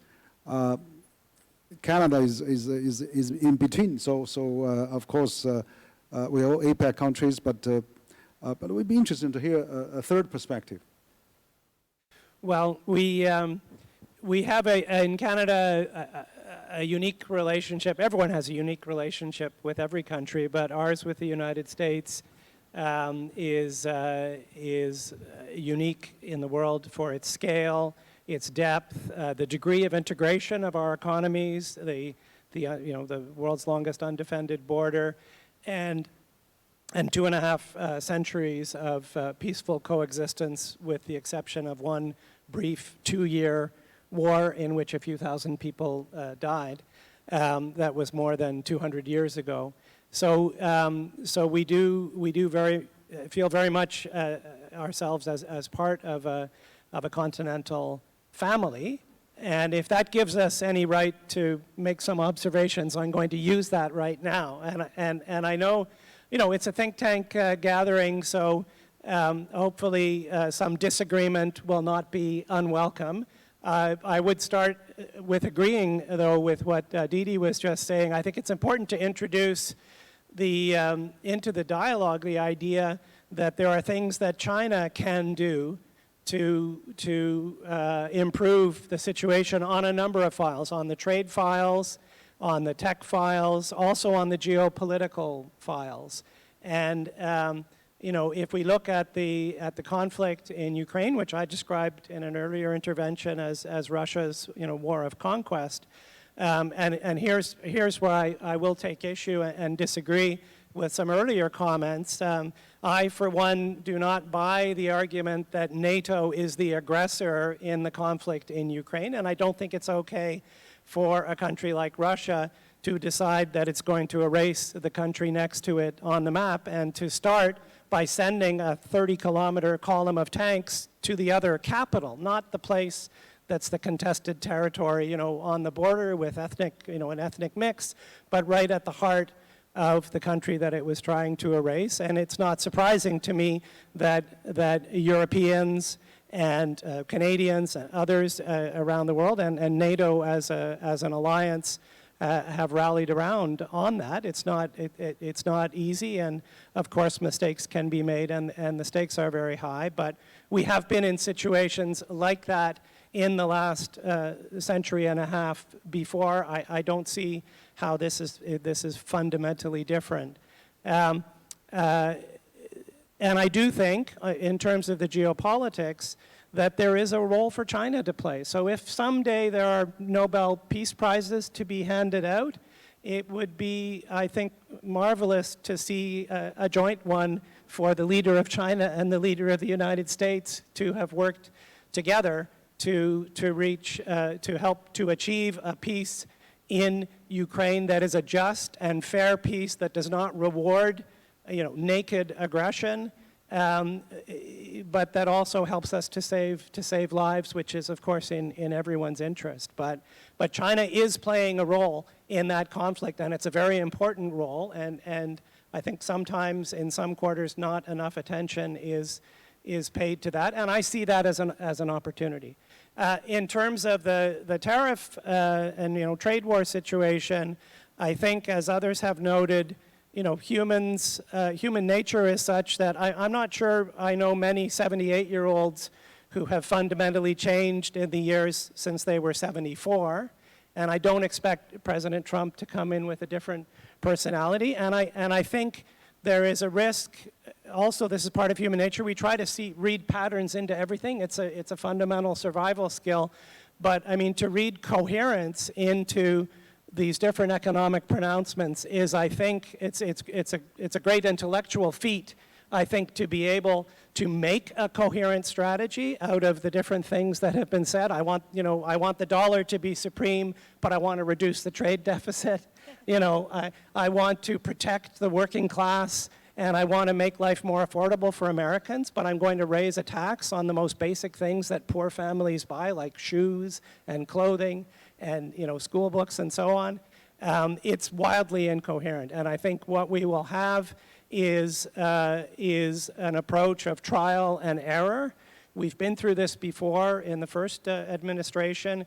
We've also been through larger cycles when it comes to, say, acceptance or non-acceptance of principles of free trade and comparative advantage, where we've gone in the last century and a half through longer cycles. I do fear, and I think we just need to swallow hard and recognize that we may go through one of those cycles again, like we did in the 1930s, and we will learn some hard lessons because of the economic effects that trade wars and things that can lead to trade wars will have.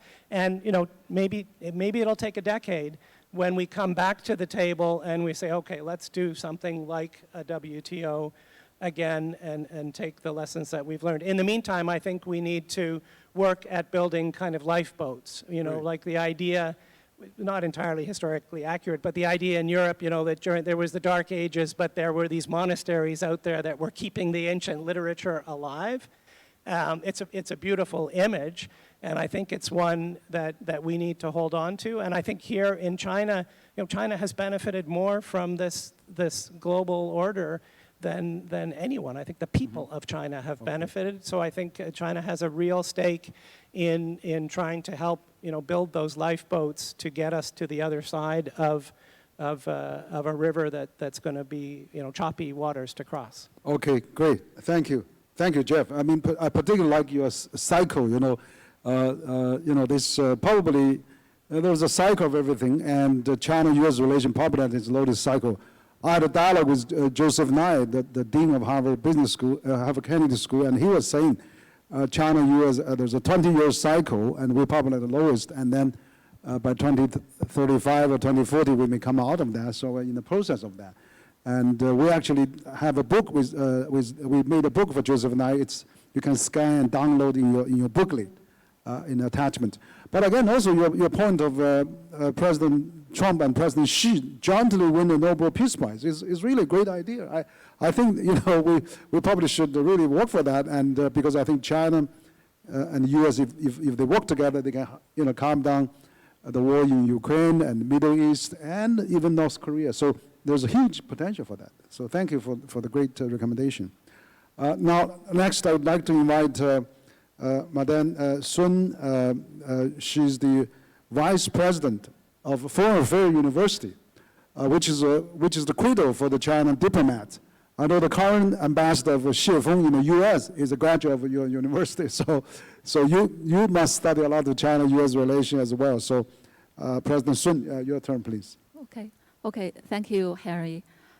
It's a great pleasure to attend the forum this year and also this very important session. I think for China-U.S. relations, if we want to better understand it, we have to summarize it, what has changed in the past several years. We can see three big changes. One is the strategic perception. So we know that the U.S. has taken China as a revisionist state or strategic rival, and then most recently, Blinken defined China as the only country with the intent and the means to reshape the international system, or pacing challenge, the most consequential long-term strategic competitor. So we see this kind of strategic perception, the change of strategic perception. And then the next change is the U.S. concrete action towards China. So we see a lot of changes regarding action and behavior, such as small yard, high fences, or encircling and containment, or the pan-secretization in different areas, Confucius Institute, people-to-people exchanges, science and technology, almost every field. So this is the action caused by the strategic perception change. And then the third change is the influence. So we see due to the strategic perception change and the action change, we also see the change of the influence. We see not only the physical changes or the physical influence of this kind of policy, but we also see the social change or social influence. We see the change of narratives, mutual perception, wrong understanding, which is more instrumental or more harmful for China-U.S. relations, or which make it even more difficult for the development of future China-U.S. relations.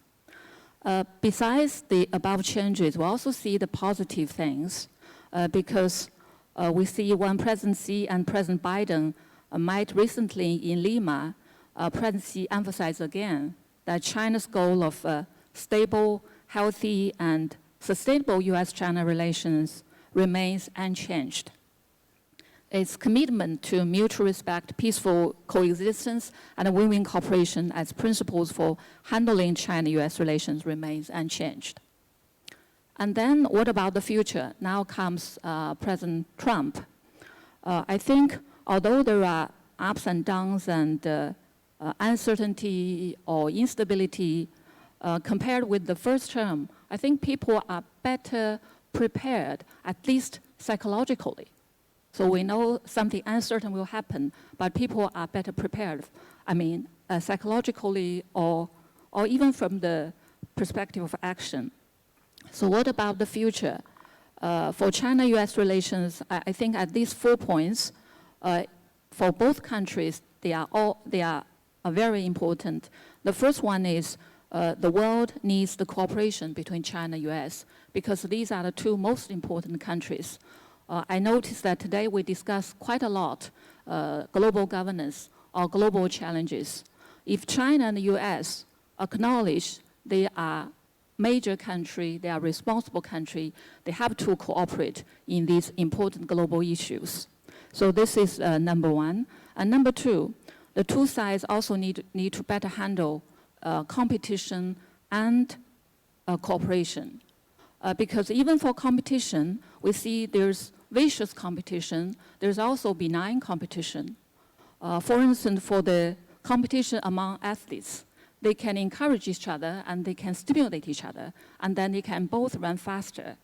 But if you try to stop the other athlete from running faster, I mean, your own speed will also be influenced.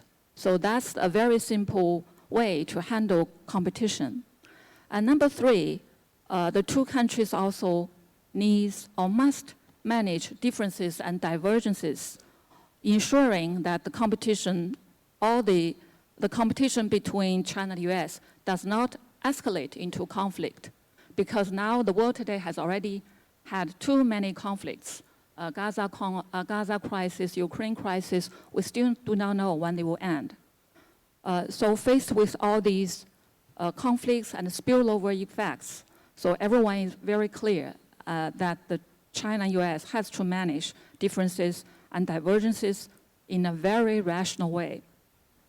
And last but not least, for currently, since the social basis has been eroded quite badly, the most important thing I think so far is to continue to enhance people-to-people exchanges, because so far there's too much misunderstanding, misperception, lack of mutual trust that really influences the understanding towards both sides, policy, language, and action. You tend to perceive them in a negative way.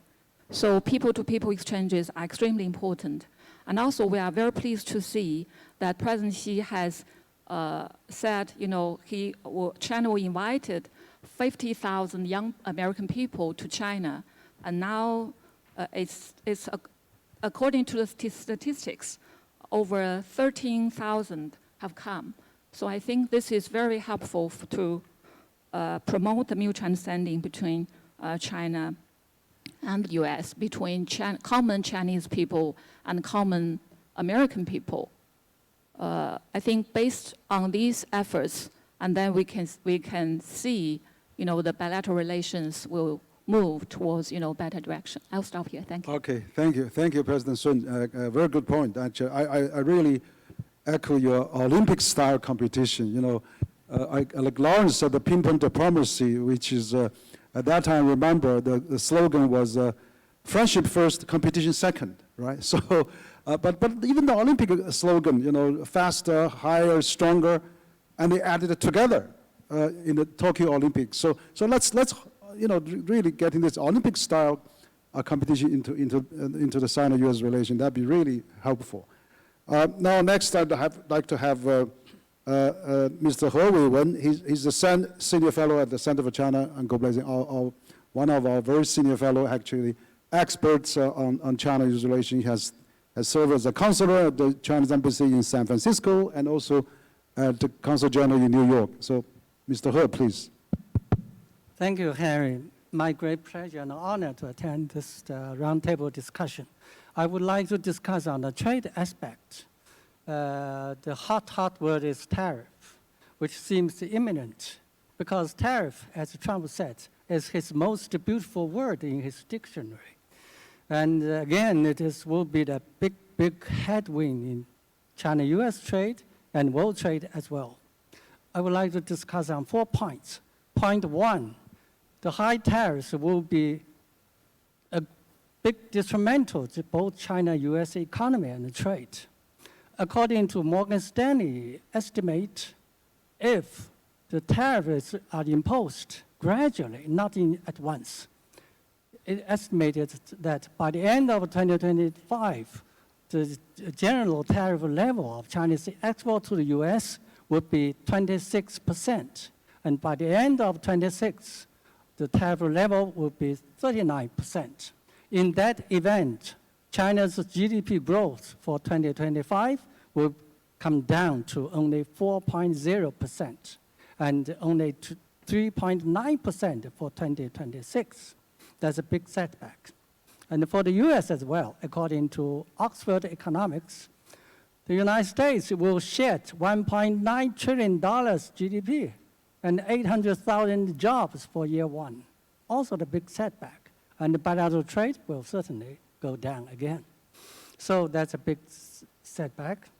Point two, there's a real danger that world trade will have a historical setback to pre-GATT times.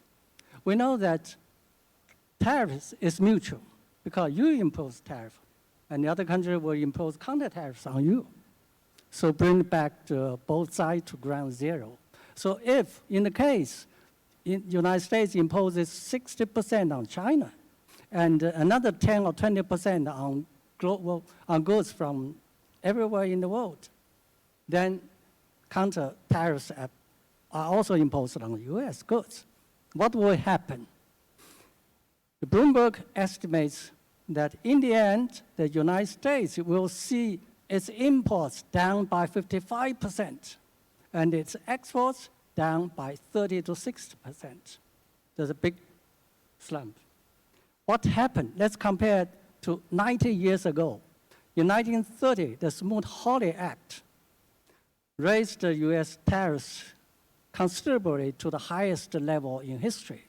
And the UK, France, Canada, and Germany retaliated. Then what happened in the following 3 years? The United States imports fell down by 66%, and its exports down by 61%. So a similar scenario might happen again. And the world trade down 50%. That's why GATT and the later WTO appeared, because we have to address this historical setback. We need a free trade system in the world. So that's point two.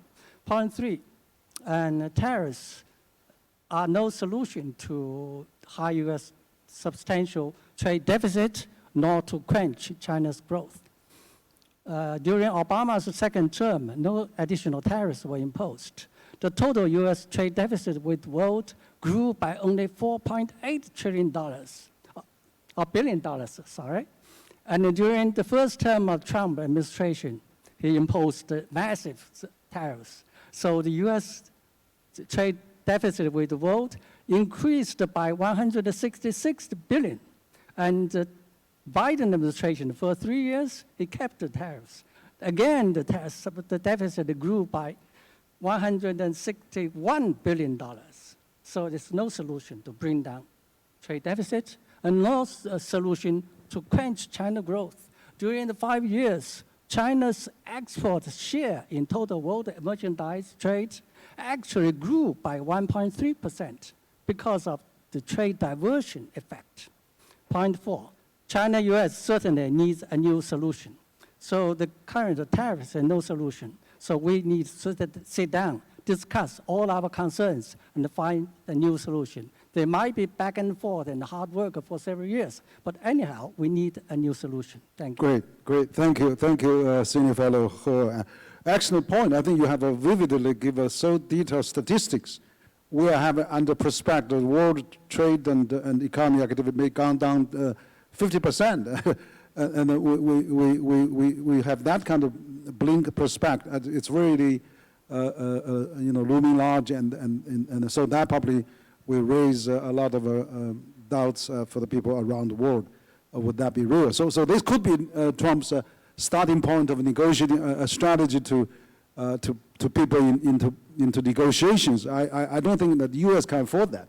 So I agree with you that we have to really use the evidence to show this is impossible to implement. Now I'd like to invite Ajadro Rise, he's the scholar in residence, Asia Society. I know you also, I just met you at the Hong Kong, China, U.S. Forum in Hong Kong last month. So I'd like to hear from you. Thank you very much. Thank you very much, Henry, and to CCG for this opportunity to share my thoughts. Back in 2017, before the Trump administration started, I made a prediction, not about the Nobel Peace Prize, but that in 2025, and I'm going to adjust that now to 2029, Fifth Avenue in New York will be renamed Trump Avenue. I don't know. I think he would really like that if he really secures his legacy. And that's exactly what I think we need to think as what's happening in Trump 2.0, what will happen in Trump 2.0 versus Trump 1.0, is that he doesn't have to run again. So he's let loose, if you will. He will want to do what he wants, right? What he wants to do. And while he might want to get a third term, that's going to be extremely difficult. So what is different this time? I think he's acted very quickly to appoint people. That's very different. I was managing the policy planning unit in the Canadian Foreign Ministry early in the administration in 2017. And one of the problems we had was that many of the positions at state and elsewhere were simply empty. I don't think that's going to happen this time.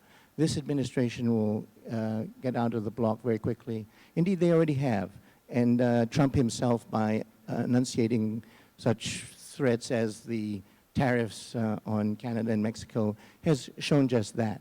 Right? So if you'll recall, well, given the time, I'm going to focus on one particular aspect that may be a little bit off-piste from the question posed in the title.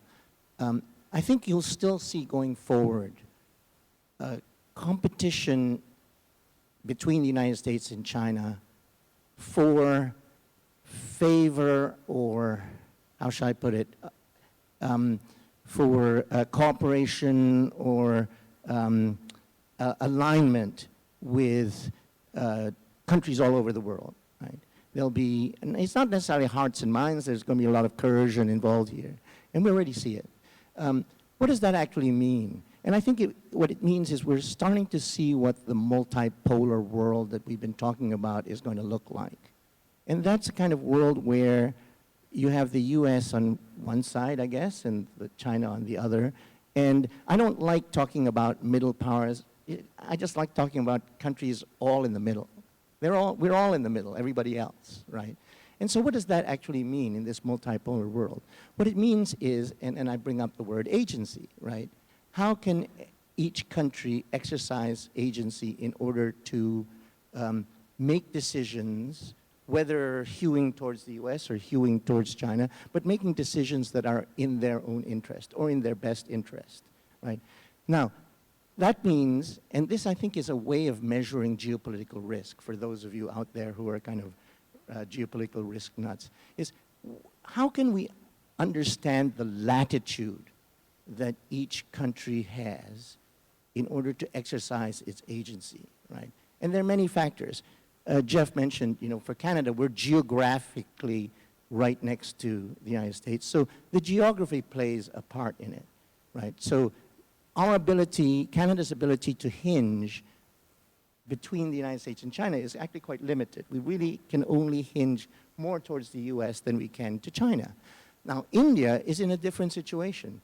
India has much more latitude for hinging, its hingeability. Vietnam, I would argue, has much more latitude to hinge. So if you want to kind of understand the geopolitical risk going forward in Trump 2.0 administration, and I would argue, you know, I made the mistake of thinking of Trump as an aberration, but I think we can't do that anymore. We have to think of Trumpism, if you will, whatever that means, but extending beyond Donald Trump in administration. And so this is a new world, but it's a new world where countries will have difficulty, and this is the multipolar, why the world will be multipolar. But these countries, every country will have to struggle with trying to find a way to assert their interest and understand their hingeability.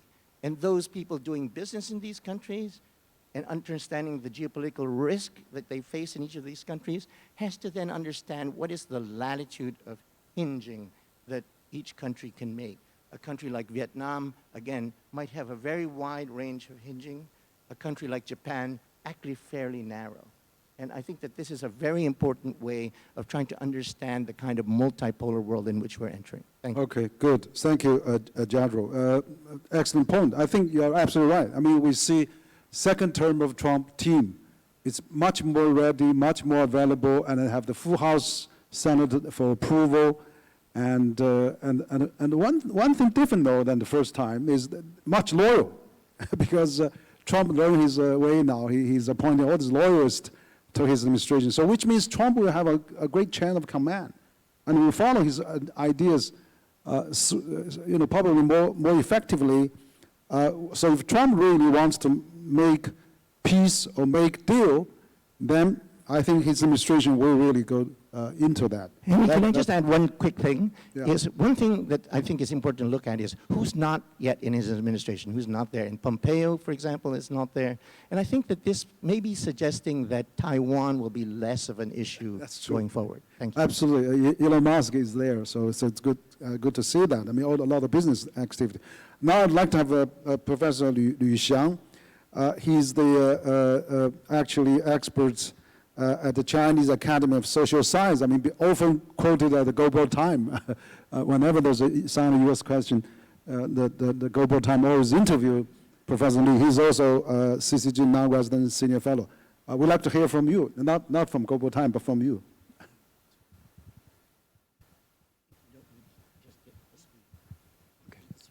Oh, thank you. Thank you, Hu Yao, for inviting me to such an important occasion. It's an important event because, the U.S. election just finished a few days ago. But I feel a bit surprised today. Maybe everybody, if you look at the things in my way, you are also surprised. Here is a panel about China-U.S. relations, but here we see so few people from the United States. In our panel, maybe only one is from the United States. So we are now witnessing a period, and even an age in which there is a China-U.S. relation without the U.S. side participating into it.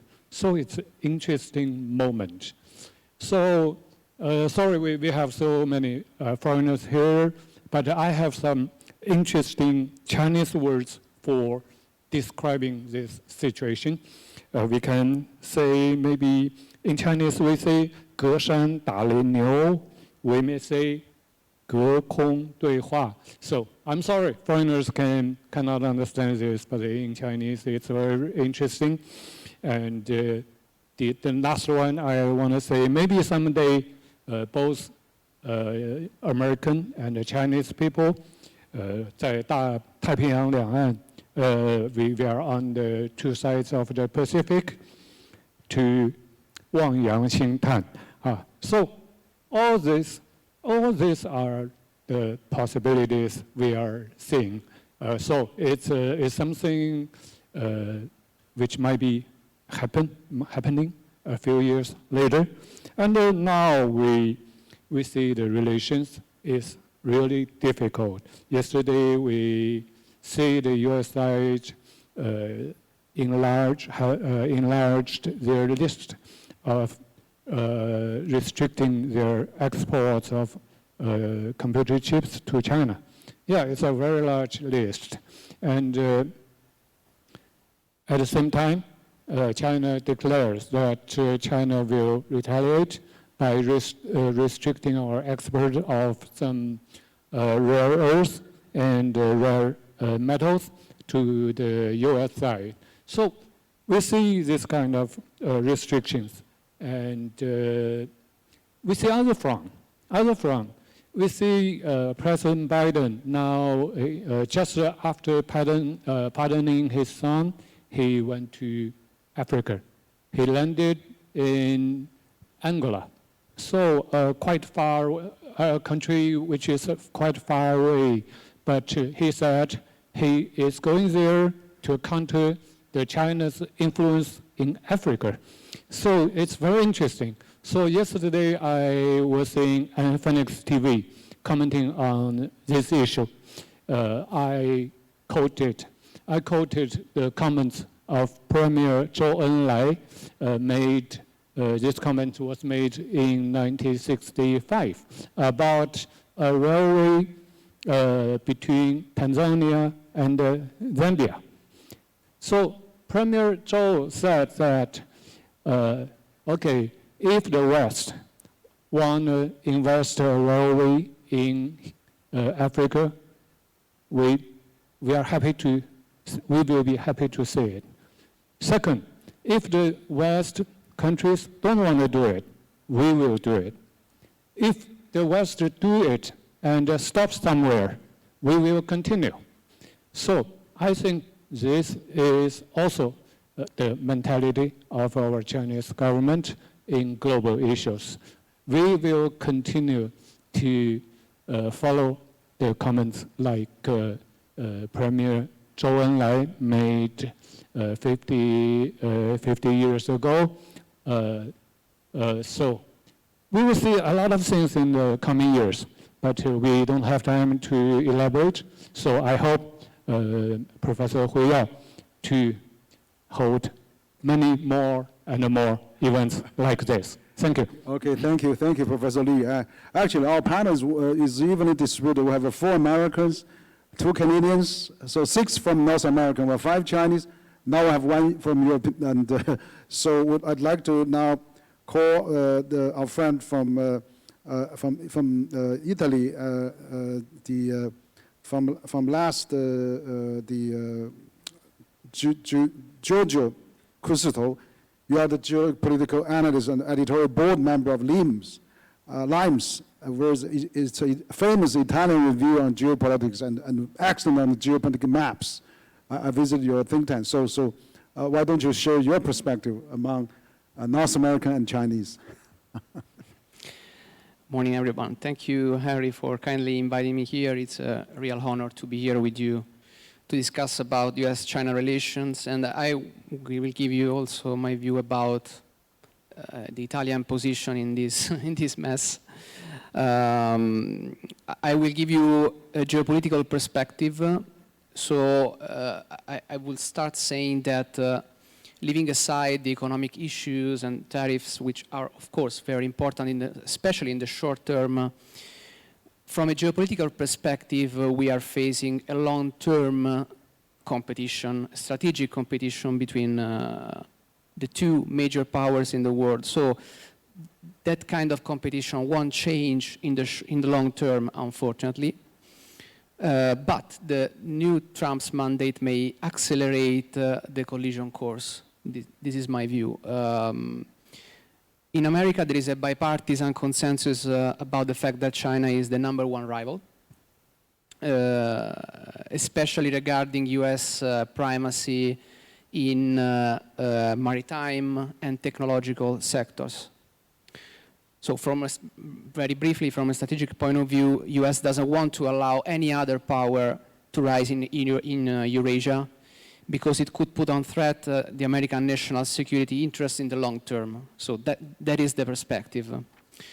At the same time, China wants to, in the long term, pursue the so-called China dream, stabilize the domestic economy, become a maritime power, a space power, and pursue the unification with Taiwan.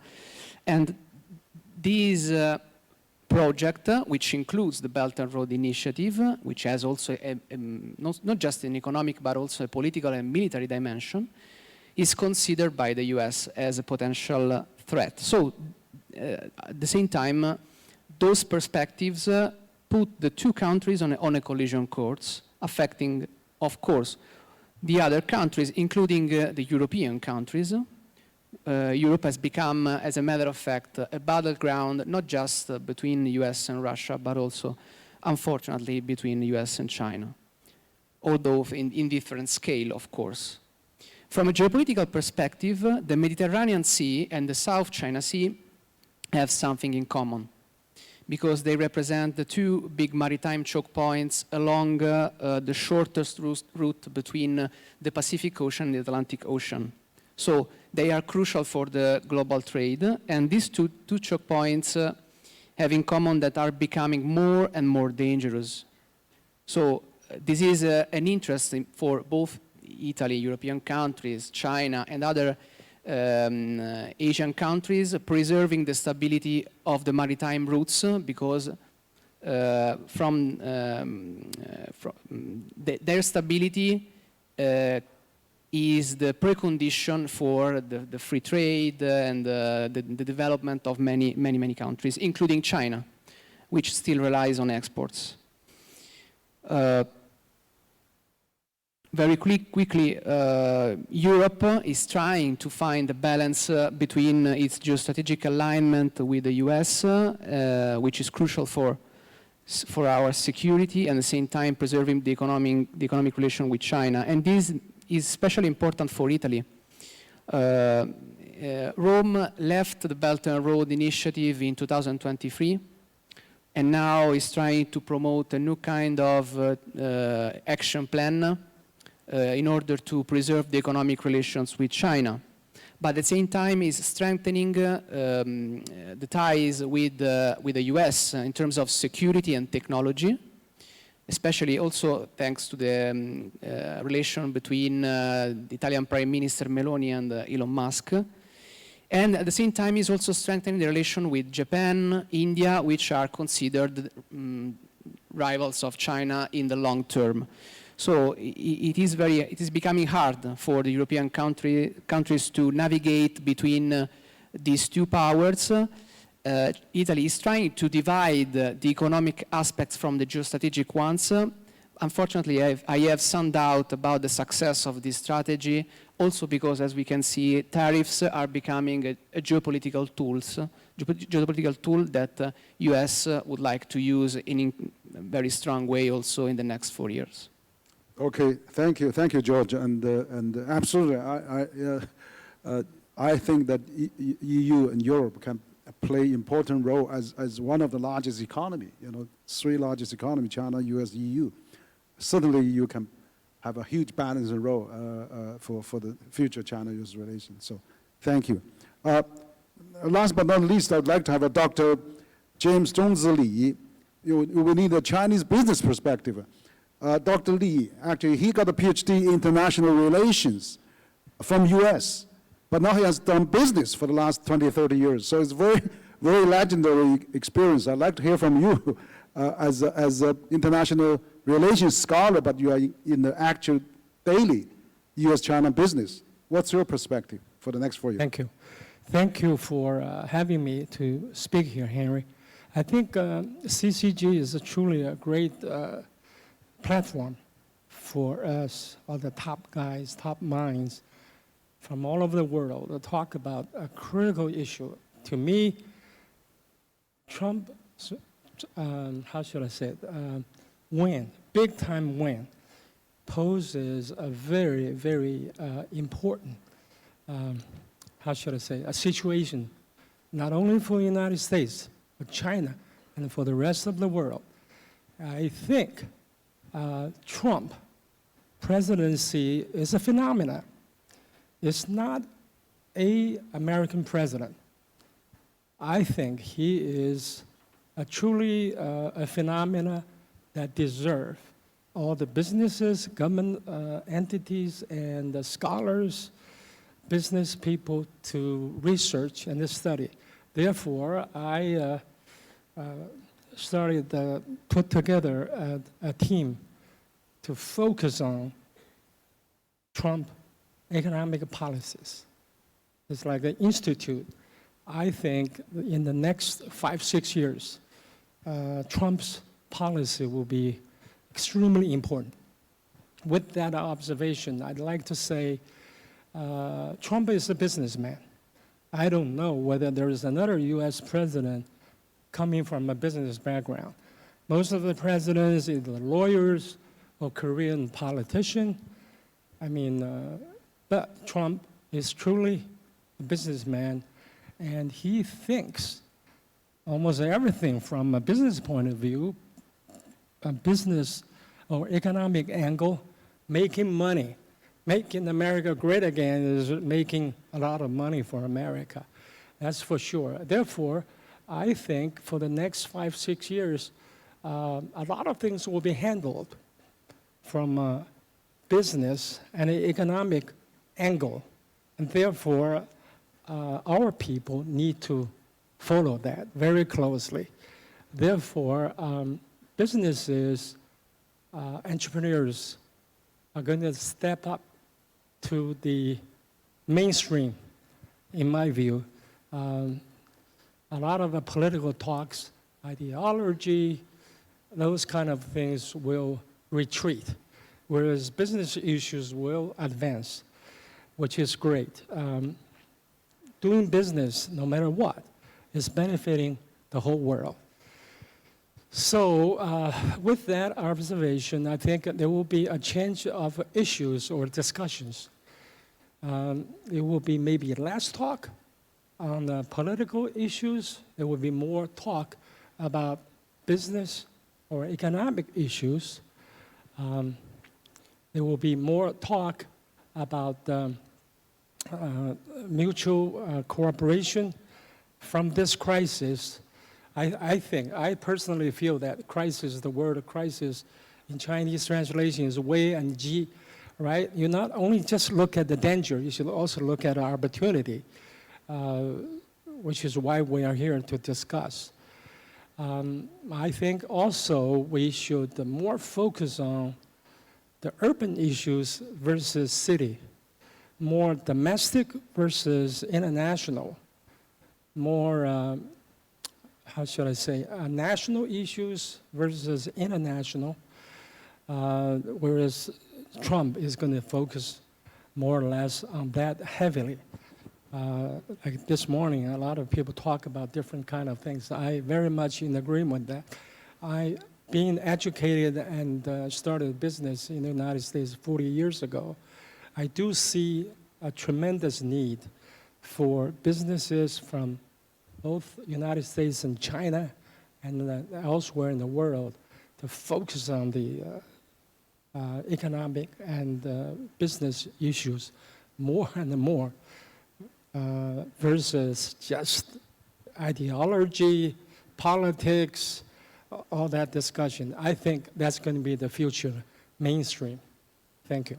Okay, thank you, Dr. Lee. Excellent point. I think absolutely, Trump probably is one of the very few business background entrepreneur become the president, and he's really pro-business. And also, you're right. You know, let's all more focus on the domestic policy, domestic incompetence, domestic issue, rather than blame scapegoating around. And every country should do that. Let's focus on solving the domestic problem in the gap between rich and poor, rather than we have other people as a scapegoat. So your point is well taken.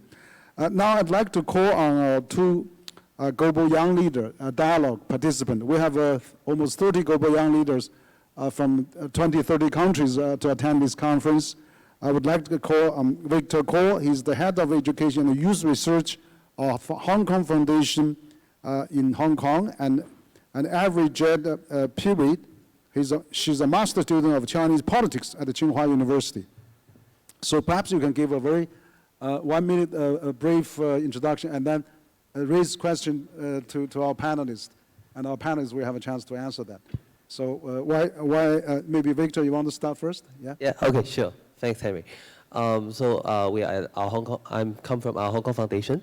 which is a public policy think tank, the largest one in Hong Kong.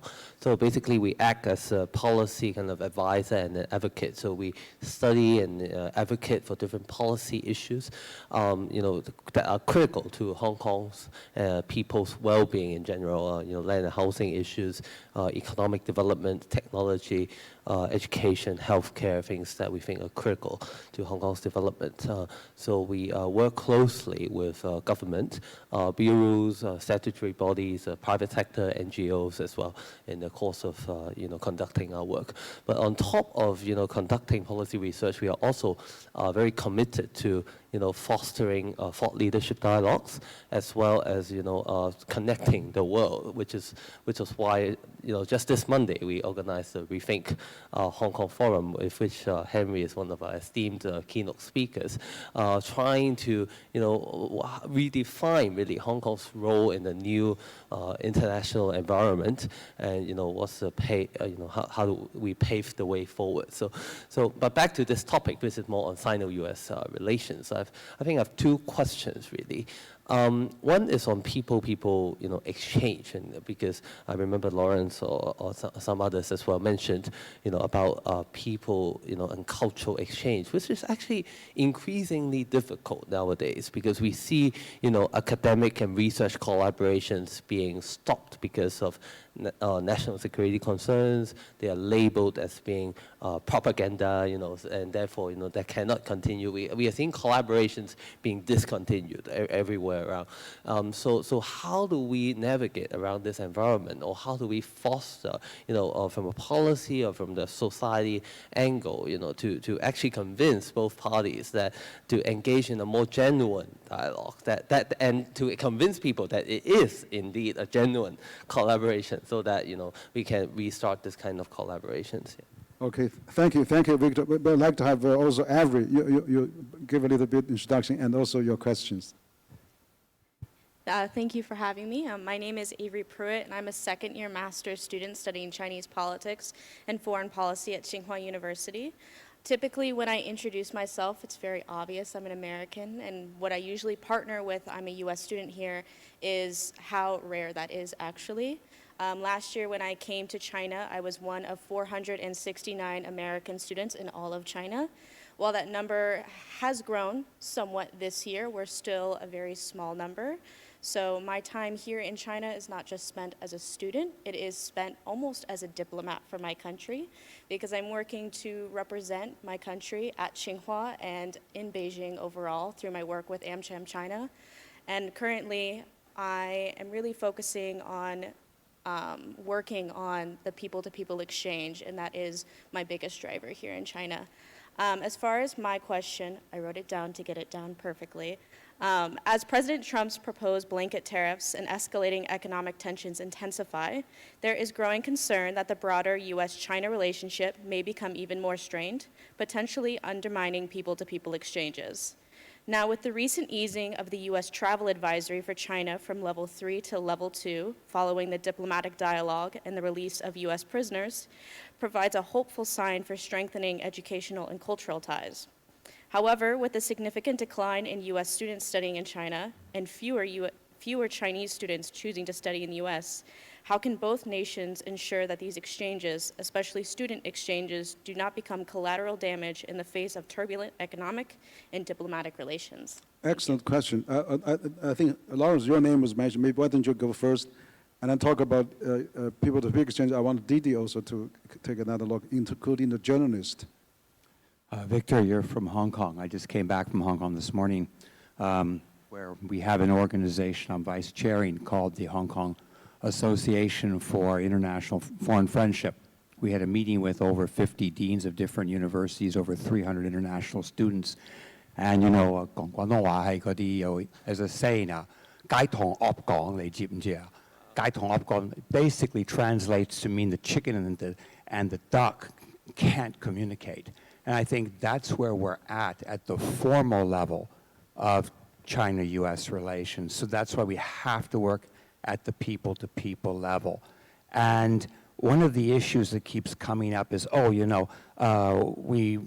has a very great economic model, look at its success, but we have different values. So this keeps coming up over and over again. I think we want to break through that. And in our conversations in Hong Kong, one of the initiatives we're doing with media in particular and filmmaking is to try and bring back the golden age of Hong Kong movies, because everybody anywhere in the world loves Bruce Lee, Jackie Chan, you know, the writings of Jin Yong, and the Kung Fu culture speaks of certain values like righteousness, justice, the little guy standing up. And, you know, in that context, even American rap groups like Wu-Tang Clan, which basically, you know, the Wu-Tang Clan is a Wu-Tang style of Kung Fu, and Amidst and Kanye West have all adopted this kind of Kung Fu iconography in a lot of their music videos because it does stand up for the little guy standing up against systems that may not be coherent with the needs of people. And so if we come back to the word, you know, in Chinese martial arts, wushu, you know, it's translated as martial arts. I will say that that's a completely incorrect translation because the character wu combines two characters, zhi, which means to halt, and ge, which is a weapon. So it literally translates as the art of halting weapons or the art of nonviolence. So when we start this kind of people-to-people dialogue, if in America we still have the values that Martin Luther King stood up for, then I think the people of China and America do have a lot to talk about. And maybe that's where we need to get back to a new ping-pong diplomacy. Sports and culture is the last thing to go, and it's where all new things begin. So let's start there. Okay, thank you, Lawrence. Regarding the second question, actually, I think China has unilaterally opened the visa for 38 countries now for 1 month's free stay in China. I would recommend China open that to U.S. completely, to Canada, to U.K., to all the countries that you know that China needs to really open more door to. So I know that Didi has something on the journalist, and also I hope we can have more foreign journalists here in China. So increase the people-to-people exchanges. Well, a couple of things. Henry and I are both on the advisory board of Duke Kunshan University, and we had our best year. We're having our best year in terms of applications, and that includes from U.S. students. So that's a good sign. This weekend, I'm an advisor to the NBA. We're having the NBA Legends game in Macau as the first game since pre-COVID, and some other issues. And there'll be a team game next year, so it's not all gloom and doom. On journalists, I mean, since the previous Trump administration identified Chinese journalists working in the United States as agents in the state, China then radically reduced the number of American journalists in China. So the China story isn't getting out there. There's a lot going on here. When you talk about, you know, politics are politics, people are people, and if I had a dime for every concert I get invited to or art show, and I would say too, on the soft power side, I'm doing a lot of work setting up Chinese remakes in the U.S. right now, Japanese and Chinese remakes. And there's, you know, people are looking at what's coming out of China, and I'm setting up a pretty significant Chinese animated film, which is a whole new superhero complex, a superhero universe, which is really, really clever. And it's not just about China, it's actually about the world. It's about social media platforms, and it's about the truth, and it's about how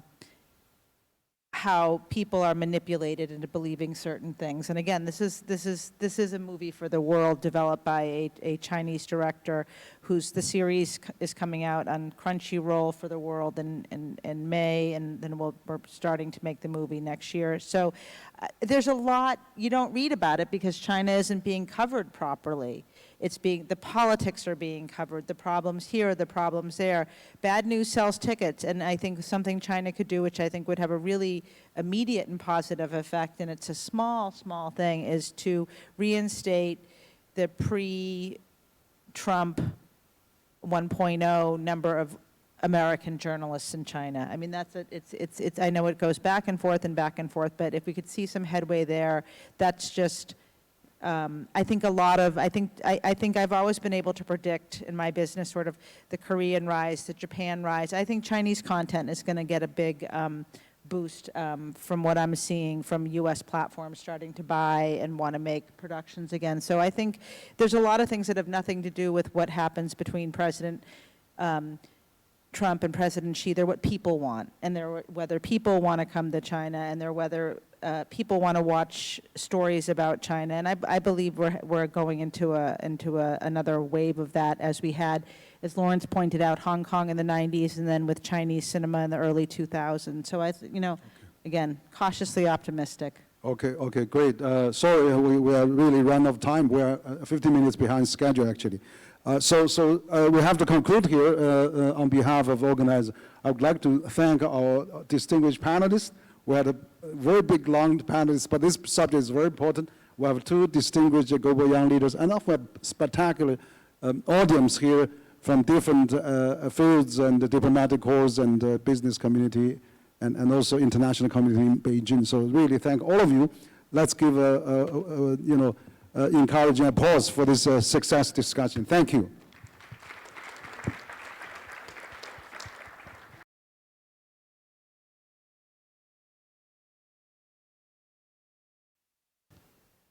非常感谢大家继续参与我们的论坛。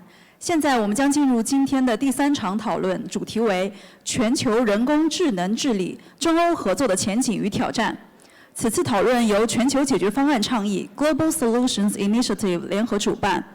本场讨论的主持人是中国与全球化智库 CCG 副主任、高级研究员，曾担任 Infosys 大中华区董事总经理的刘洪先生。Thank you for staying with us as we begin our third panel discussion of the day, and thank you for taking such a short break. This panel discussion is titled Global AI Governance, Prospects and Challenges for China-Europe Cooperation in collaboration with the Global Solutions Initiative.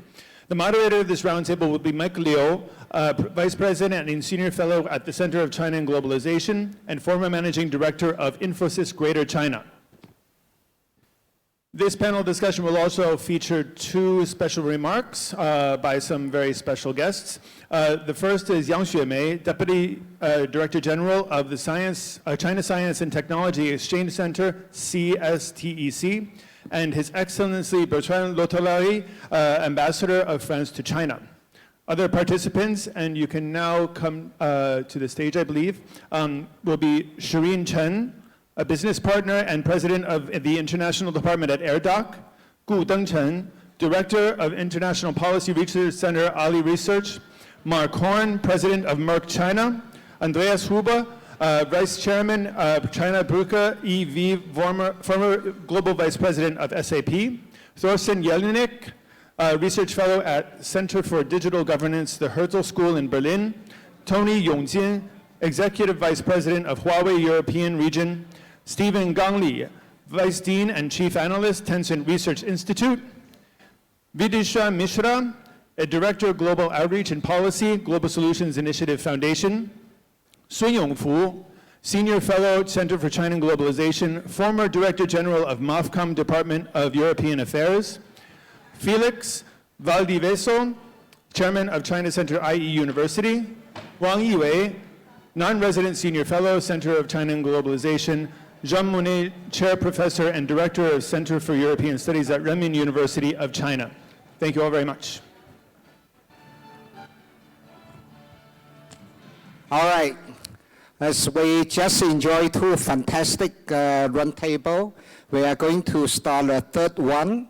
The theme is the global AI governance, prospect and challenges for China-Europe corporations. This is also jointly hosted with Global Solution. And today, our topic is, I would say, is very ensuring if we really look at what's happening in the world. If I may, look at the global governance. For many people, probably they try to understand what does that mean for global governance. It's about how we can collaborate to come up with a set of rules, standards, and the practice that help to manage AI in our societies. So if I really recall with the first AI Safety Summit in UK in 2023, and France will host AI Summit in February 2025. As a key players in technology, both China and Europe have been at the forefront of AI governance.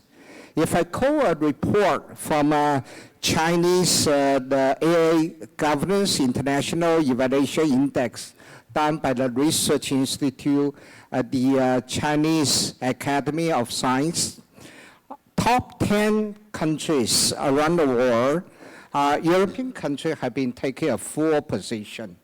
And Germany in the 4th place, UK 6, France 8, and Italy in the 10, where China is in the 2nd place.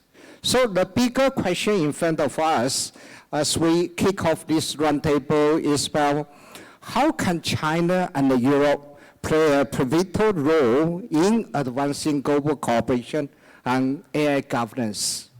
Without further ado, I would like to invite Madam Yan Xuemei, Deputy Director General, China Science and Technology Exchange Center, to give us a special address. Madam. 谢谢主持人. Thank you. Thank you, Mike. Esteemed Your Excellency Bertrand Luther and Harry, good afternoon, everyone. I'm very delighted to be invited to attend this morning. As per schedule, I'm going to talk about the global AI governance, to share my observations with you. Right now, the new round of the science revolution is on the way. The cloud computing, big data, and machine learning getting deeper and deeper. AI has become the core momentum to drive the world. The huge opportunities brought by AI. At the same time, the development of AI also faced with a lot of risks and challenges in the world, which include the privacy, security, the social equity, geopolitical tensions, and so on and so forth. So the AI governance need to be coordinated and collaborated with all countries. As the responsible great power of AI development, China is willing to cooperate and conduct a dialogue and exchange with the countries. Last year, the 3rd Belt and Road Forum, President Xi Jinping has proposed the initiative of AI governance around the governance, management, and the development of AI, systematically clarify China's solutions, providing the references for how to govern AI.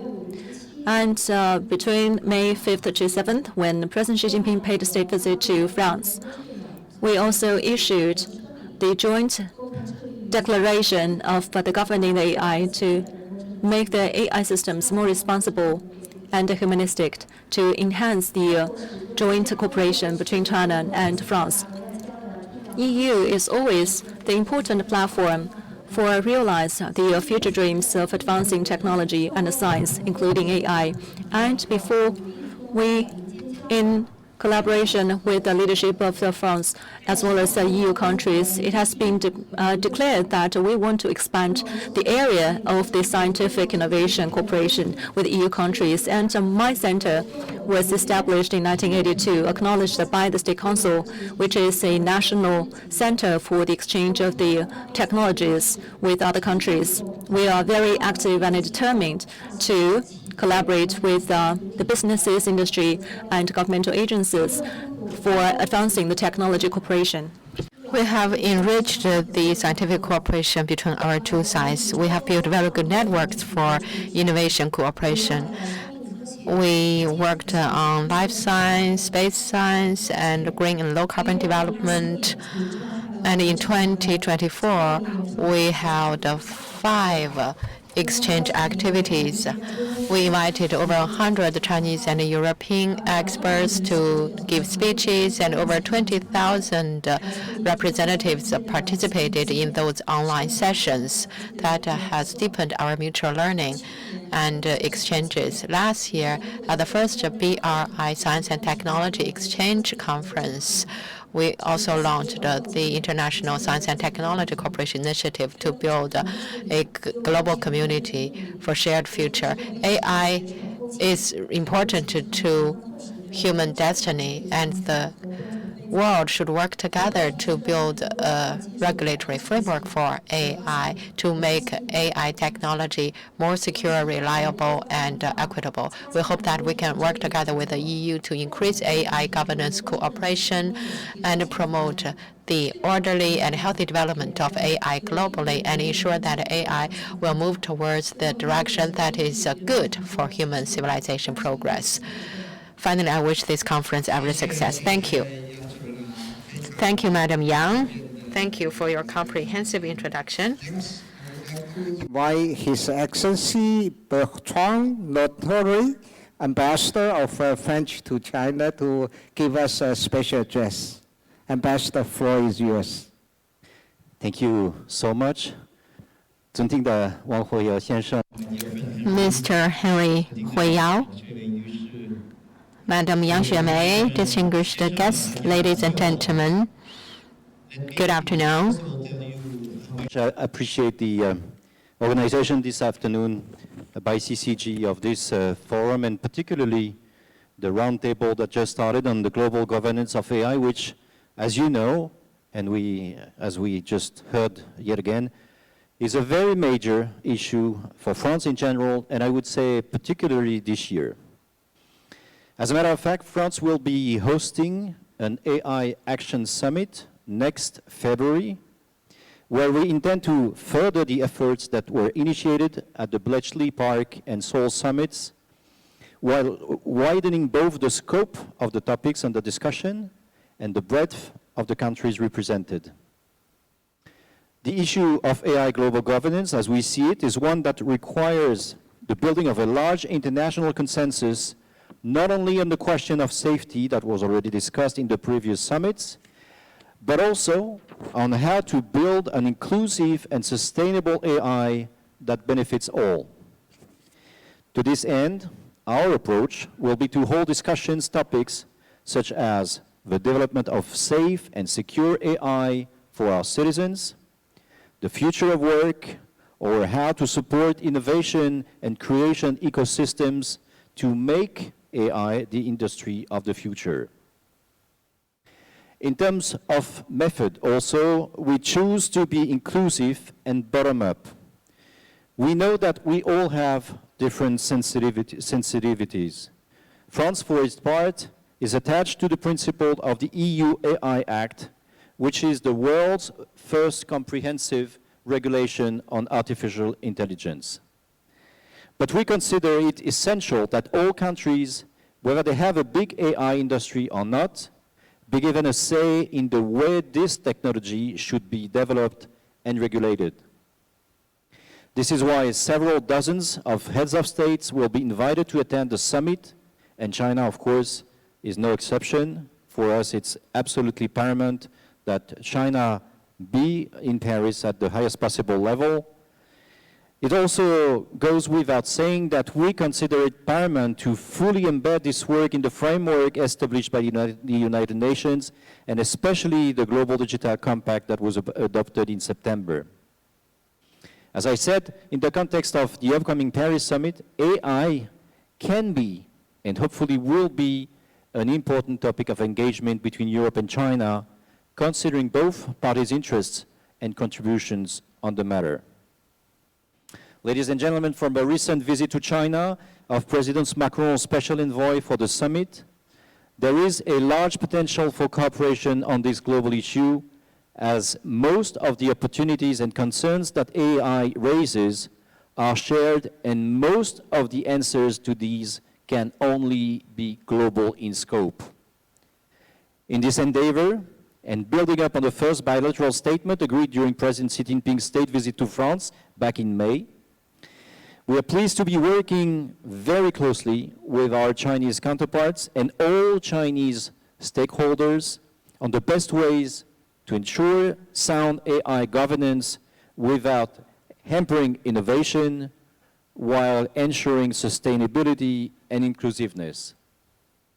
And beyond the scope of states, we also consider that inclusiveness in the governance of AI must extend to civil society, academics, artists, and all those who have knowledge of or will be affected by the development of AI. As AI is a profoundly technical issue, we consider it essential that the debates on its development and governance be grounded in scientific work. This is why scientists and academics from China, as well as from all over the world, will be invited not only to the summit itself, but also to a series of encounters that will be organized in the days leading to the meetings of the heads of state. In light of all this, ladies and gentlemen, I can only encourage each and every one of you to learn more about the summit, and if you are interested, explore the many ways in which you can contribute and bring your own ideas to the table. Thank you all for your attention. 谢谢各位. Thank you, Ambassador, for setting the stage, and definitely we look forward to the forum next year. So now I would like to invite distinguished speakers to start the roundtable in alphabetical order. The first speaker will be Serene Chen, President of the International Department, AirDoc. Serena, the floor is yours. 好的，谢谢主持人。Thank you very much, Madam. Thank you, Mr. Chair. Thank you for your invitation. AirDoc is actually the only AI medical care company that is represented in this forum. And we have recognized some challenges posed by globalization. So I'd like to take this opportunity to share our ideas with you.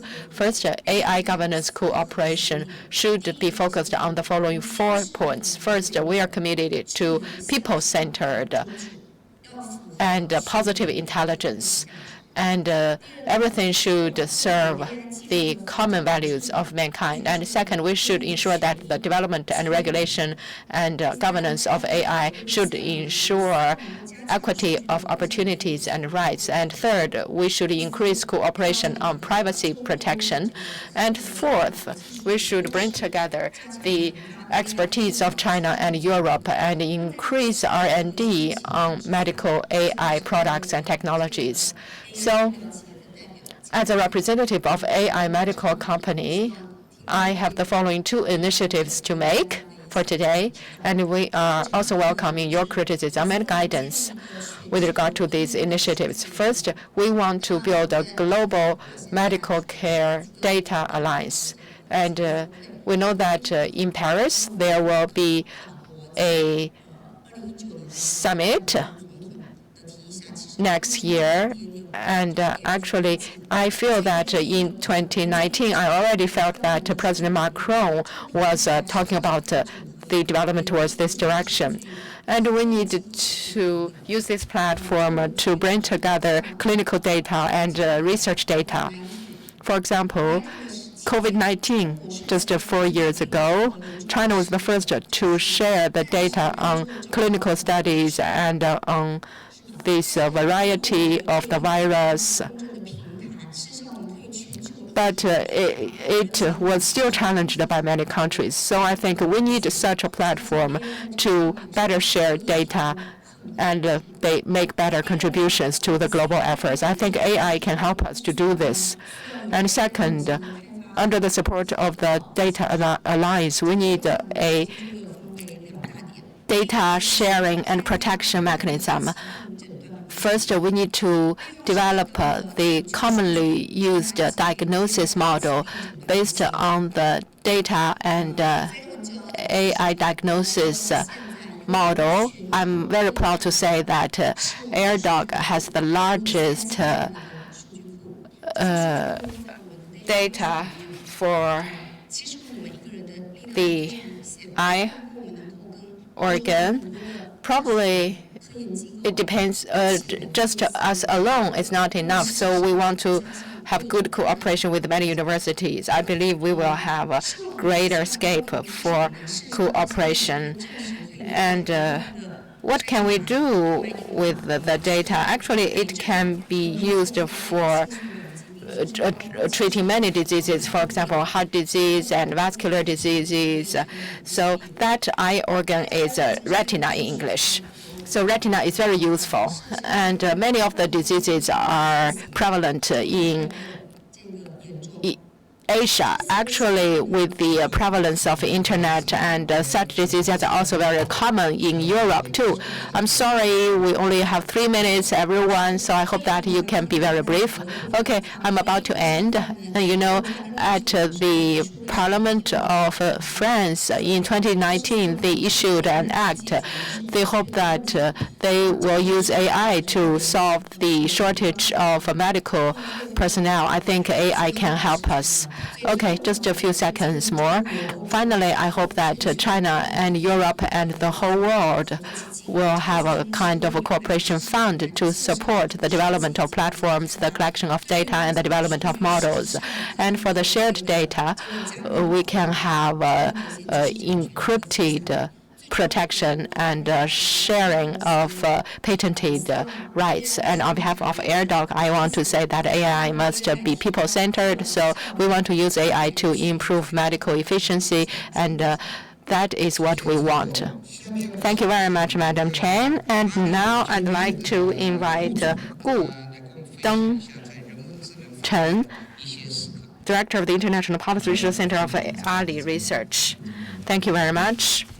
Distinguished guests, I'm very honored to have this opportunity to share with you our ideas about AI governance and global governance. We have a feeling AI is an e-commerce company, and its slogan is that there should be nothing impossible in terms of doing business in the world. So we have been doing cross-border e-commerce from 2019 to 2022. The 27 countries of the EU, through the Alibaba platforms, exported over 120 billion euro to China. So for 4 years, it's about over 100 billion euro.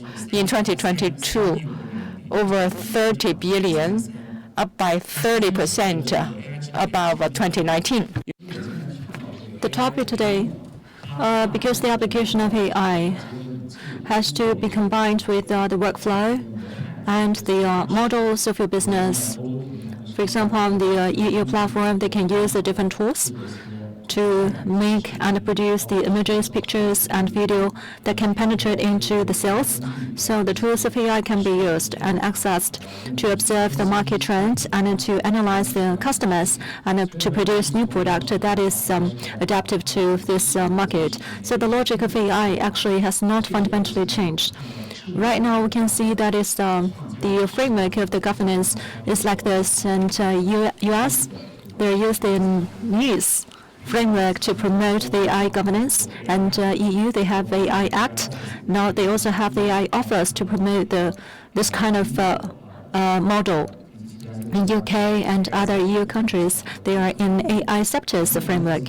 So the core expectation is that the governance can be governed by unified standard and norms, be the measurement or test or whatever, and everything needs to be unified under the same standard. And in the future, we hope that through the public cloud plus the AI plus the technology promoters to serve the market and the customers in EU. So there is some detail from Microsoft.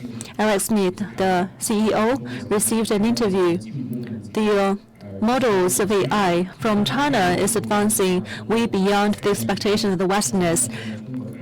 And now the AI's models development and LLMs in China has been transformed very fast. We have Ali Cloud and we have other clouds, and now they are at the same level of US right now. And the community of the cloud, which is based on Qianwen and LM based on the Qianwen framework, the users amount to like 82 million. So through the open source and open model, more developers and more tools can be nurtured on the platform. The technologies can be combined with the ecosystems of the e-businesses to serve more customers, to save the cost of the communication and transactions.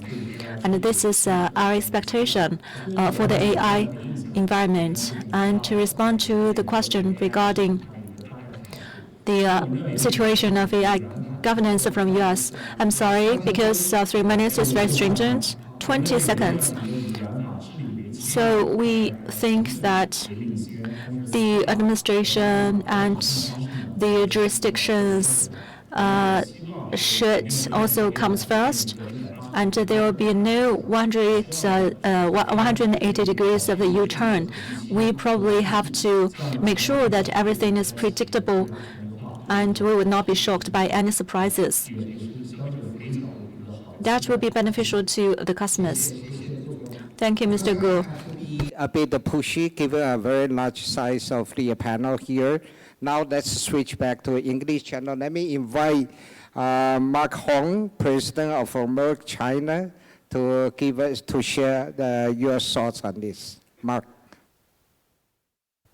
Thank you very much, His Excellency, Ambassador to France, Madam Yang, dear friends of CCG, distinguished guests.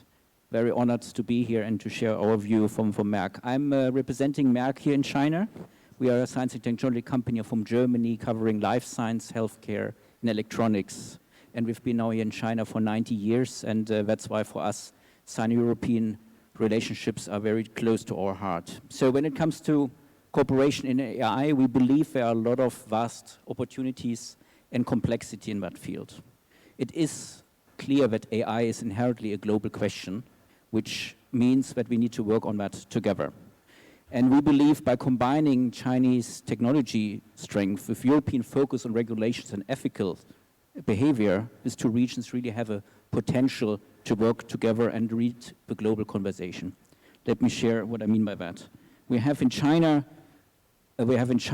really a tremendous stride in AI over the last couple of years, significant investments in technology, data infrastructure, and a vast pool of talents. China's next generation of artificial intelligence development plan has positioned the country as a global leader by 2030. On the other hand, in Europe, we are home of some of the world's leading research institutes, companies focusing on AI, with a very strong emphasis on ethical considerations and human-centric technology. The European AI Act aims to create a comprehensive work framework in that space to drive really the concept of safe, trustworthy, and ethical AI. Now, I think the devil is always in the details, and this here really is, again, differing perspectives of culture also, how AI government models will relate to data privacy and security. And if you think about that, just to quote a research from Forbes, in Europe, for example, there are significant concerns around misinformation of AI, employment impact, and clearly also the question of dependency on technologies. Whereas in China, for example, most of the people feel that this is an opportunity. So this is something we need to also take into consideration when you look at this. Now, there are vast opportunities where you can really use AI. It's around pandemics, climate change, aging population, and we really see also the GDP growth opportunities coming through. To quote here an IDC report from 2024, by 2030, this will contribute by another $20 trillion of GDP growth. So a lot of opportunities for all of us. So what are the areas where we suggest we should work together? One is really to create a common AI standard framework that ensures the system's trustworthy and non-discriminatory. Second one is to really have joint research initiatives to address the shared challenges we just discussed around bias, sustainability, and then really focusing on some of the overarching human problems we all share, like climate change, healthcare, disaster response. We also believe that there needs to be an effort to make responsible AI systems, which means respecting human rights, being transparent, and really understandable for us what the outcome is, because that is still one of the biggest problems we see at the moment, that we do not understand the outcome of AI. And to share with you at the end, one of the approaches we take at Merck, we actually use AI very much in the area, of course, of healthcare drug discovery. We also use it in life science for material science discovery, and we use it also for design, for sustainability, so really using AI to simulate potential new materials to reduce CO2 emissions.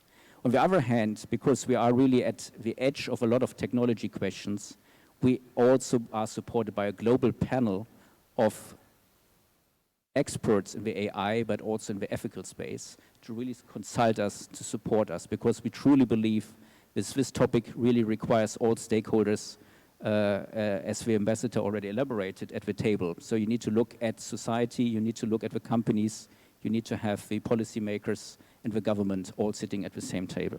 So that only then, I think, we can manage to balance innovation and digital ethics coming through this, and then really can really grasp the full potential of AI as human mankind. Thanks a lot. Thank you, Mark, for very comprehensive thoughts. Next, I would like to invite Andrews, Vice Chairman China Brook, to share your thoughts on this. Please help me to stay with 3 minutes if possible. Thank you. Yeah, no worries. Thank you, Mike. Dear Ms. Yang, Get closer to the mic.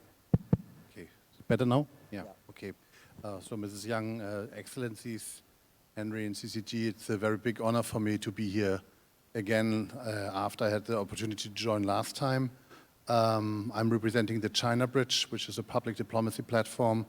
Although for this topic, I would actually go more back to my role at SAP, where I spent 23 years very much looking into less the technology part itself, but more the application of technology and looking for the value in technology, and in this case also refer this to AI. So the question of how technological innovation in China and Europe can create synergies for business communities is central to today's discussion. AI represents an extraordinary opportunity not only to advance innovation, but also to strengthen global economic connections through practical collaboration. China and Europe each bring complementary strengths, as we heard before. China's ability to scale AI solutions rapidly and integrate into such industries such as manufacturing, energy, and healthcare offers a dynamic environment for applying innovation.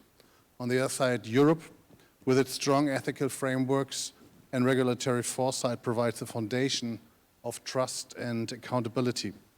Together, those strengths create a powerful opportunity for cross-border collaboration that drives tangible business benefits. For businesses, the real opportunity lies in co-developing innovation, ecosystems that leverage these shared strengths.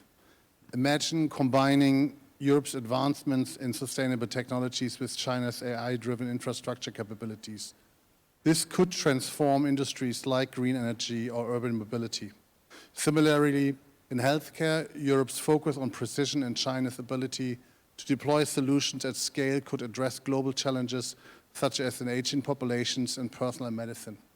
In this context, we are very much working with, in this case, with the Hebei province to develop first pilots. So I'm very excited, hopefully, next year to share more.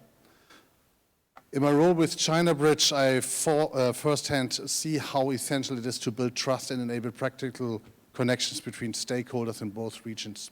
Platforms like ours create the conditions for collaboration by fostering dialogue, aligning priorities, and supporting initiatives that deliver results for businesses and communities alike. At the same time, governments and research institutions play an equally critical role in enabling these synergies. Joint investment programs, shared regulatory frameworks, and research exchanges are vital pathways to success. These efforts need to be designed with a focus on outcomes, whether that's accelerating innovation, improving competitiveness, or creating opportunities for businesses on both sides. Ultimately, AI governance and collaborations are not just about managing risks. They are about unlocking opportunities.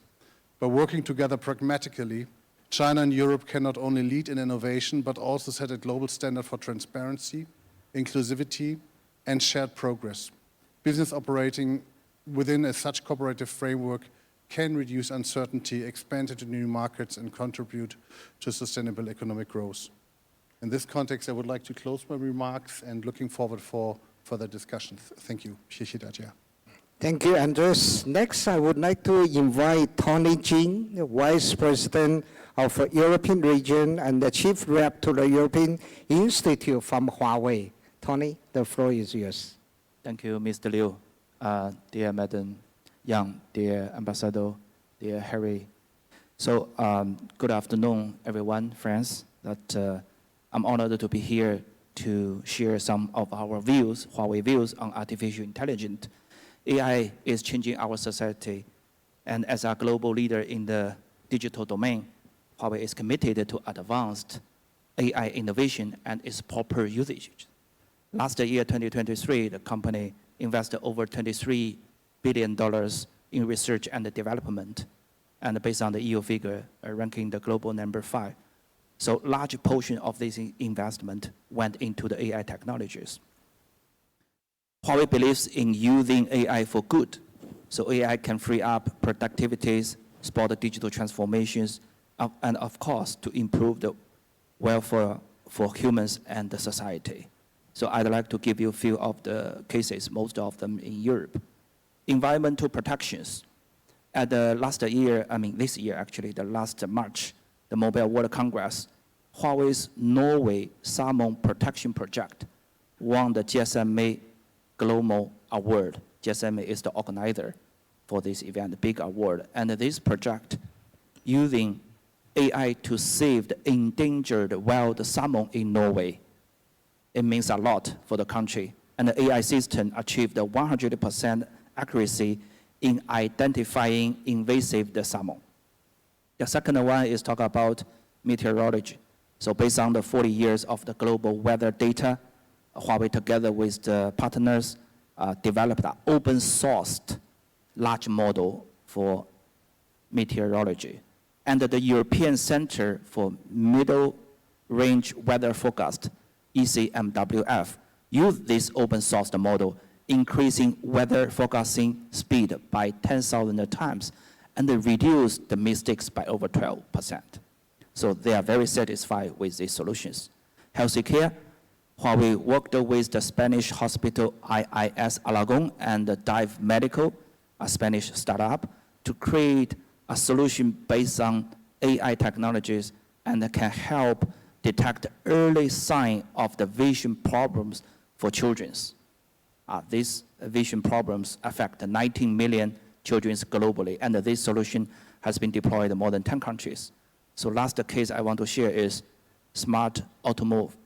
Huawei cooperates with 29 of the 30 car makers in China to create solutions such as Internet of Vehicle, self-driving computing, based on the Huawei AI-enabled cloud services. And those companies from US, Europeans, all the countries. And in China's self-driving solution industry, 80% of the companies use Huawei Cloud for research and innovations. And we see autonomous driving as a very typical AI application with huge potential. So come back to Europe, AI is growing so fast, and especially healthcare, finance, manufacturing, transportation. However, we are also facing some challenges. Huawei has been deeply rooted in Europe for more than 24 years. We understand that AI development very rely on international cooperations and innovations, as well as providing equal rights, equal opportunities, equal rules for all the countries and the companies. China and Europe both joined the Global AI Governance Initiative and have many complementing strengths in AI. It has a great potential. But of course, as a global company, sometimes we are also confused by the idea of forming exclusive groups such as like-minded countries. We are very confused. And this approach limits cooperation by focusing on the country of origin. We disagree using the political stance to block certain companies from the market. This is not only harms the global collaborations, but also limits the potential of Europe's AI industries. And we advocated for global collaborations and support AI development, share the AI expertise, particularly for China and Europe's ongoing cooperations. And of course, we must work together to manage risks and create a global AI governance framework. And this will provide both sides with clear regulations and business certainty. So by the end, AI is the future of our society. In cooperation with our European partners, We will develop and apply the AI technologies, promote global unified standards, mitigate AI risks, and strengthen technological abilities for AI governance. So open collaborations and mutual benefit between China and Europe can advance these important green digital transitions and leading to our social prosperity. Thank you. Thank you very much, Tony. And next, I would like to invite Thorsten Yannick, Research Fellow at Center for Digital Governance. Thank you very much. The 3 minutes is quite challenging because usually natural scientists love it. They reduce the complexity to the simple, right? So I'm a social scientist. Sorry, bear with me. I just came back from the center of the Beijing Tianjin Hebei robotics cluster, which is in Tangshan, and I was very impressed. So there's one shared factory, robotics factory, and they share the capacity, the engineers, the capacity to purchase robotics materials, etc. And they incubate around 150 startups producing, prototyping their robots. So if you're an engineer student, you have a great idea, you can pitch it, you can pilot it, and those robots which are emerging there, and of course they're using robots to build those robots, are applied across all sectors. Why is this happening? Because AI gives the robotics industry also a booster with the advancements of AI.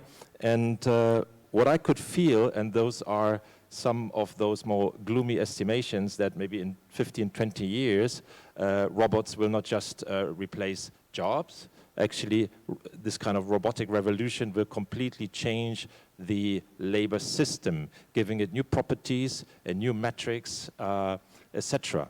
But on the risk side, and shortly I want to share also actually what Mark said on the risk side, and we see that in the EU, but also in the United States, partially in China, there's a strong focus on AI risks. And personally, we have had numerous roundtables also in Beijing to establish kind of a risk approach from the perspective of Chinese culture and history.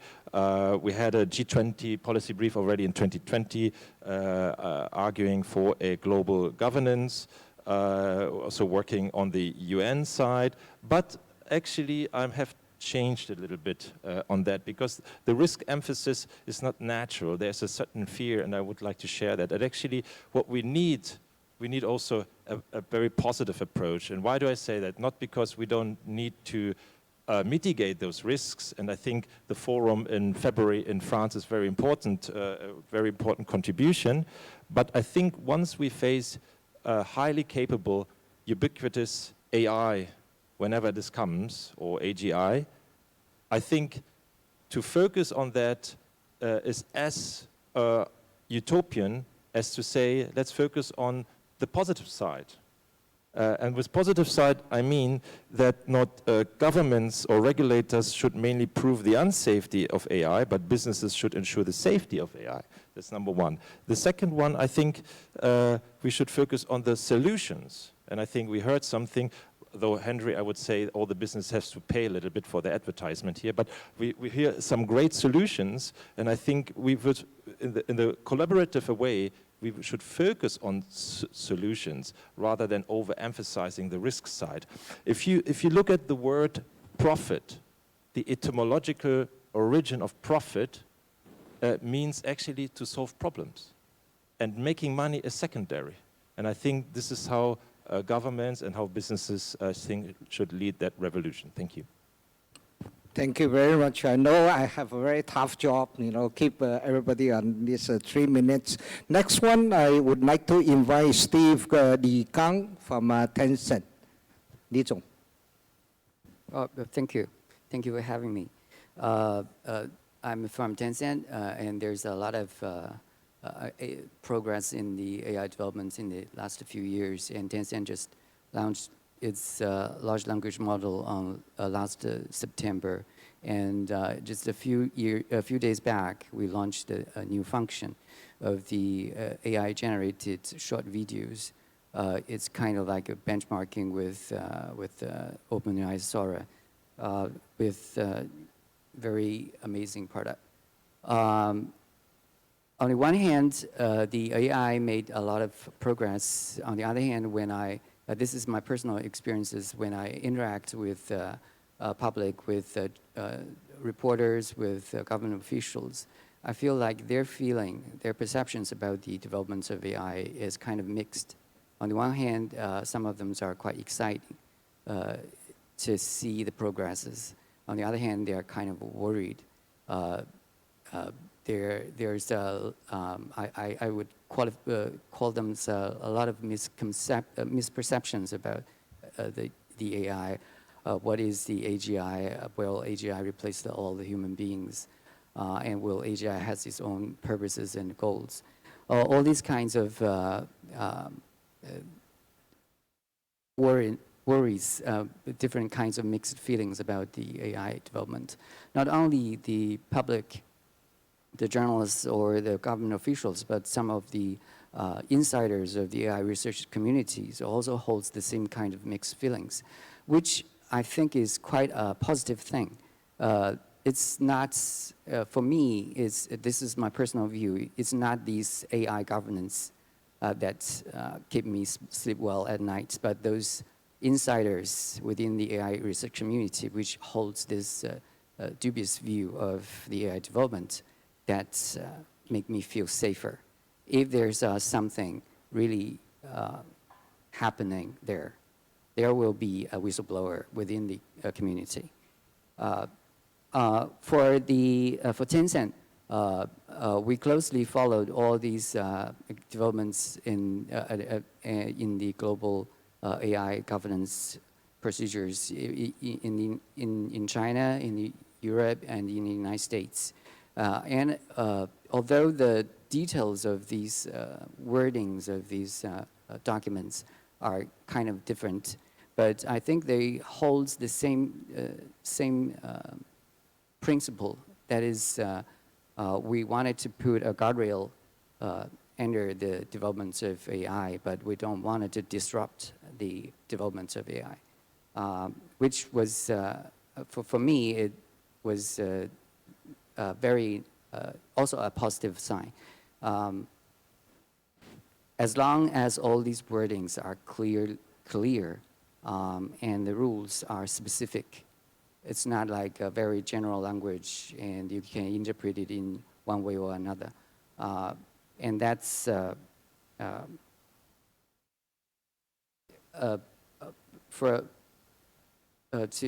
conclude my speech, I think as long as a properly designed and well-balanced governance mechanism is what we so-called part of the new quality productive force, it will be a positive force in the development of AI. Thank you. Thank you so much, Steve. Thank you. Next, I would like to invite Vidisha. You are also our co-sponsor for this roundtable. Vidisha, the floor is yours. Thank you so much. I just want to begin by thanking Henry, CCG, for your partnership and for your hospitality. A lot of food for thought and also incredible food. So, you know, we're excited to be here.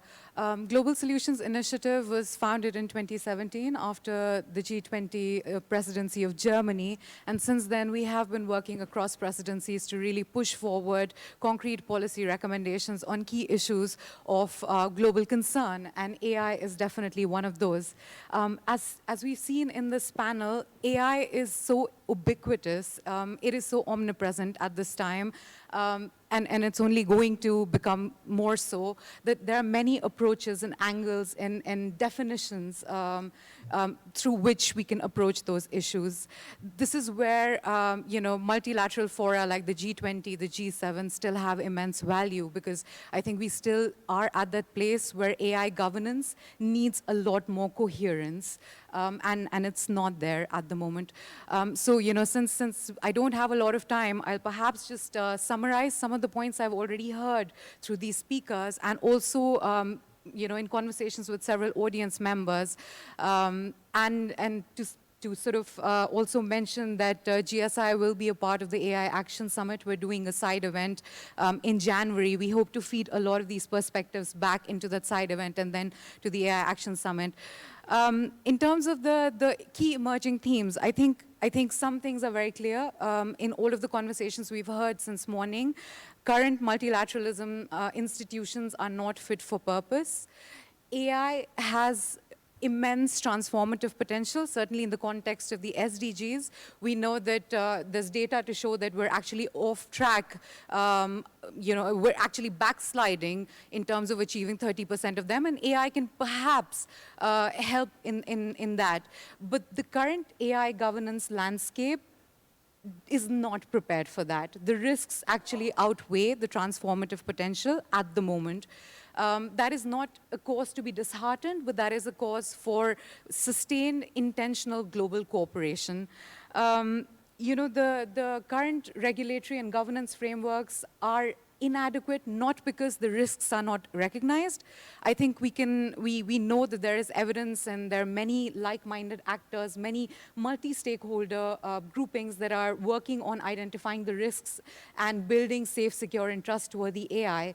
But the linkage between risks that are so inherently international in nature and regulatory frameworks that are still regional or context-specific, there seems to be a lack of coherence between those two. So we need to work on trying to bridge that gap a little bit at the moment. There are promising approaches to this. Some of my colleagues mentioned the EU AI Act. That approach is a little bit different to approaches that are emerging in China, where there's a lot more sort of vertical leaning use case specific regulation, certainly very different also from the US approaches. But at the same time, there have been conversations on the Council of Europe's AI Treaty, for instance, where there are conversations of having something that is legally binding, but also builds in an element of agility, an element of contextualization for each country so that the regulations that we put in place and the governance frameworks that we put in place are not static, because innovation is not static.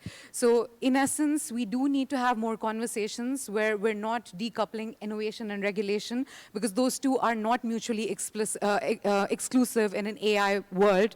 And we need to find agile governance frameworks that are able to balance those two things and keep the global, wider governance landscape in mind, not just the regional and country-specific ones. A final thought, because I had a really interesting conversation with a fellow speaker earlier. There have been conversations since the AI Safety Summit in the UK about a CERN-like structure, which is global, where nations can pool in resources and really have a global infrastructure for AI governance. Now, and I'm being a little bit provocative here, can that CERN-like structure be truly inclusive and be led by a global South country?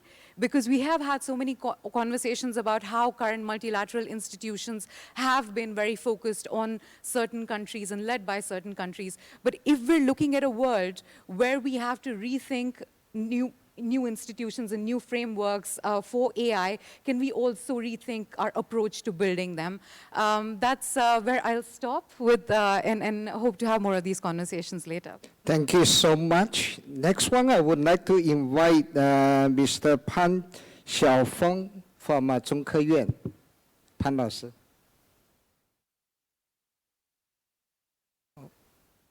It's not here? Oh. Maybe I just go to next.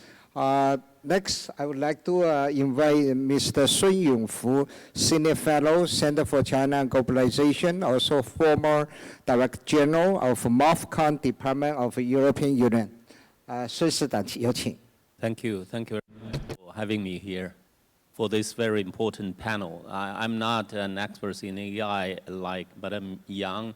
But I'm happy to hear that the ambassador of France to China expressed the willingness of cooperation in the AI sector with China. I was very much involved in this, trade and economic cooperation with you for many years. My past experience is quite good, actually. for something like 16 consecutive years, EU was our most important trading partner for many years. But last year was pretty bad. We have witnessed 7.1% of decrease. But this year, the first 10 months of this year's figure is quite impressive. We are more or less on the track again. We have only 0.2% of a decrease. So we have very good cooperation in the past in trade and economic cooperation. And I hope in AI sector will continue the cooperative partnership with EU, because we don't see that United States is willing to cooperate with China in this sector, because their theory is decoupling with China. But for the second and third largest economy, as Henry mentioned, last session, and we need to cooperate, not only in in this trade and economic cooperation, but also in AI, because we are discussing the global AI governance, and this needs the participation of all nations, and especially for those very important partners like EU and China. And I hope in this sector we'll have, the cooperative manner, to cooperate in this very important, because AI is a very wide range of business, is including industry, construction, and production, and transportation, education, and trade, especially. So we need a cooperation from our mindset, and I hope with this cooperation manner, and we are going to have, like we did in the past in trade and economic cooperation, and to have the global AI governance, with a very good cooperative manner to work together hand in hand. Thank you very much. Thank you. I think the cooperative mindset is critical. Yeah. Next, I would like to invite Felix. Felix, you share your thoughts on this one. Sorry, I was a bit distracted now. You got the mic? Yes, sorry. I was saying that I was a bit distracted, sorry. And you got me. Yeah, a lot of things can be said about AI, but I think we have to be conscious that we are we're witness to one of the humankind discoveries, right? Comparable to, I would say, electricity, fire, and the computers that we invented not long while ago. So, since I work at an education institution, I would like to bring this subject a little bit to the educational sector, let's say, just putting a question. And the question would be, how much would we be prepared to have in class, because we are also hosting young leaders, right, for whom education is very important, to have in class, instead of having a human person like Shelin Chen or Mr. Wang Yiwei, have a computer, right, who could, to whom I could ask a question and will give me a full detailed answer, very intelligent. I'm not saying that you're not giving me intelligent answers. That's it. And with that, I'll leave the floor to the following panelist. Thank you. Thank you very much. Next, I would like to invite Mr. Wang Yiwei, Sean Monat Chair Professor, also non-resident Senior Fellow at the CCG.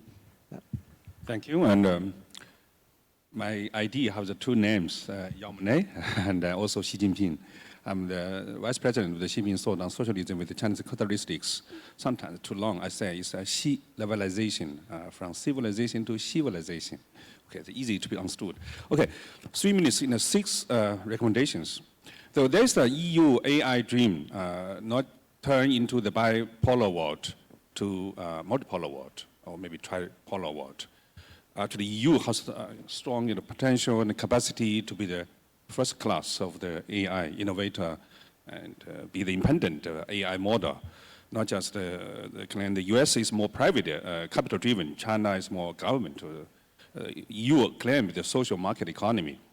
But EU always lived in the shadow of the US, to be frankly, in security defense, NATO, so as a reason AI's dual use, military security connection.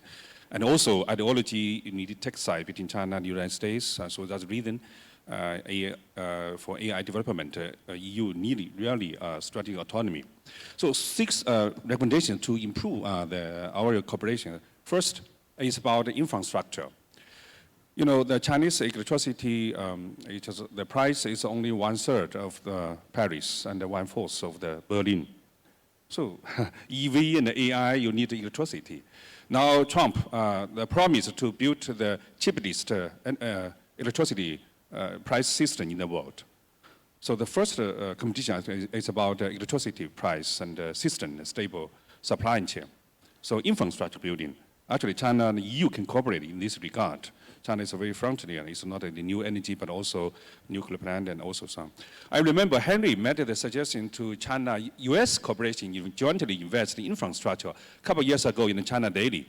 Now, I think China-EU should also do this. Second recommendation is about the mobility, not just the student, but also scientists, engineers, and I think that's very important. That's the European single market. Now, China and EU to be the neighbor from the Eurasia continent. We have the China-Europe Rail Express, even connected with the Arctic, and also many more connections. So joint laboratory, including the joint cultural innovation. Now, like Hei Wukong Black Wukong, so cultural innovation, AI designing, make the Europeans' heritage like versus to be more attractive to the young people. I think that jointly research and mobility credit is also very important. Thirdly, third-party market cooperation, like in Africa. Now African population is more than China. By 2050, 40% of the youth in the world will be centralized in Africa. So China, Africa, and EU cooperation for AI use, I think that's very important. Fourthly, I think the cooperation is also about climate change. So if every country use the ChatGPT or AI, the planet will be, temperature will be increased 4 degrees. So you need to have the AI, at the same time you need to cut the CO2 emission. So how to coordinate this? For the poor countries, poor people, of course they need to use AI. They cannot live in the shadow of the AI, But as I mentioned, if every country use this is unaffordable for the planet. So we need to coordinate this cooperation. And fifthly, about inclusive governance in the AI, I think both China and the EU highlights the principles of the people first. Also, you mentioned about this. I think that's very important. And also, I think Europe is the renaissance. We benefit from this. In AI, we need an AI renaissance. Let the robots do the robots, human do the human jobs, right? With a division of labor. I think that's very crucial. China initiated for the common values of the human being. So not go beyond the so-called universal values. Actually, in the AI governance, we need to have the AI Declaration on Human Rights redraft. Okay. Finally, but I think the most importantly is for peace. Next year is end of the World War II and the founder of the 80 years of the UN. China probably will celebrate or host of a global peace summit in September. So definitely China and EU can cooperate to draft AI peace initiative.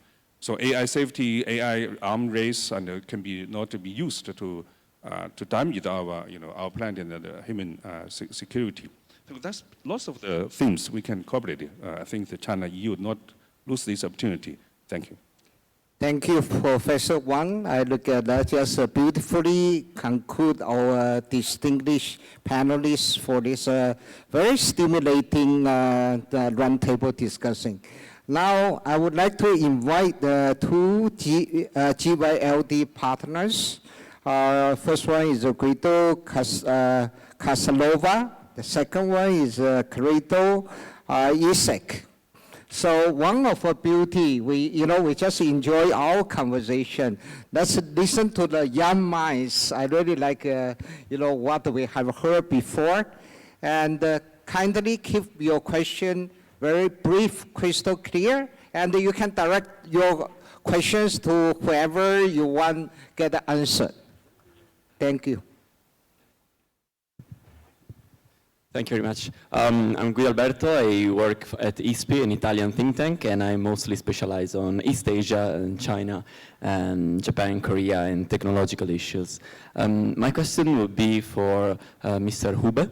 And yeah, I'm quite glad that you mentioned a few times during the discussion the Bletchley Park Declaration and the AI Safety Summit in the UK. Because for me, that's the starting point for EU-China cooperation on AI governance. Because what I think is important about that agreement is that it managed to depoliticize a critical issue like AI governance. So my question would be, what are the next steps? What is the next technical issue which can be framed for to continue cooperation between Europe and China? Is maybe open source software in artificial intelligence? Andrews? Yeah, thank you very much for the question. I have to say that I'm not the technical expert in this way, so I would let me answer by saying in terms of, I think it is key that we find out together in terms of working together, as I put also my remarks, that actually through joint collaboration we can really create, we have to dare to co-innovate. I think there's a tendency basically, especially if it comes to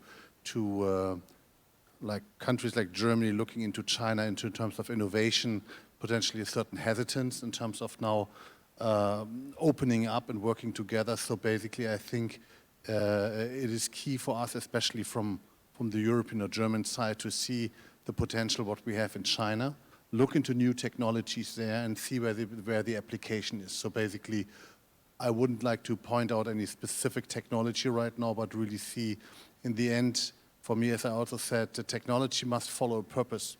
So basically, you need to understand what do you want to achieve. So when you know what you want to achieve, you can understand what kind of technologies do we have at hand, or what kind of technologies can we apply, or what do we need to develop. And there I would really stress to see a stronger openness from Western to sort of like this countries and companies, especially also startups, to see what can we learn here and work together with China in a safe co-innovation context. And this is why I also mentioned very strongly the idea around ecosystem. So we need to build up this innovation ecosystem to address those challenges. Thank you very much. You want to direct the same question to one of Chinese leading technology company. We have Huawei, we have Alibaba, we have Tencent, the best of tech company in China. You want to direct your question to whoever you want. The choice is yours. It's a difficult choice. I don't know, maybe Mr. Gu Denchang? 谢谢啊，这个看着很难选，其实也不难选，因为刚刚讲了，千问现在。It seems difficult choice, but actually it's not difficult. We hope that in the future we will have cooperation with the SMEs in Europe. I think AI governance framework should be promoted by all parties. It is a framework. It should cover not just a specific issue. Actually, we are not lacking in frameworks. What we are lacking in is the harmonization of standards. For example, the EU AI Act is the responsibility of the AI office, but they need to think about the threshold for audit and for access. For example, for some models, there are a lot of technical issues and they do not have a clear answer. And they are also working together with the enterprises to promote dual pillars to ensure the implementation of the specific standards. I think in this process, the enterprises, especially from China, should be actively involved in it. Actually, the CAC of China has done a lot of algorithm security and data security work. I think this standardization work is very effective. Some people say that it is overburdened or it is too much about ideology. But actually, when the most pressing issues are tackled, we will be able to ensure that this technology can apply to many sectors. So that is a special feature of China. But I think this is one of the areas for China-EU cooperation. And on the side of basic research, cloud service is a wide application scenario. For example, a person wants to use AI, probably they will use the public cloud to make use of it. We know that we hope that in the future we need to promote diversification. We can also see the rise of Chinese clouds, and they will have a fair, competitive environment in Europe so that we can provide better services. For example, some is about computing power, some is about applications, some about algorithm. But in all areas, China can make its own contribution. Thank you very much. Business perspective as well as technology perspective. What's the next question? Thank you. First of all, good afternoon. Thanks for this opportunity. My name is Isaac. I'm a master's student in electrical engineering at Northwestern Polytechnical University in Xi'an, China. And I am from Honduras, which is a country located right in the center of the American continent. So in terms of the academic perspective, I would like to ask my question to Mr. Felix Valdivieso, as he's working right in IE University. So in terms of China and EU collaboration, how do you think that the AI Act, which is like a set of regulations for AI in Europe that plans to be implemented in 2 years, so how do you think that this could affect the AI startups in Europe based on the fact that nowadays, currently China and the United States are in the head of AI research and progress? Felix. Yes, to be 100% honest, I mean, I'm not an expert on AI, and that's why my remark was only through the angle of education. So if you don't mind, I think you have better experts on this panel to answer that question. For instance, maybe if I can name it, Tony from Huawei, who was in Spain, and I was happy to meet him here, because I met him in Spain a long time ago. I don't know whether you would like to address this issue. Tony? But I mean, I don't want to put you in a difficult position, right? Felix, actually, that had been a good strategy to, ask someone to really help. Tony? Okay, so regarding to AI Act, this is also some topic internally we are thinking together with our partners. I just want to share with you or reflect the European partners. Okay, when we talk about this issue, of course, we have a very good, framework for the regulatory environment creations. I mean, we have to follow the regulations. I mean, and it's quite leading for Europe. First, establish this framework, and including many very creative, necessary, requirements. Of course.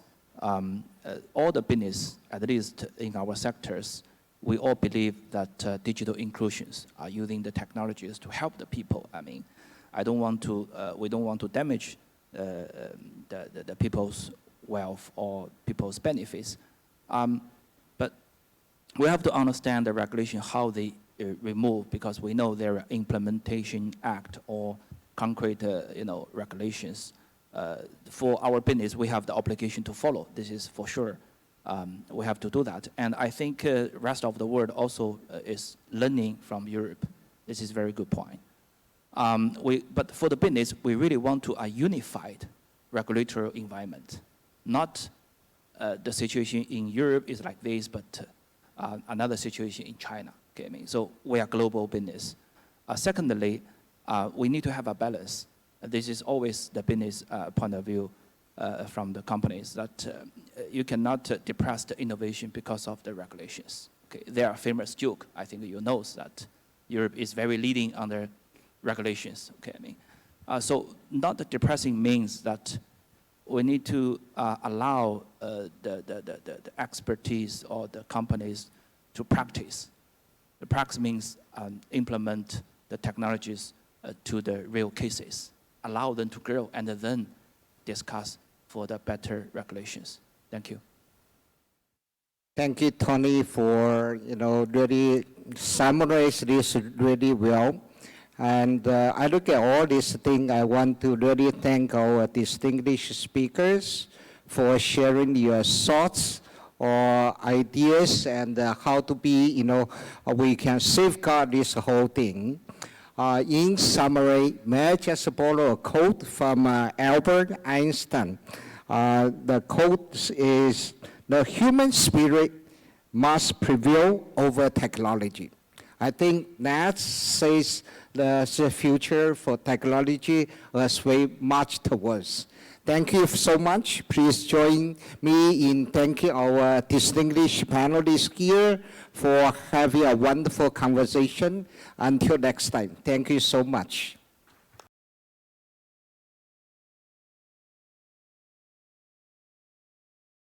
非常感谢各位继续与我们一起参与今天的最后一场讨论。本场讨论的主题为联合国2030可持续发展议程与人权发展。相信这将是一场非常精彩的讨论。本场讨论将由中国与全球化智库 CCG 联合创始人兼秘书长、国际青年领袖对话项目创始人苗绿女士主持。A very big thanks to all of you for staying with us for this, our very final panel of the day, titled UN SDGs Agenda 2030 and Human Rights Development. I'm sure this will be a very interesting one, and I'm looking forward to it. This roundtable will be chaired by CCG co-founder and general secretary, and the founder of Global Young Leaders Dialogue, Maple Lu Miao. On stage, we have our participants. The first is Amitav Acharya, Distinguished Professor of International Relations and the UNESCO Chair in Transnational Challenges in Governance, School of International Service, American University. Mohammed Amersi, founder and chairman of the Amersi Foundation. Lawrence Brahm, writer, film director, producer at Shambhala Studio. His Excellency Vebjørn Disvik, ambassador of Norway to China. Bethan Greener, professor of international relations at Massey University. Bertold Kuhn, professor, Freie Universität Berlin. Li Hualiang, Dean, Institute for a Community with a Shared Future, Communication University of China. David Morris, Vice Chair of the United Nations Sustainable Business Network for Asia Pacific, founder and president of One Earth Village. Jeff Nankevel, President and CEO, Asia Pacific Foundation of Canada. Emmanuel E. Pasterak, President of the Asia Institute. Sambratha Shetty, Chief Operating Officer of the Synergia Foundation. Balthazar Stehelin, Personal Envoy of the ICRC President to China and Head of the ICRC Regional Delegation for East Asia, and Zhang Wei, Co-Director, Professor of Law at the Institute for Human Rights, China University of Political Science and Law. Thank you very much. Thank you, our great two moderator. Good morning, good afternoon. Sorry, I think this is the very beginning of the today. Actually, we have a very, very productive day. Your Excellencies, ladies and gentlemen, good afternoon, and welcome to our final panel. As I mentioned, this is a very productive day. The whole day we have very interesting topics, from the U.S.-China relation to the Trump's, the global governance, and the EU-China relation and the artificial intelligence on the global governance. All those topics are very, very important. But I think our final one is a highlight of today's sessions. Why? As our topics related to the United Nations SDGs Agenda 2030.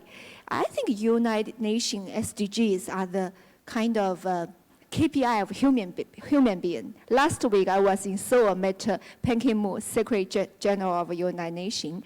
I mentioned former one. I mentioned that one of the achievements of Bretton Woods system is that in recent 10 years, I think is SDG, setting up a kind of agenda and the KPI for human being. But today our topic is setting up the agenda related to the human rights development. That's why I say this is a highlight of our panel, of our forum discussion. I think we gathered the distinguished think tankers, diplomats, to talk about the global governance. But the global governance for what? Why we should have global governance? The objective, one of the highlight objectives, I think, is for better life of our human being and the human rights achievement. So, as we know, adopted in 2015 by all UN member states, the 2030 Agenda Sustainable Development with its 17 Sustainable Development SDGs. And there are more, actually, 169 targets and 231 unique indicators shapes the direction of the global national development policies and offers new entry points and opportunities for the promotion of human development and human rights worldwide. However, the global progress towards the sustainable development goals is alarmingly off track. Like this morning, the CCG, who is the coordinator of United Nations in China, he mentioned there's a big gap. Actually, according to UN's the data, only 16% of the targets set for 2030 are on track. It's a big gap, actually, with the rest showing little or even reversed progress since 2020. The pandemic is not helpful. This pressing reality underscores an urgent need for global collaboration and collective action for addressing these issues effectively. Looking forward, achieving synergy between sustainable development and human rights will require renewed commitment to global development and multilateralism and greater inclusiveness and resilience of international institutions. So today we invited 14 distinguished guests to talk about this topic. I took account, actually, everyone represents one country, actually. So it's very diverse occasion to talk about this issue. But I think it's related to the whole human being and the human rights. But what is the most critical issue in advancing the 2030 Agenda today? What can be done to promote human rights development in a world increasingly defined as fragmented? What is the nature of development and how it works for promotion of human rights? We know that the equality, especially the uneven distribution of the globalization within and among countries is a domestic and a global issue. I think it's very important why Trump can Trump. This is the answer from my side. And to reduce inequality and the poverty in both high-income and low-income countries. And how to rebuild trust and leverage the multilateral frameworks, including UN and the other international organizations and multilateral platform to promote the human rights and the SDGs achievement. Final question, I think we can relate it to the China and the US, EU, and the Global South. What kind of cooperation, the strategies we can do to achieve synergy in advancing the SDGs and the human rights? I think the SDG 17, each target, each goals related to the human rights KPI for the whole world. So I would like to invite each our panelists to talk about this issue, and I think everyone will have 4 minutes to talk about this one. So without further ado, I would like to invite the first speaker is Professor Amitav Acharya. He's distinguished professor of a very well-known one, American University. Floor is yours. Thank you, Mabel. My parents did me a great disservice when they named me AA. I always end up going first. But thank you very much. Now I look at your clock. Sorry, in the morning. According to the alphabetic order. Yeah, yes, okay. Okay. It's 4 minutes, so I will be watching it very carefully. In the morning, I didn't notice it. So there are two key words here. One is SDG, Sustainable Development Goals, Agenda 2030, and human rights.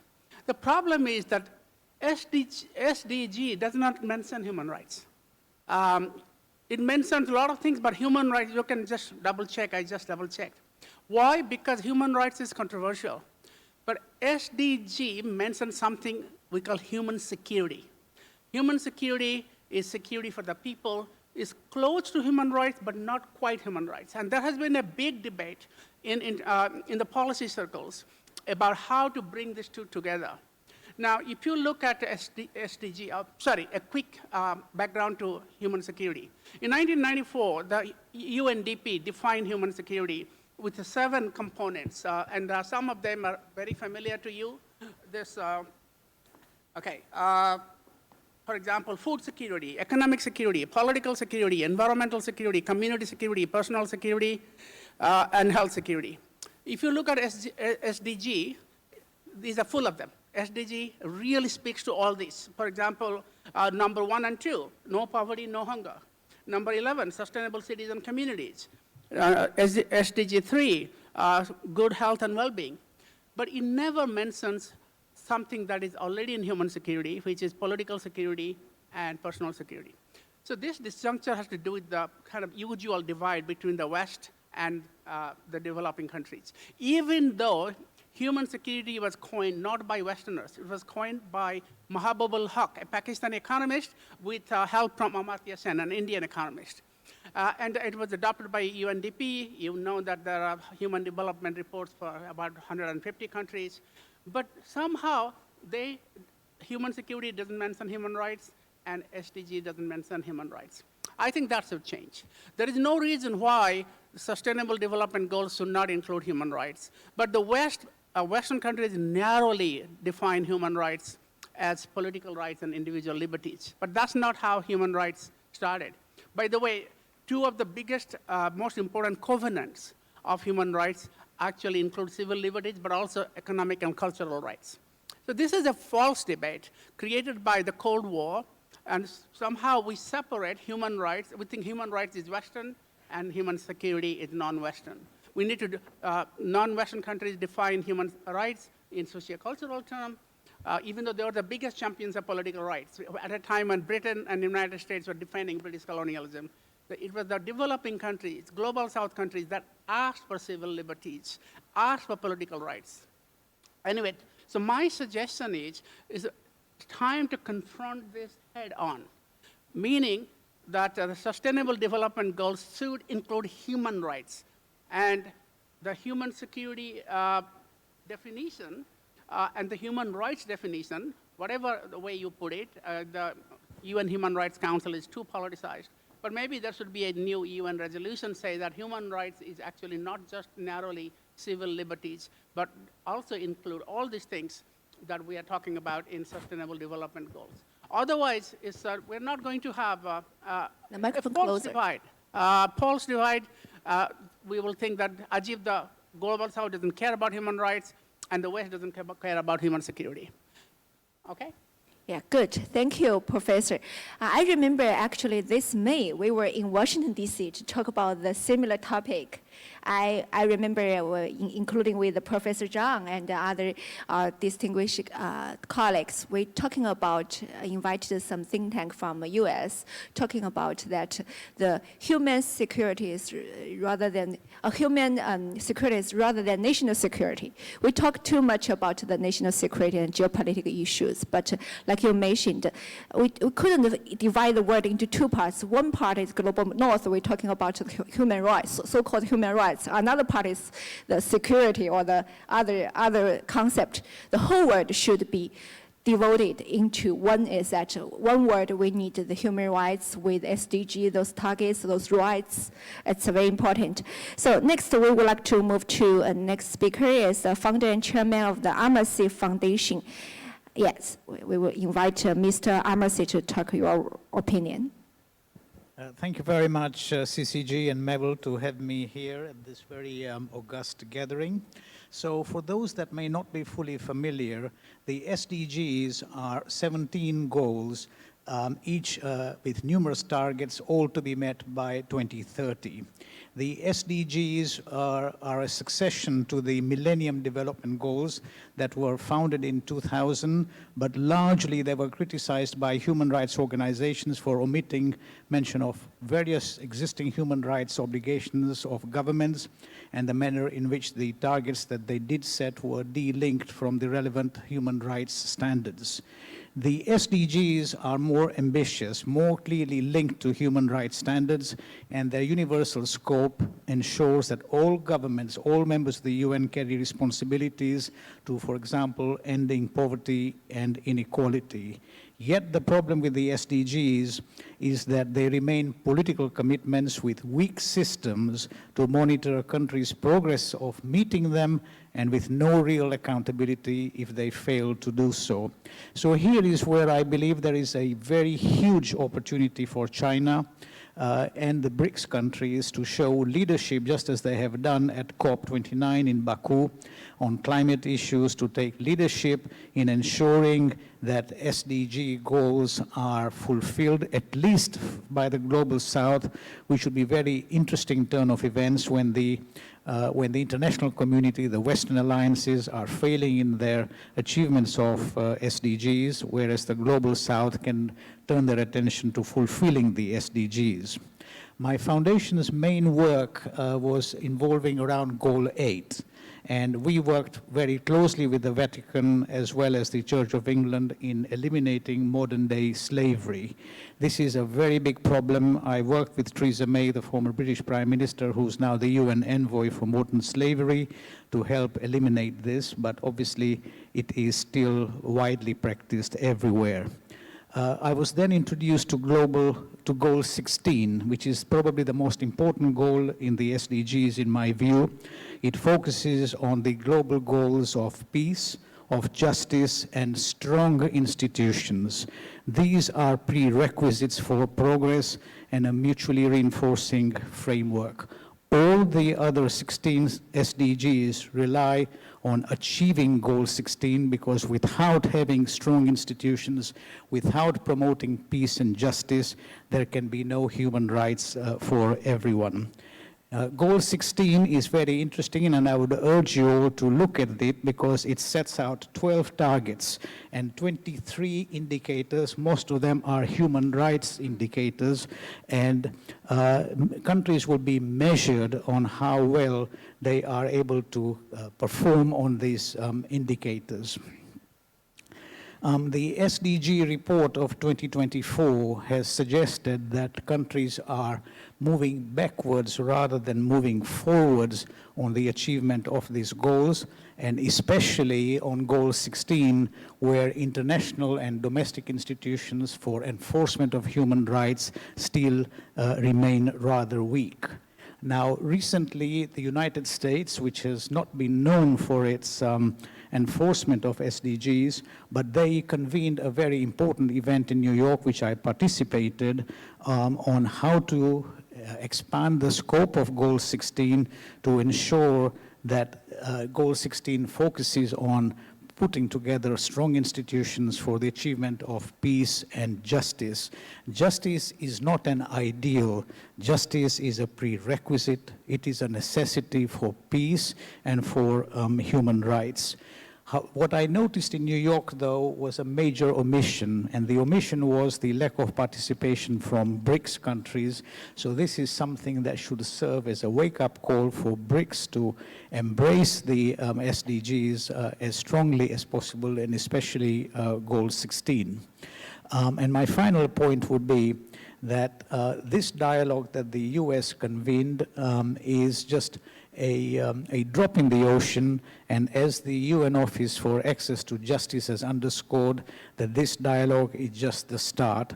Goal 16 is a framework to promote peace and justice for everyone, and especially it is important, and our young people in the audience should make sure that they focus on this, because, you know, change is always difficult. You cannot change the world through one person, but you can change it for more than one person if you focus on change. And Finally, it is very important that in this issue of promoting Goal 16, that there is embracing of prosecutors, of judges, of community justice systems, of lawyers, and of people who really want to help human rights issues in their domestic constituencies. So please, let's look at Goal 16 and try and see what we can do to promote universal human rights. Thank you very much. Yeah, thank you, Mr. Amidst. You mentioned a very important goal as of promoting peace and justice. What you have done is related to that. Yes, it is very, very important. Later, maybe we have the young leaders from GYOD will impose question and raise question to our senior panelists. Maybe mention this. According what this morning the UN coordinator in China, he had a very eloquent speech. Some people echo the whole panels, including that he mentioned there need more than 4 trillion USD per year for achieving the SDGs in the future. It's a huge financial need. So what we can do, and I think the NGOs and the foundations and all those civil sectors are very, very important in the process to achieving the SDGs and the human rights protection. Thank you. The third one is our Mr. Lawrence Barham. Yes, it's your turn. So I'll talk about only one aspect of human rights. The right to water. If we don't have water, we ain't here. And the right to having, civilizations don't rise and fall on stock prices. They rise and fall on access to water. And so, back to talking about filmmaking, around 2002, 2003, we're making a series of films searching for Shangri-La. One of them was Conversations with Sacred Mountains.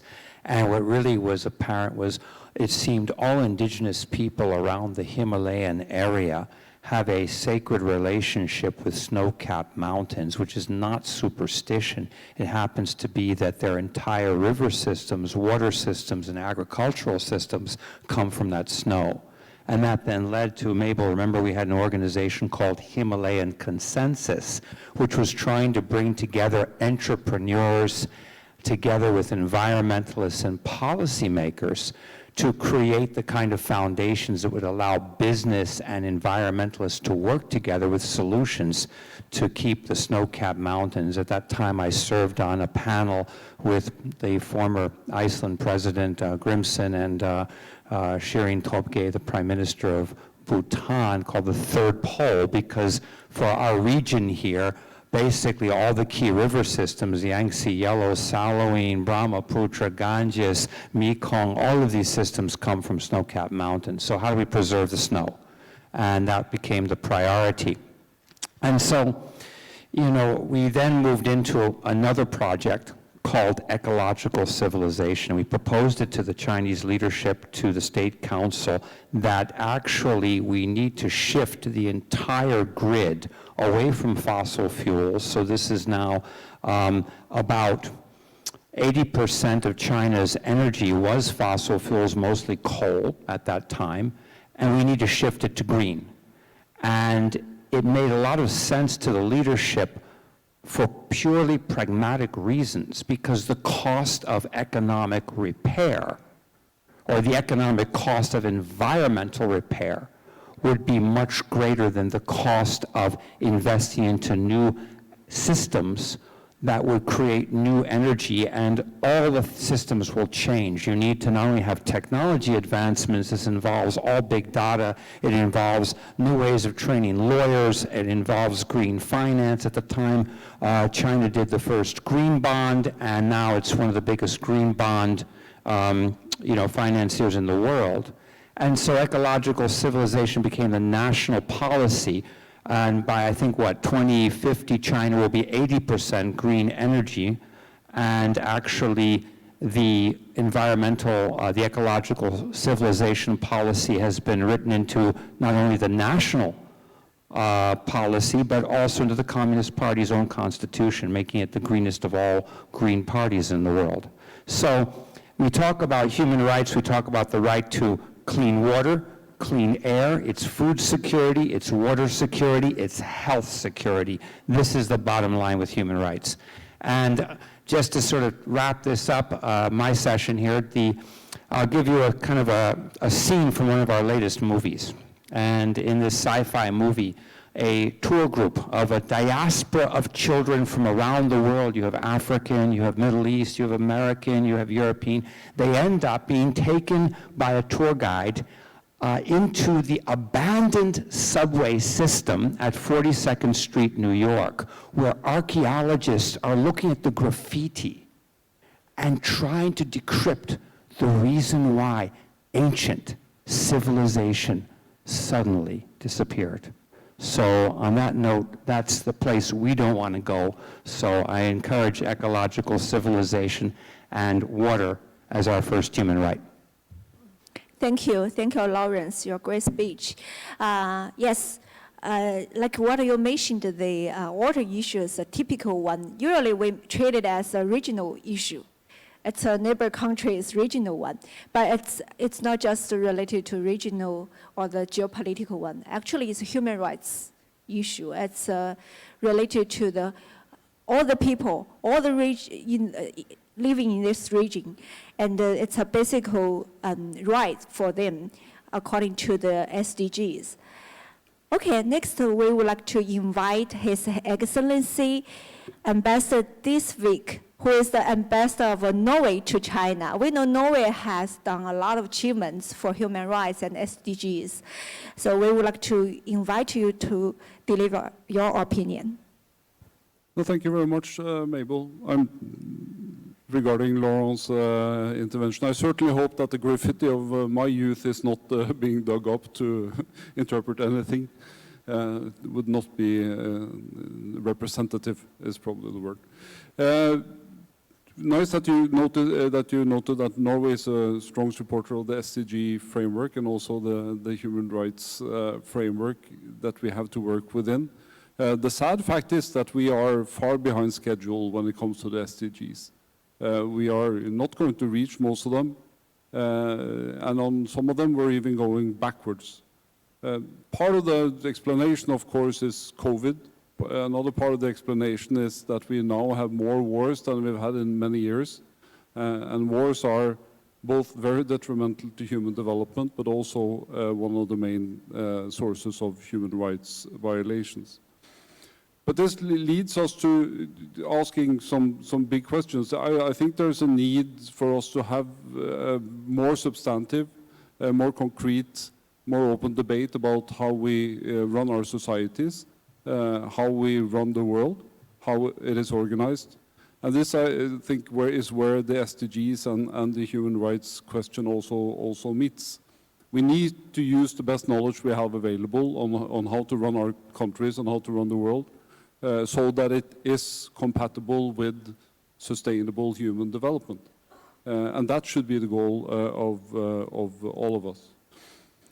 And then to be a little bit concrete, there are two things I think that we, one thing I think the West needs to do, and one thing I think everybody needs to do. The thing the West needs to do is to show up, and specifically when it comes to development assistance.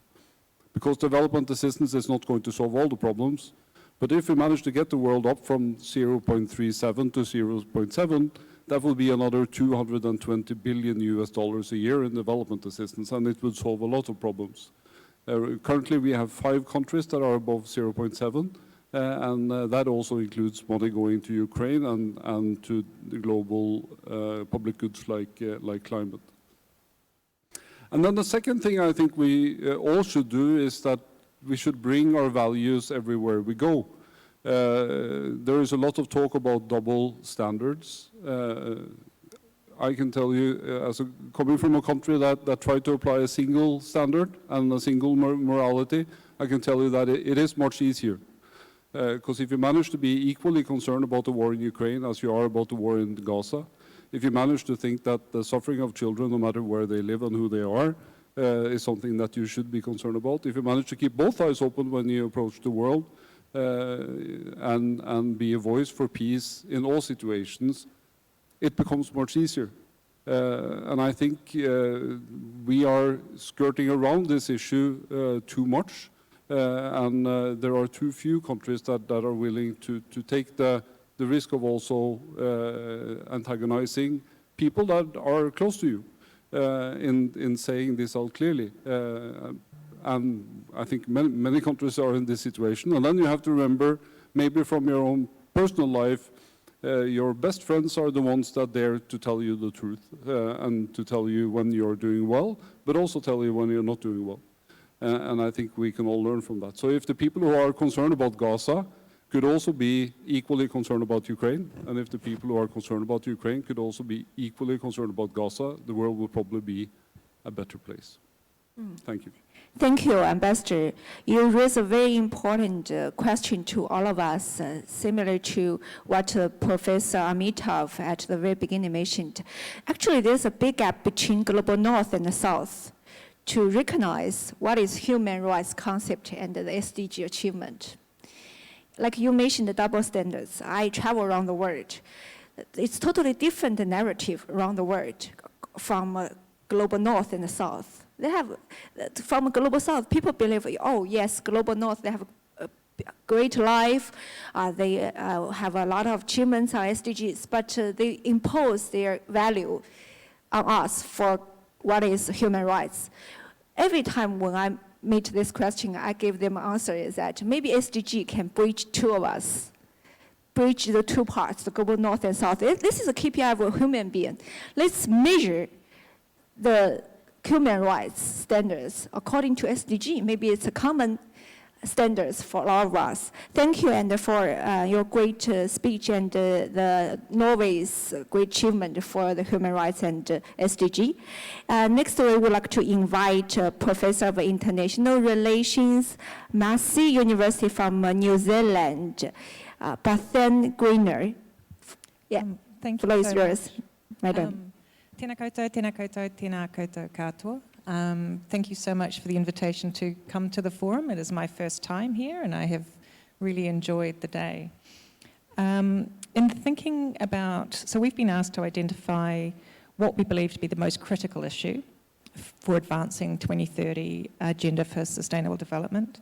As an academic and another social scientist, I'm probably going to make that two critical issues. The first of those being climate change, which has already been mentioned this morning. It's a very much an existential threat in our region. We've seen in the South Pacific the 2018 Boy Declaration declaring it as the greatest #1 security and development threat for the South Pacific. But it's also a significant concern for all of humankind. All of these impacts of extreme weather events, we're seeing floods, we're seeing extreme heat, and these all impact well-being, food security, physical security. And also we've been asked to comment on reducing inequality and alleviating poverty, and clearly the effects of climate change are distributed unequally and are exacerbating existing inequalities, particularly punishing the global south disproportionately.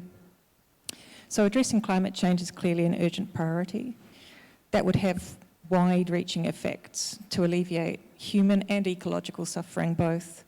And pleased to see some of the advances in COP29. But I think another key structural issue is that of gender equality, and that comes out in SDG 5. It calls for the world to seek to empower women and girls, and that's for good reason. Increasing gender equality and empowering women has unprecedented and exponential effects. We've often heard, for example, of the democratic peace theory or the liberal peace or the commercial peace theory, but the suffragette peace theory posits that countries with greater levels of gender equality tend to be more peaceful in their international relations.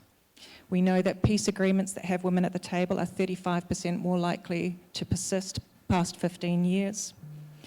We also know that those who support gender equality are more resistant to violent extremism.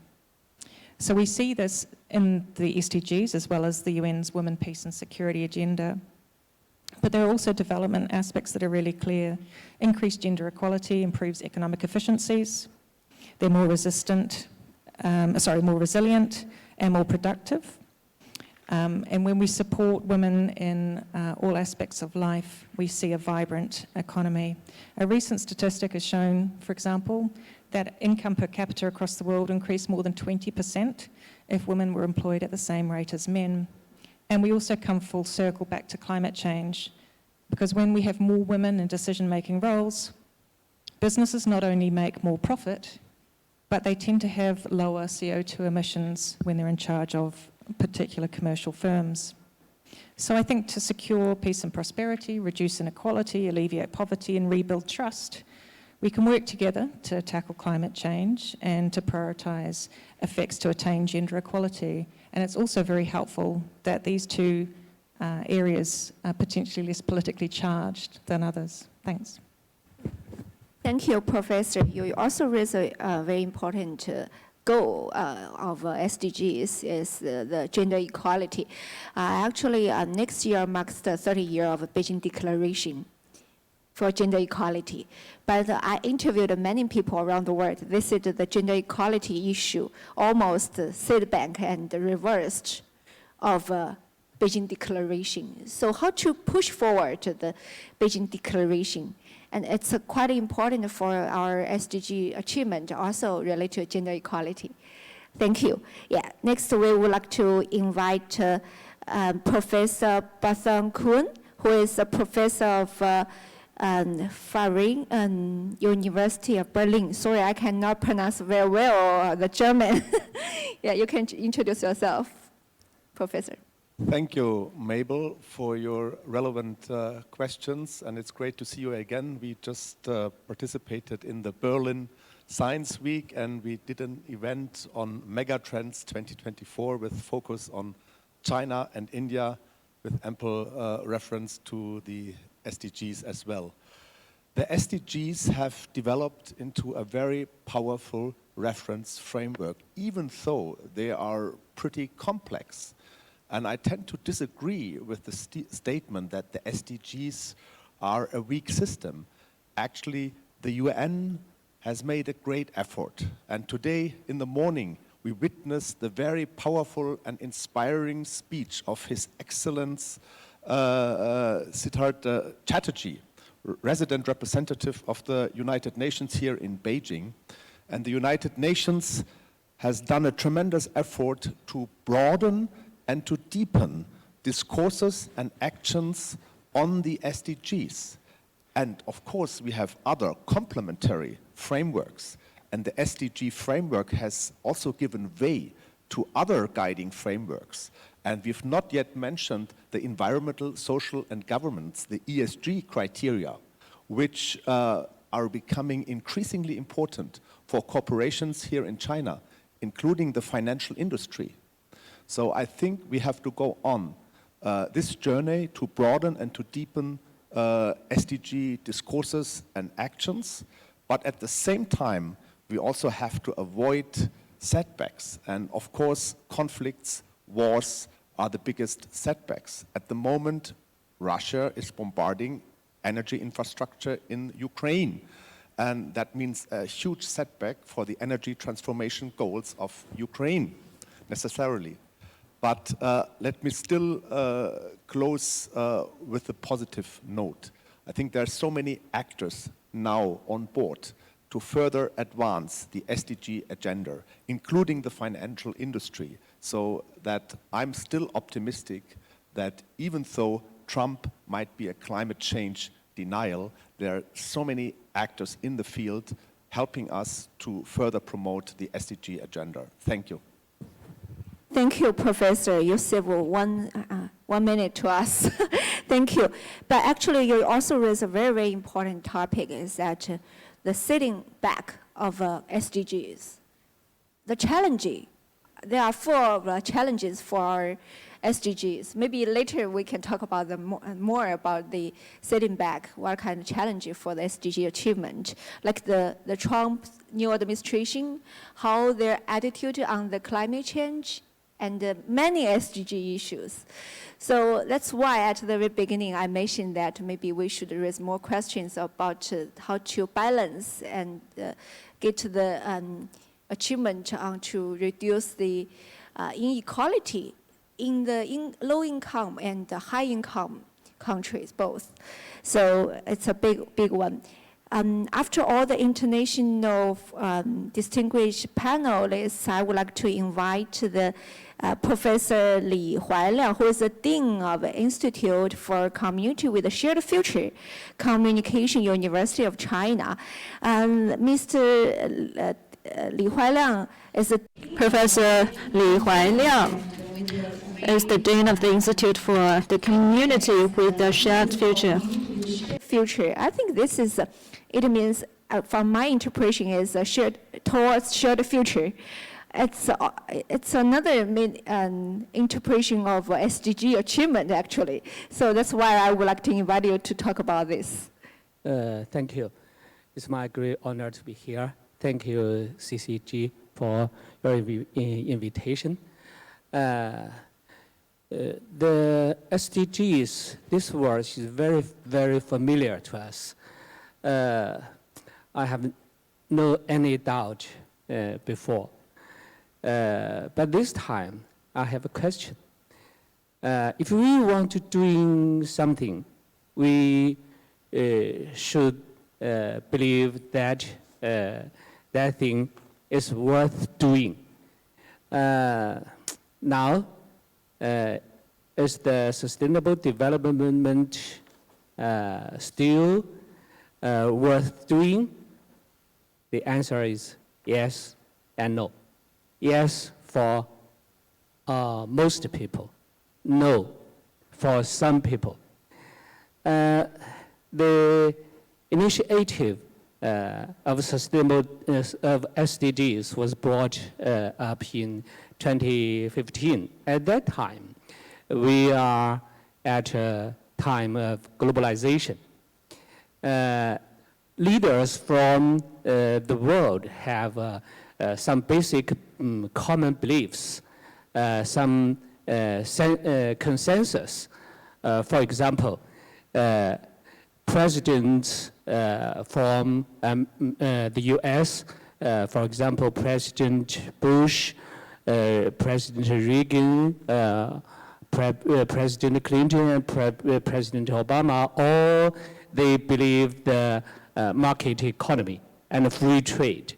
President Bush ever said, market economy and free trade should be moral standards.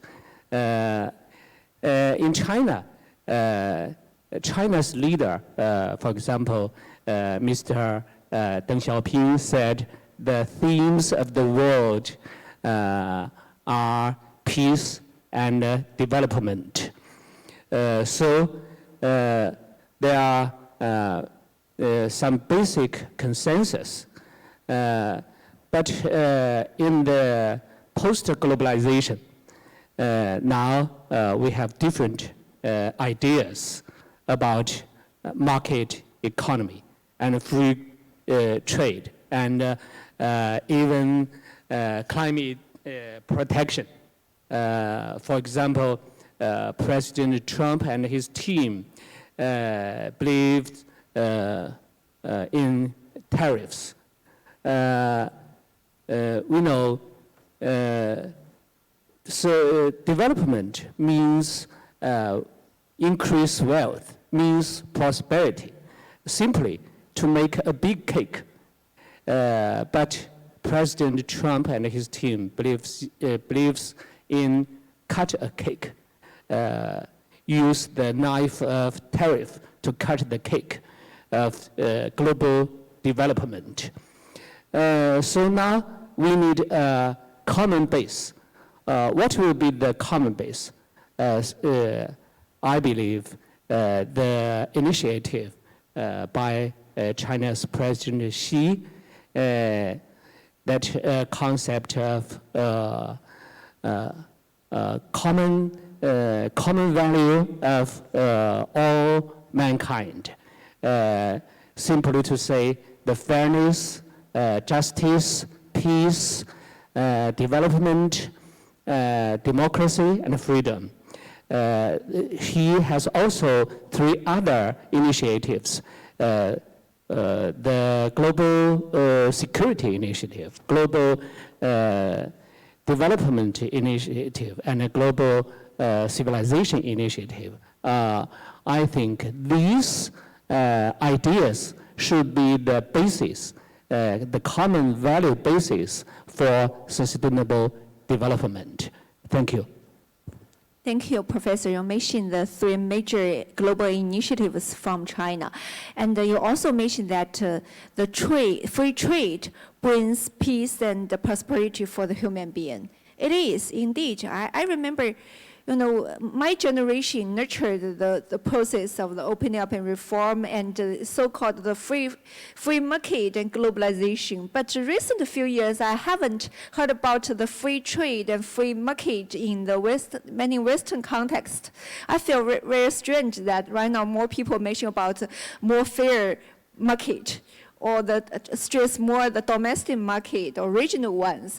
But our experience from after Second World War, we haven't occurred the Third World War, I think because of the trade and economic globalization.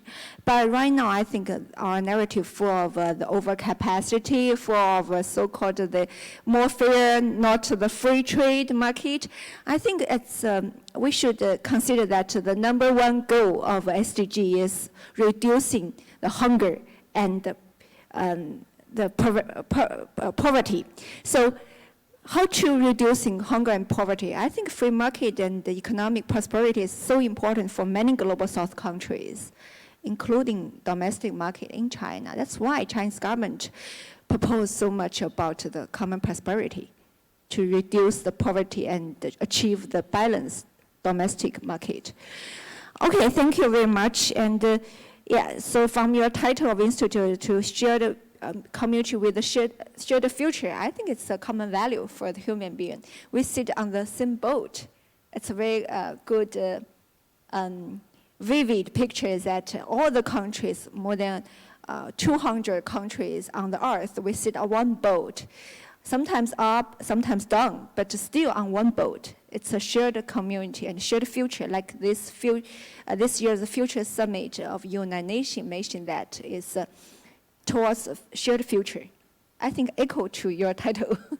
Thank you. Yeah. Next, we would like to invite Mr. David Morris, who is the Vice Chair of United Nations Sustainable Business Network for Asia Pacific.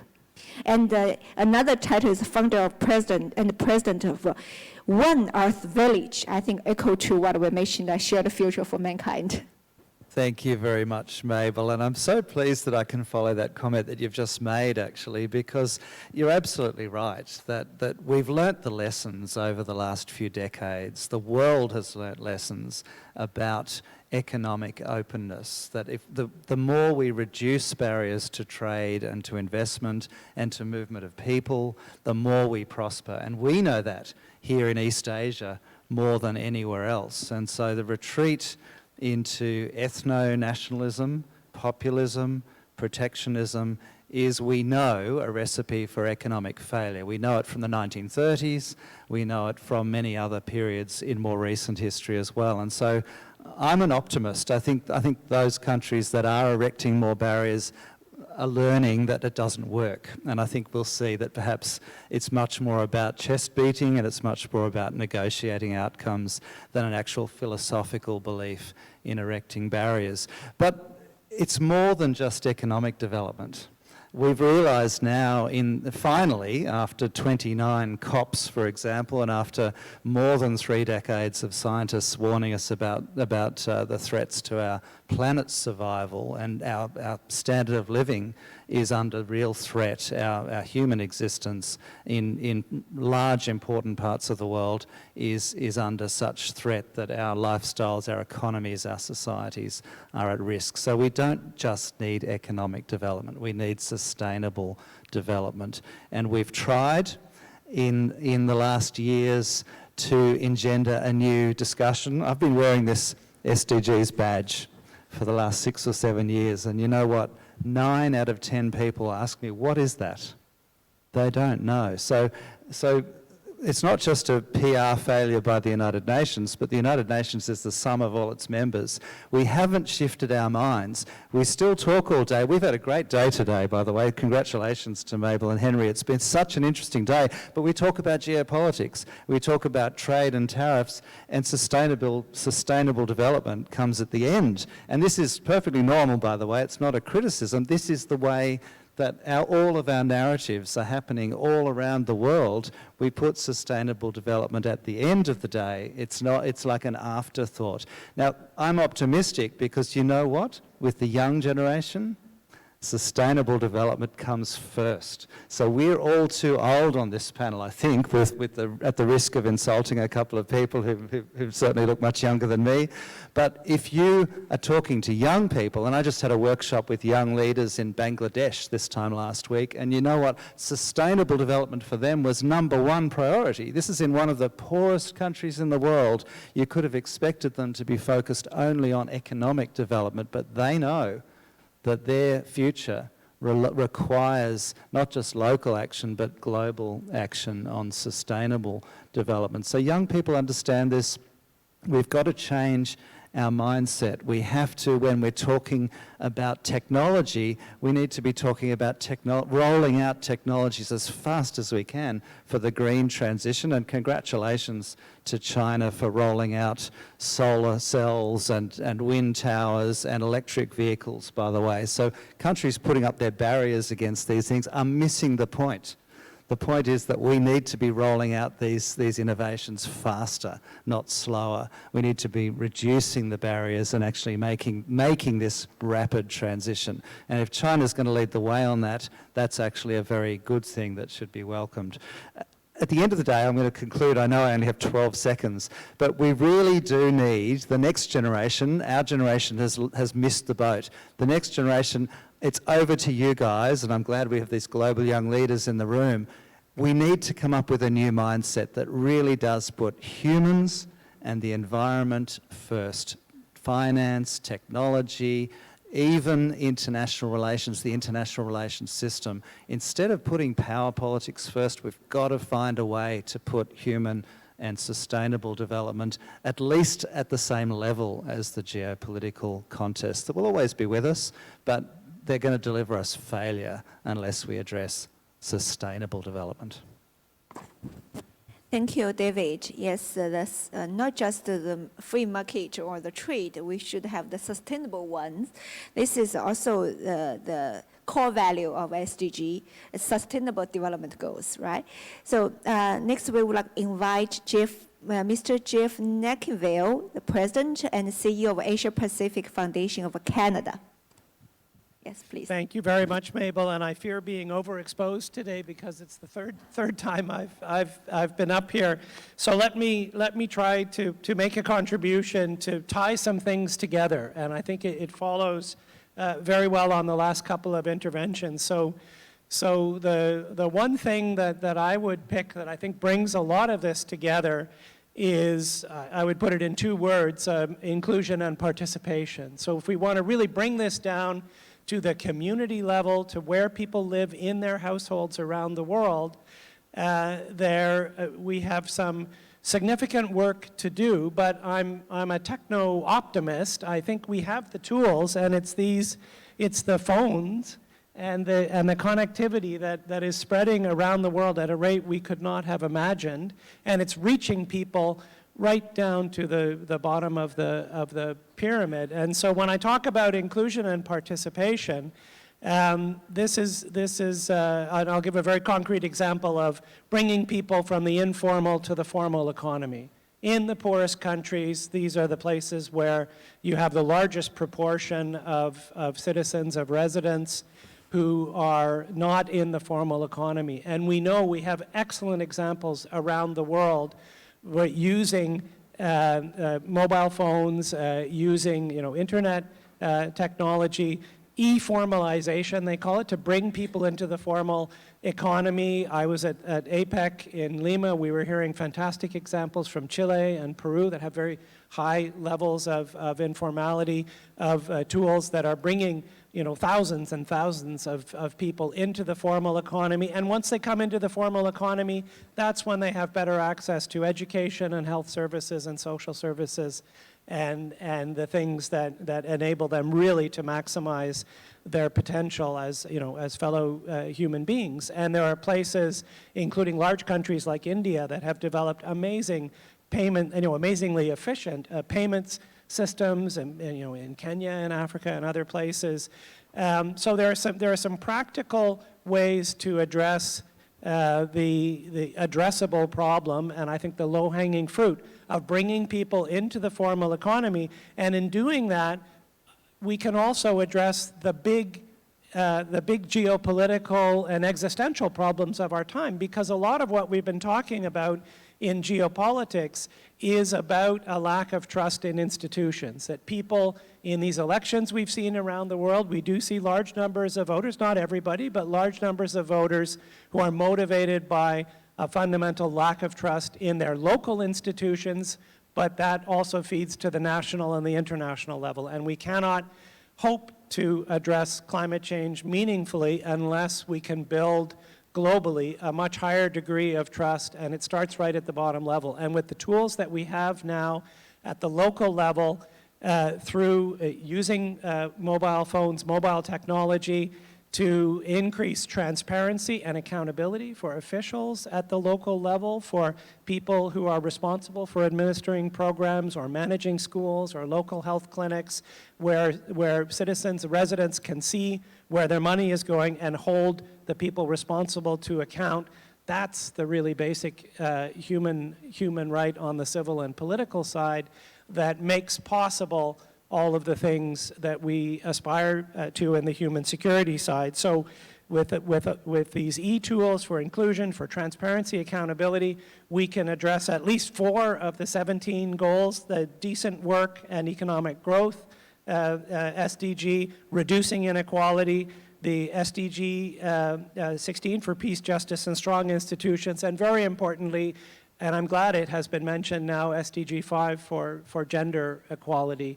And I would certainly hope when the young leaders find themselves on this panel that we will have more than 3 out of 13 will be women. But the good news is we have the tools to do this, and amazing people are doing this all over the world. And the solutions to our big problems begin with the solutions at the very local level, and I think there's reason to be optimistic. Thanks. Thank you, Jeff. You offer very comprehensive solutions to address those challenges. Of course, especially the digital deficit is a big question to all of us to achieve the SDG. Also, it's a very big challenge for human rights, violence. And actually, right now, a lot of places in the world cannot use the mobile phone or the digital disinformation or misinformation. Also are the big problem for the people to achieve those human rights. Next, we would like to invite Mr. Emmanuel E. Pastrich, who is the president of Asia Institute. Oh, sorry, yeah. I cannot see over there against the light. Yeah, maybe we would like to invite our next speaker is Sambrata Shetty, the Chief Operating Officer of the Synergio Foundation. Your foundation is named Synergio, actually, and can you offer more synergy to us on the SDGs and human rights? Definitely. Good afternoon, everyone. It's an honor to be here among such distinguished thought leaders to discuss about the intersection of sustainable development and human rights. The 2030 agenda is not just a blueprint, it's a moral call to action. And like Mabel mentioned, it's very sad to see the statistics that only 16% of the targets are on track. And this demands for recalibration of strategies and renewal of our collective will. I want to focus on inequality, one of the most stubborn barriers to progress. Inequality is not just about income, right? It's about access to education, access to digital tools and opportunities. And to tackle this, we must adopt innovative strategies that are comprehensive and inclusive. I would like to mention 7 strategies that need immediate action or need to be relooked at. One is strengthening social protection system. First, we must implement robust social protection system, and this include cash transfers, unemployment benefits, access to essential services like healthcare and education, and these safety nets can significantly reduce poverty and inequality. The second one being investing in quality education. It's one of the most powerful equalizers, and universal access to quality education, particularly for children coming from disadvantaged background, is crucial. Promoting financial inclusion, I think this was already spoken by Jeff as well. Financial inclusion is another critical area, enhancing access to financial services for marginalized groups through microfinance initiatives and digital banking solution. And we have seen the change. I don't want to be biased and give India as an example, but this has also worked in countries like Africa. Mobile banking has worked there, and we've seen how it can leapfrog traditional systems and deliver impactful results. Progressive taxation and domestic resource mobilization. In high-income countries, progressive taxation policies ensure that higher earners contribute fairly, and this can fund social programs aimed at reducing inequality. Simultaneously, low-income countries can focus on resource mobilization by reducing tax evasion and ensuring adequate financing for public services. Fifth one is enhancing labor rights and fair wage. One of the other important things is strengthening labor rights, and implementing fair wage policies is the key to addressing income inequality. Investing in infrastructure development, we must invest in transportation, energy, communication. This can connect underserved areas to markets, education, healthcare, and this also will reduce regional disparities. And last but not the least, this has already been touched upon by Bethan and as well as Jeff, and me being a woman, I think I would like to emphasize it more, that's promoting gender equality. We must also prioritize this by enforcing equal pay laws, providing childcare support, which is one of the most important, ensuring women's access to education and healthcare. Empowering women is essential to bridge economic and social gaps. So in my closing remark, I would like to say tackling inequality is not about charity, it's about justice. And by adopting these innovative strategies, we can create a world where everyone, no matter which background they come from, which socioeconomic background they come from, we all have the opportunity to thrive. And I think it's an economic necessity, it's a moral imperative that we all should work on with urgency and determination. Thank you. And I'm on time as well. Thank you very much. You have a wonderful speech. Yes, a lot of those. Actually, at the very beginning, I felt not so optimistic. But when you deliver a lot of questions, also deliver many solutions, make me more optimistic than when I was very beginning. Next, we would like to invite the personal envoy of ICRC President to China, head of ICRC Regional Delegation for East Asia, Balthasar Stinthlin. Thank you very much, Mabel. Thank you, CCG. Great pleasure to be here this afternoon on such distinguished panels. I think previous speakers have alluded to the alignment between the SDGs and human rights and how they overlap de facto. And of course, the important quest for leaving no one behind. Yet millions of people live in contexts of fragility, conflict, violence. And for them, this vision is extremely distant in their daily reality. And the challenges to achieving SDGs in these contexts are absolutely immense. I saw projections by the World Bank that by 2030, nearly 60% of the world's extreme poor will reside in these kind of fragility, conflict, and violence-affected contexts. And I think that can't leave us indifferent, because armed conflict disrupts the very foundation of sustainable developments. When crops are destroyed, hospitals bombed, agricultural land rendered unusable, the social fabric of societies torn apart, it is extremely difficult to achieve the sustainable development goals. And they set us back massively. The ICSC, as an organization mandated by states under the Geneva Convention to work in these situations and try to offer protection and assistance to affected communities, sees firsthand the disruption that armed conflict brings about. And we actually count currently 120 situations of armed conflict. Some of them are different constellations on the territory of one state, so it's not necessarily 120 states.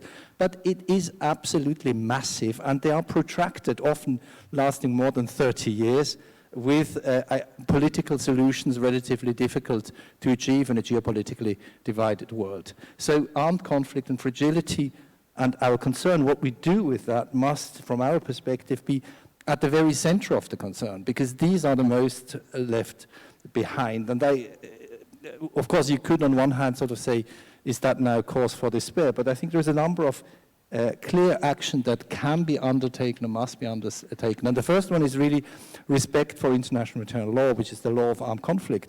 We are not talking about human rights in the sense that human rights go much further, but international humanitarian law, it's very simple. It's the distinction between civilians and military targets. It's not bombing hospitals, it's not killing civilians, raping women. We are talking really about not attacking medical missions. We are talking about very easy rules that are actually present in all cultures. There's no culture I have ever encountered that doesn't have these rules that were codified in the mid-19th century in its midst. And what we need to have is a culture of compliance with that, with these rules that is not opportunistic and only addresses your enemy, but really is directed to everybody. We're very happy that China joined a group of 6 states that together with the ICSC will try to foster this culture of compliance, and of course is open to all high contracting parties to the Geneva Convention.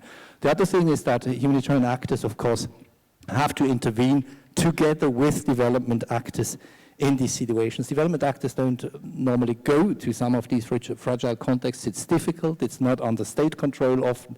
The instruments don't work, but we need to find ways where, in the spirit of basic services to the people, humanitarian actors and development actors can really work hand in hand to at least have a minimal of basic services delivered to the populations.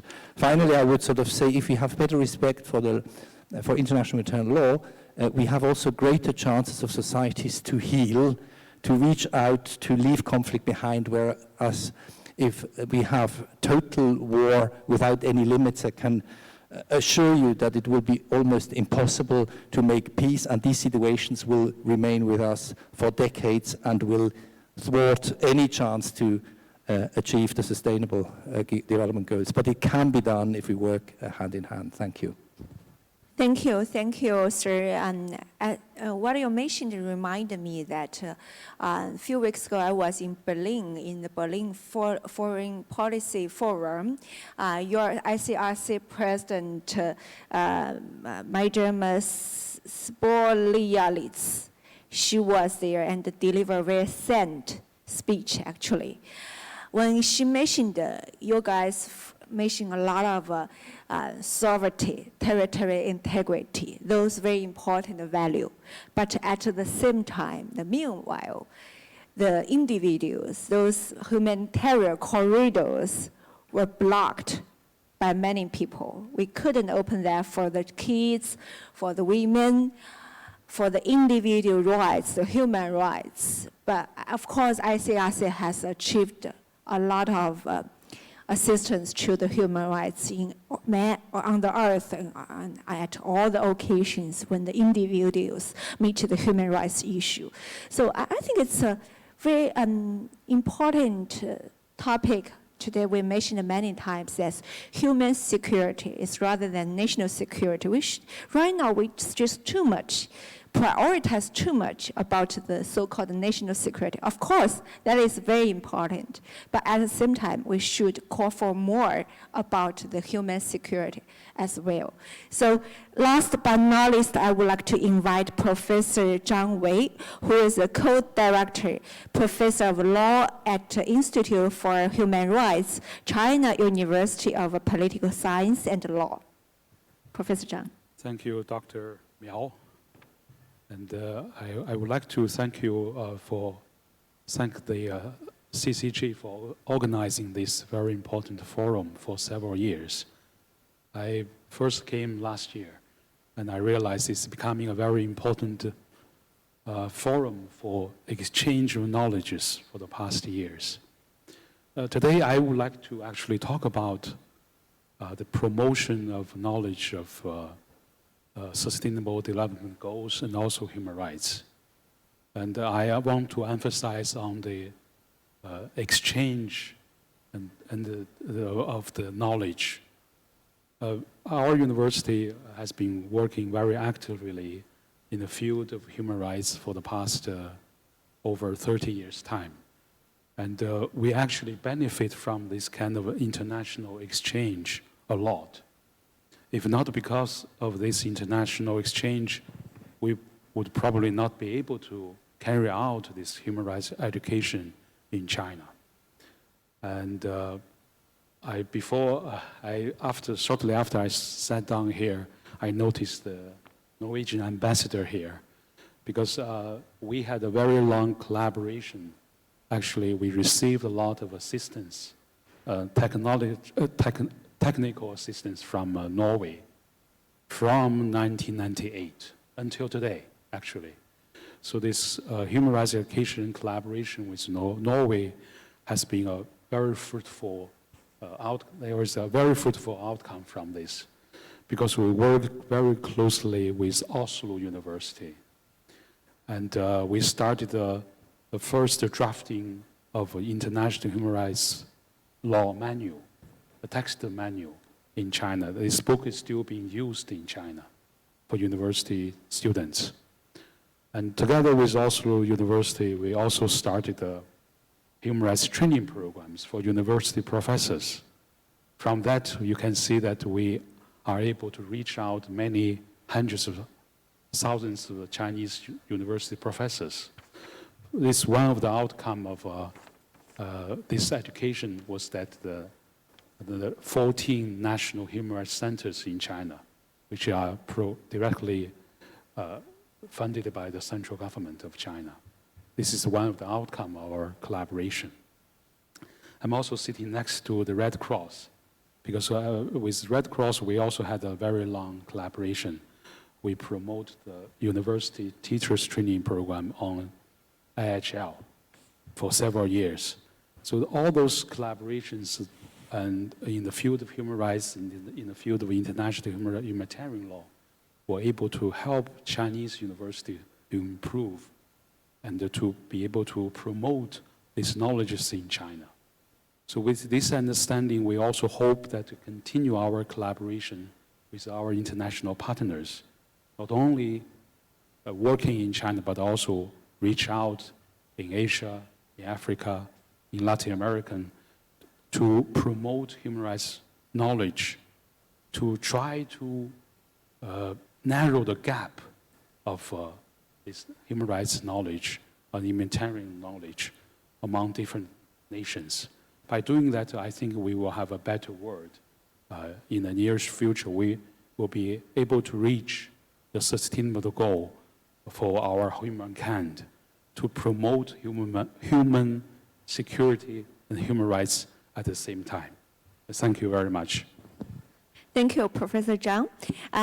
Next, we would like to invite our young leaders, two young leaders. One is from Georgia, another from Egypt, to be on the stage and raise your question to our senior panelists. Our Global Young Leaders Dialogue is a well-known project in China and abroad.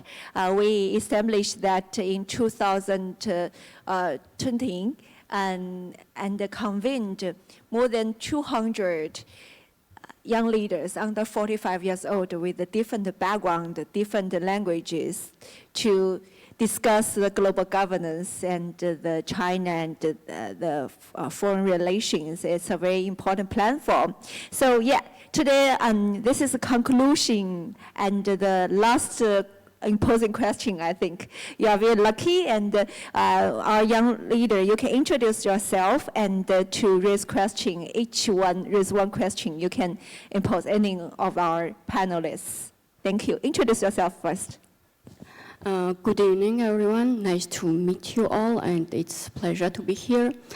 My name is Nelly. I'm from Georgia. I'm a history researcher in Caucasian Association, China Studies.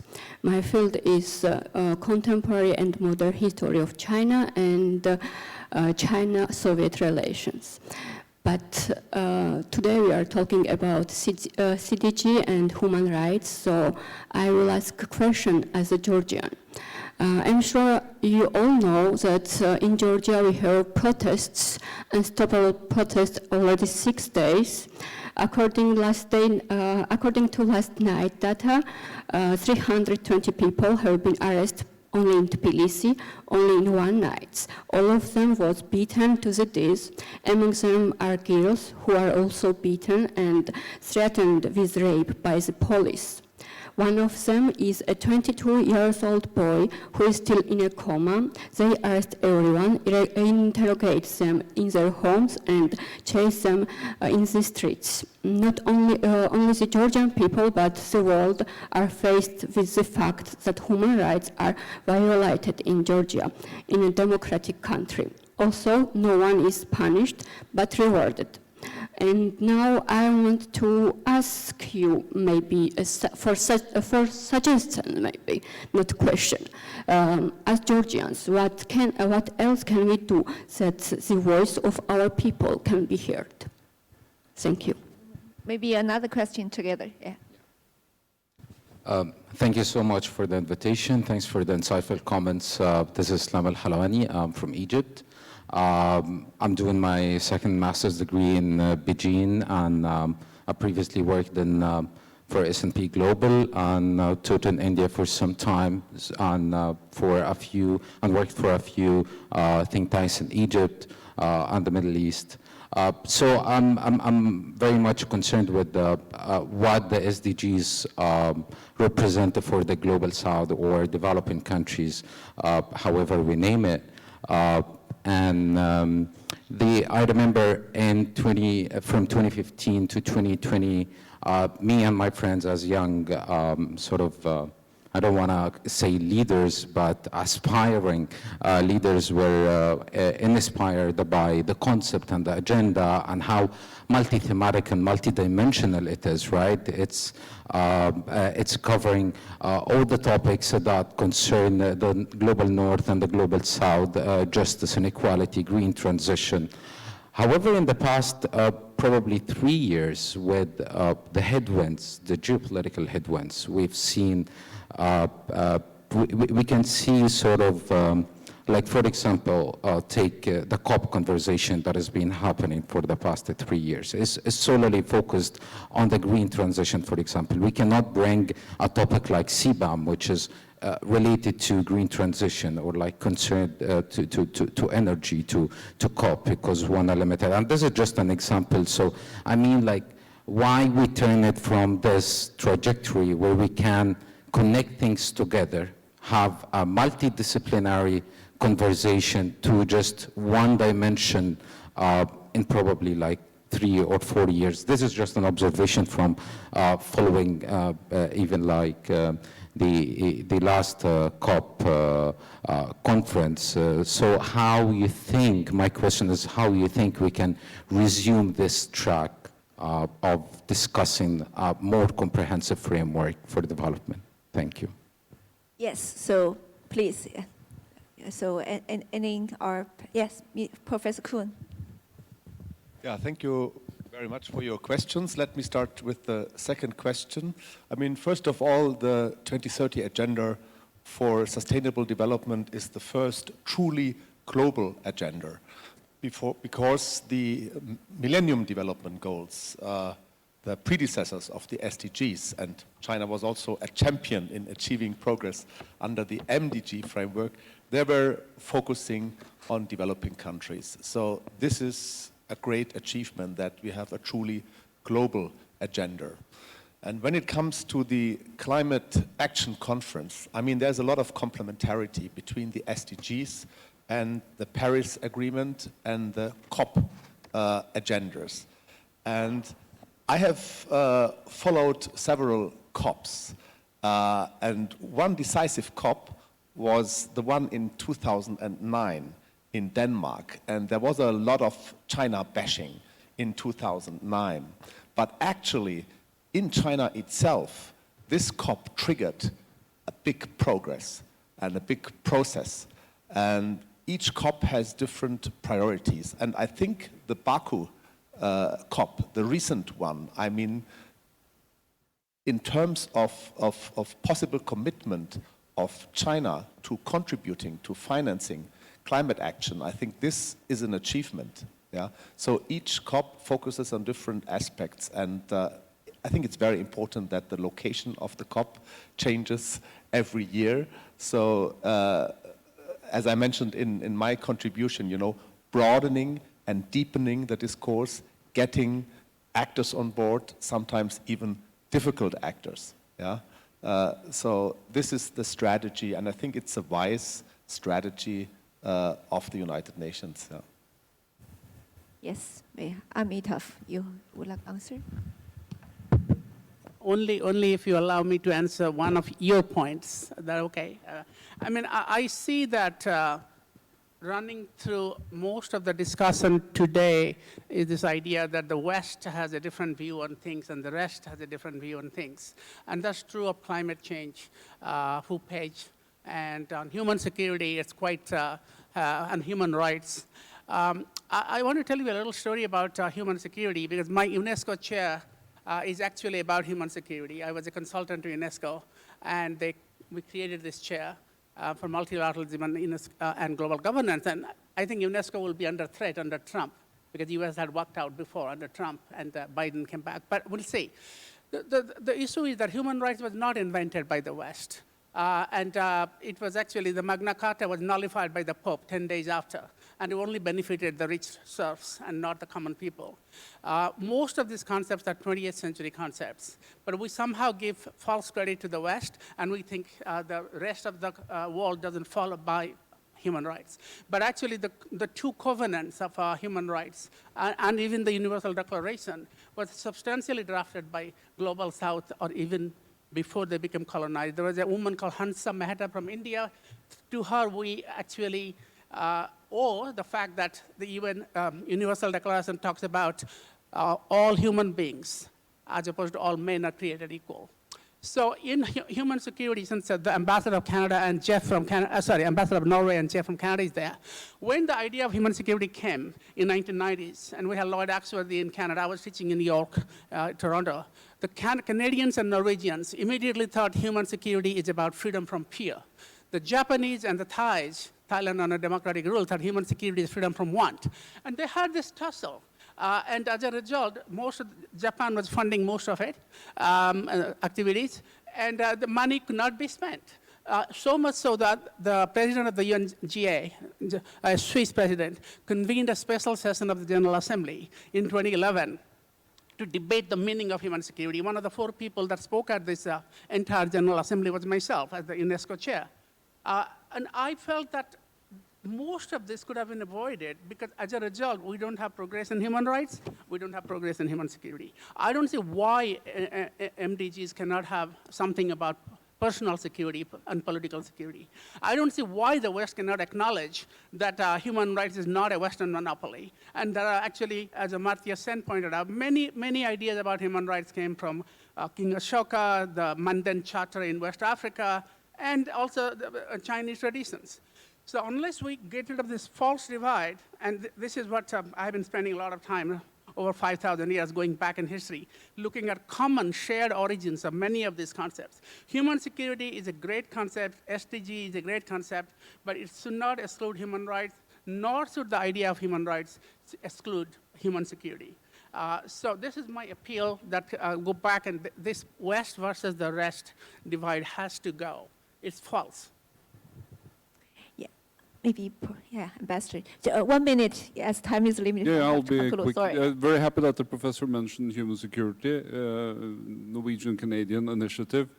That led to a lot of disappointment because it felt like a goal. No, it felt like a promise, but it was actually a goal. That does mean that the work wasn't worthwhile, but this happens sometimes. There is a lot of sympathy for the people in Georgia and what you're going through. And there is a goal that it shouldn't be like that. But it is difficult to build resilient societies, especially if you have people that are actively trying to undermine your society, even in some cases invading it. Then it becomes difficult. That doesn't mean that we give up on the goal, but the system isn't set up to promise everybody that you will deliver. And it's the same about climate change and the work we do to stop it and to mitigate it and to compensate for it. I think we are trying to do a lot of things and look at it holistically. There is a lot of funds being put in, but that doesn't mean that we can promise that we will fix it. It is a goal, and we are working intensely to try to reach it. But it is very, very difficult. And with everything that we've been talking about today, probably the biggest challenge we are facing as humanity. I mean, the Earth is also always going to be fine. It is us living on it who are in trouble. And this is the biggest challenge we're facing. But if we keep on bickering about all the other things we've been talking about today, we're not going to have the energy left to solve the biggest challenge we're facing. Thank you. Mr. Amidst, maybe you end one sentence. Can you? I was going to respond to the question on Georgia. So the way I look at the situation is that there are 2 or 3 elements that are at play here. If I was a Georgian, I would say, let me look at the situation in Ukraine at the moment. And Ukraine wanted to join EU, wanted to join NATO. Russia tried to stop it. And this game is not yet over. So from a timing standpoint, if I was a Georgian citizen, I would say, what is the urgency to push today in light of what is happening in Ukraine to join the EU? The Prime Minister has not said we will not join the EU. He has said he will suspend membership discussions until 2028. So it's not a long time to wait for things to calm down a little bit before progressing this discussion. And whenever there is protest, I'm a believer from the Indian example of Mahatma Gandhi that silent protest has the most effect as opposed to violent protest, because violent protest begets violence when people in power have the capacity to kill at large without having to be accountable. And my third point is that this is, at the end of the day, a situation where the president is pro-EU, Salome, I forget her name, is it Zabarashvili? Yes, so she is pro-EU, the Prime Minister is Irakli, he is pro-Russia at the moment, and what the people of Georgia are caught is the fight between these 2 people. So she is leaving her position at the end of December. Maybe things will calm down, and there will be definitely a time, maybe 6 months from now, when the discussion can be resurrected, when things are a bit calm. Yeah. Thank you, Mr. Amidst. I think the world full of the uncertainties and the turbulence. We can see a lot of issues happened in Georgia, in South Korea, many places. So at this moment, as a causing of the human being, I think we should call for the collective action to address those challenges. We don't want the world divided into different networks, blocks, or more fragmented. We really need to addressing those challenges, taking the collective actions, like this morning the UN representative mentioned that. Yes, thank you all of you. Actually, the whole day we conducted the one opening ceremony with distinguished keynote speakers and 4 panel on the topic, including like the U.S.-China relation, EU-China relation on global governance, especially on artificial intelligence. And we also mentioned very important questions like the global governance on the Trump era, Trump 2.0 era. And this panel, we discussed the SDGs of United Nations 2030 agenda and the human rights, I think, which is the most important and highlighted session to conclude today's productive whole conference.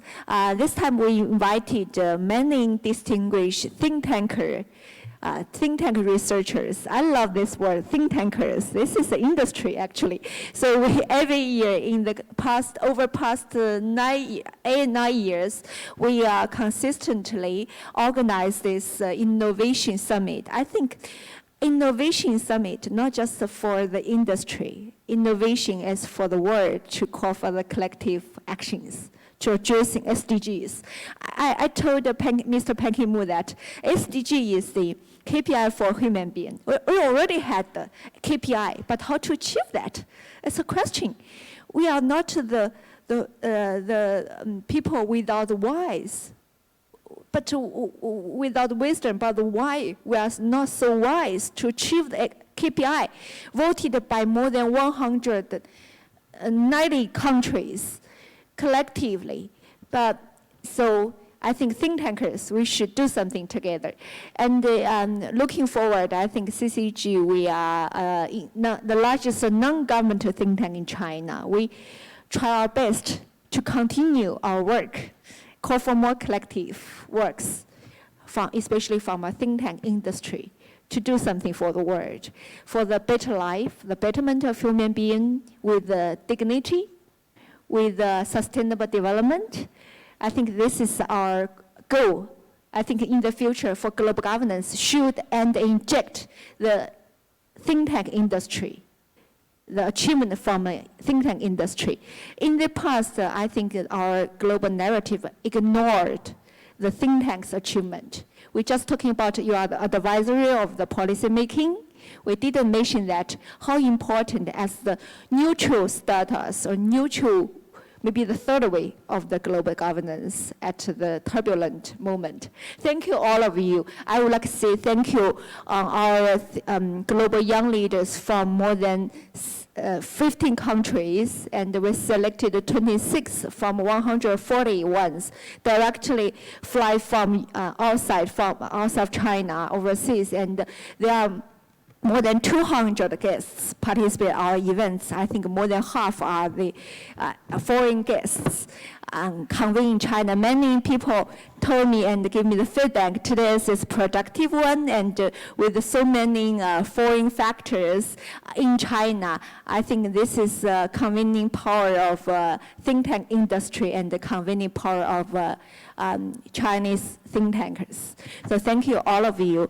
And last but not least, I would like to appreciate all our supporters of our events, including our partners from the Friendship Association and the Academy of China and World Studies, and the Adana Foundation and the Global Solution Initiatives, and many other close partners around the world. Thank you all. And tomorrow, we will have a Global Young Leaders Dialogue. I think tomorrow will be another productive day. That day is for young leaders. I think echo what we're talking about is a shared future for human being, and also towards to the shared future, especially the hope of young leaders. Thank you, all of you. Appreciate that. Thank you for your participation.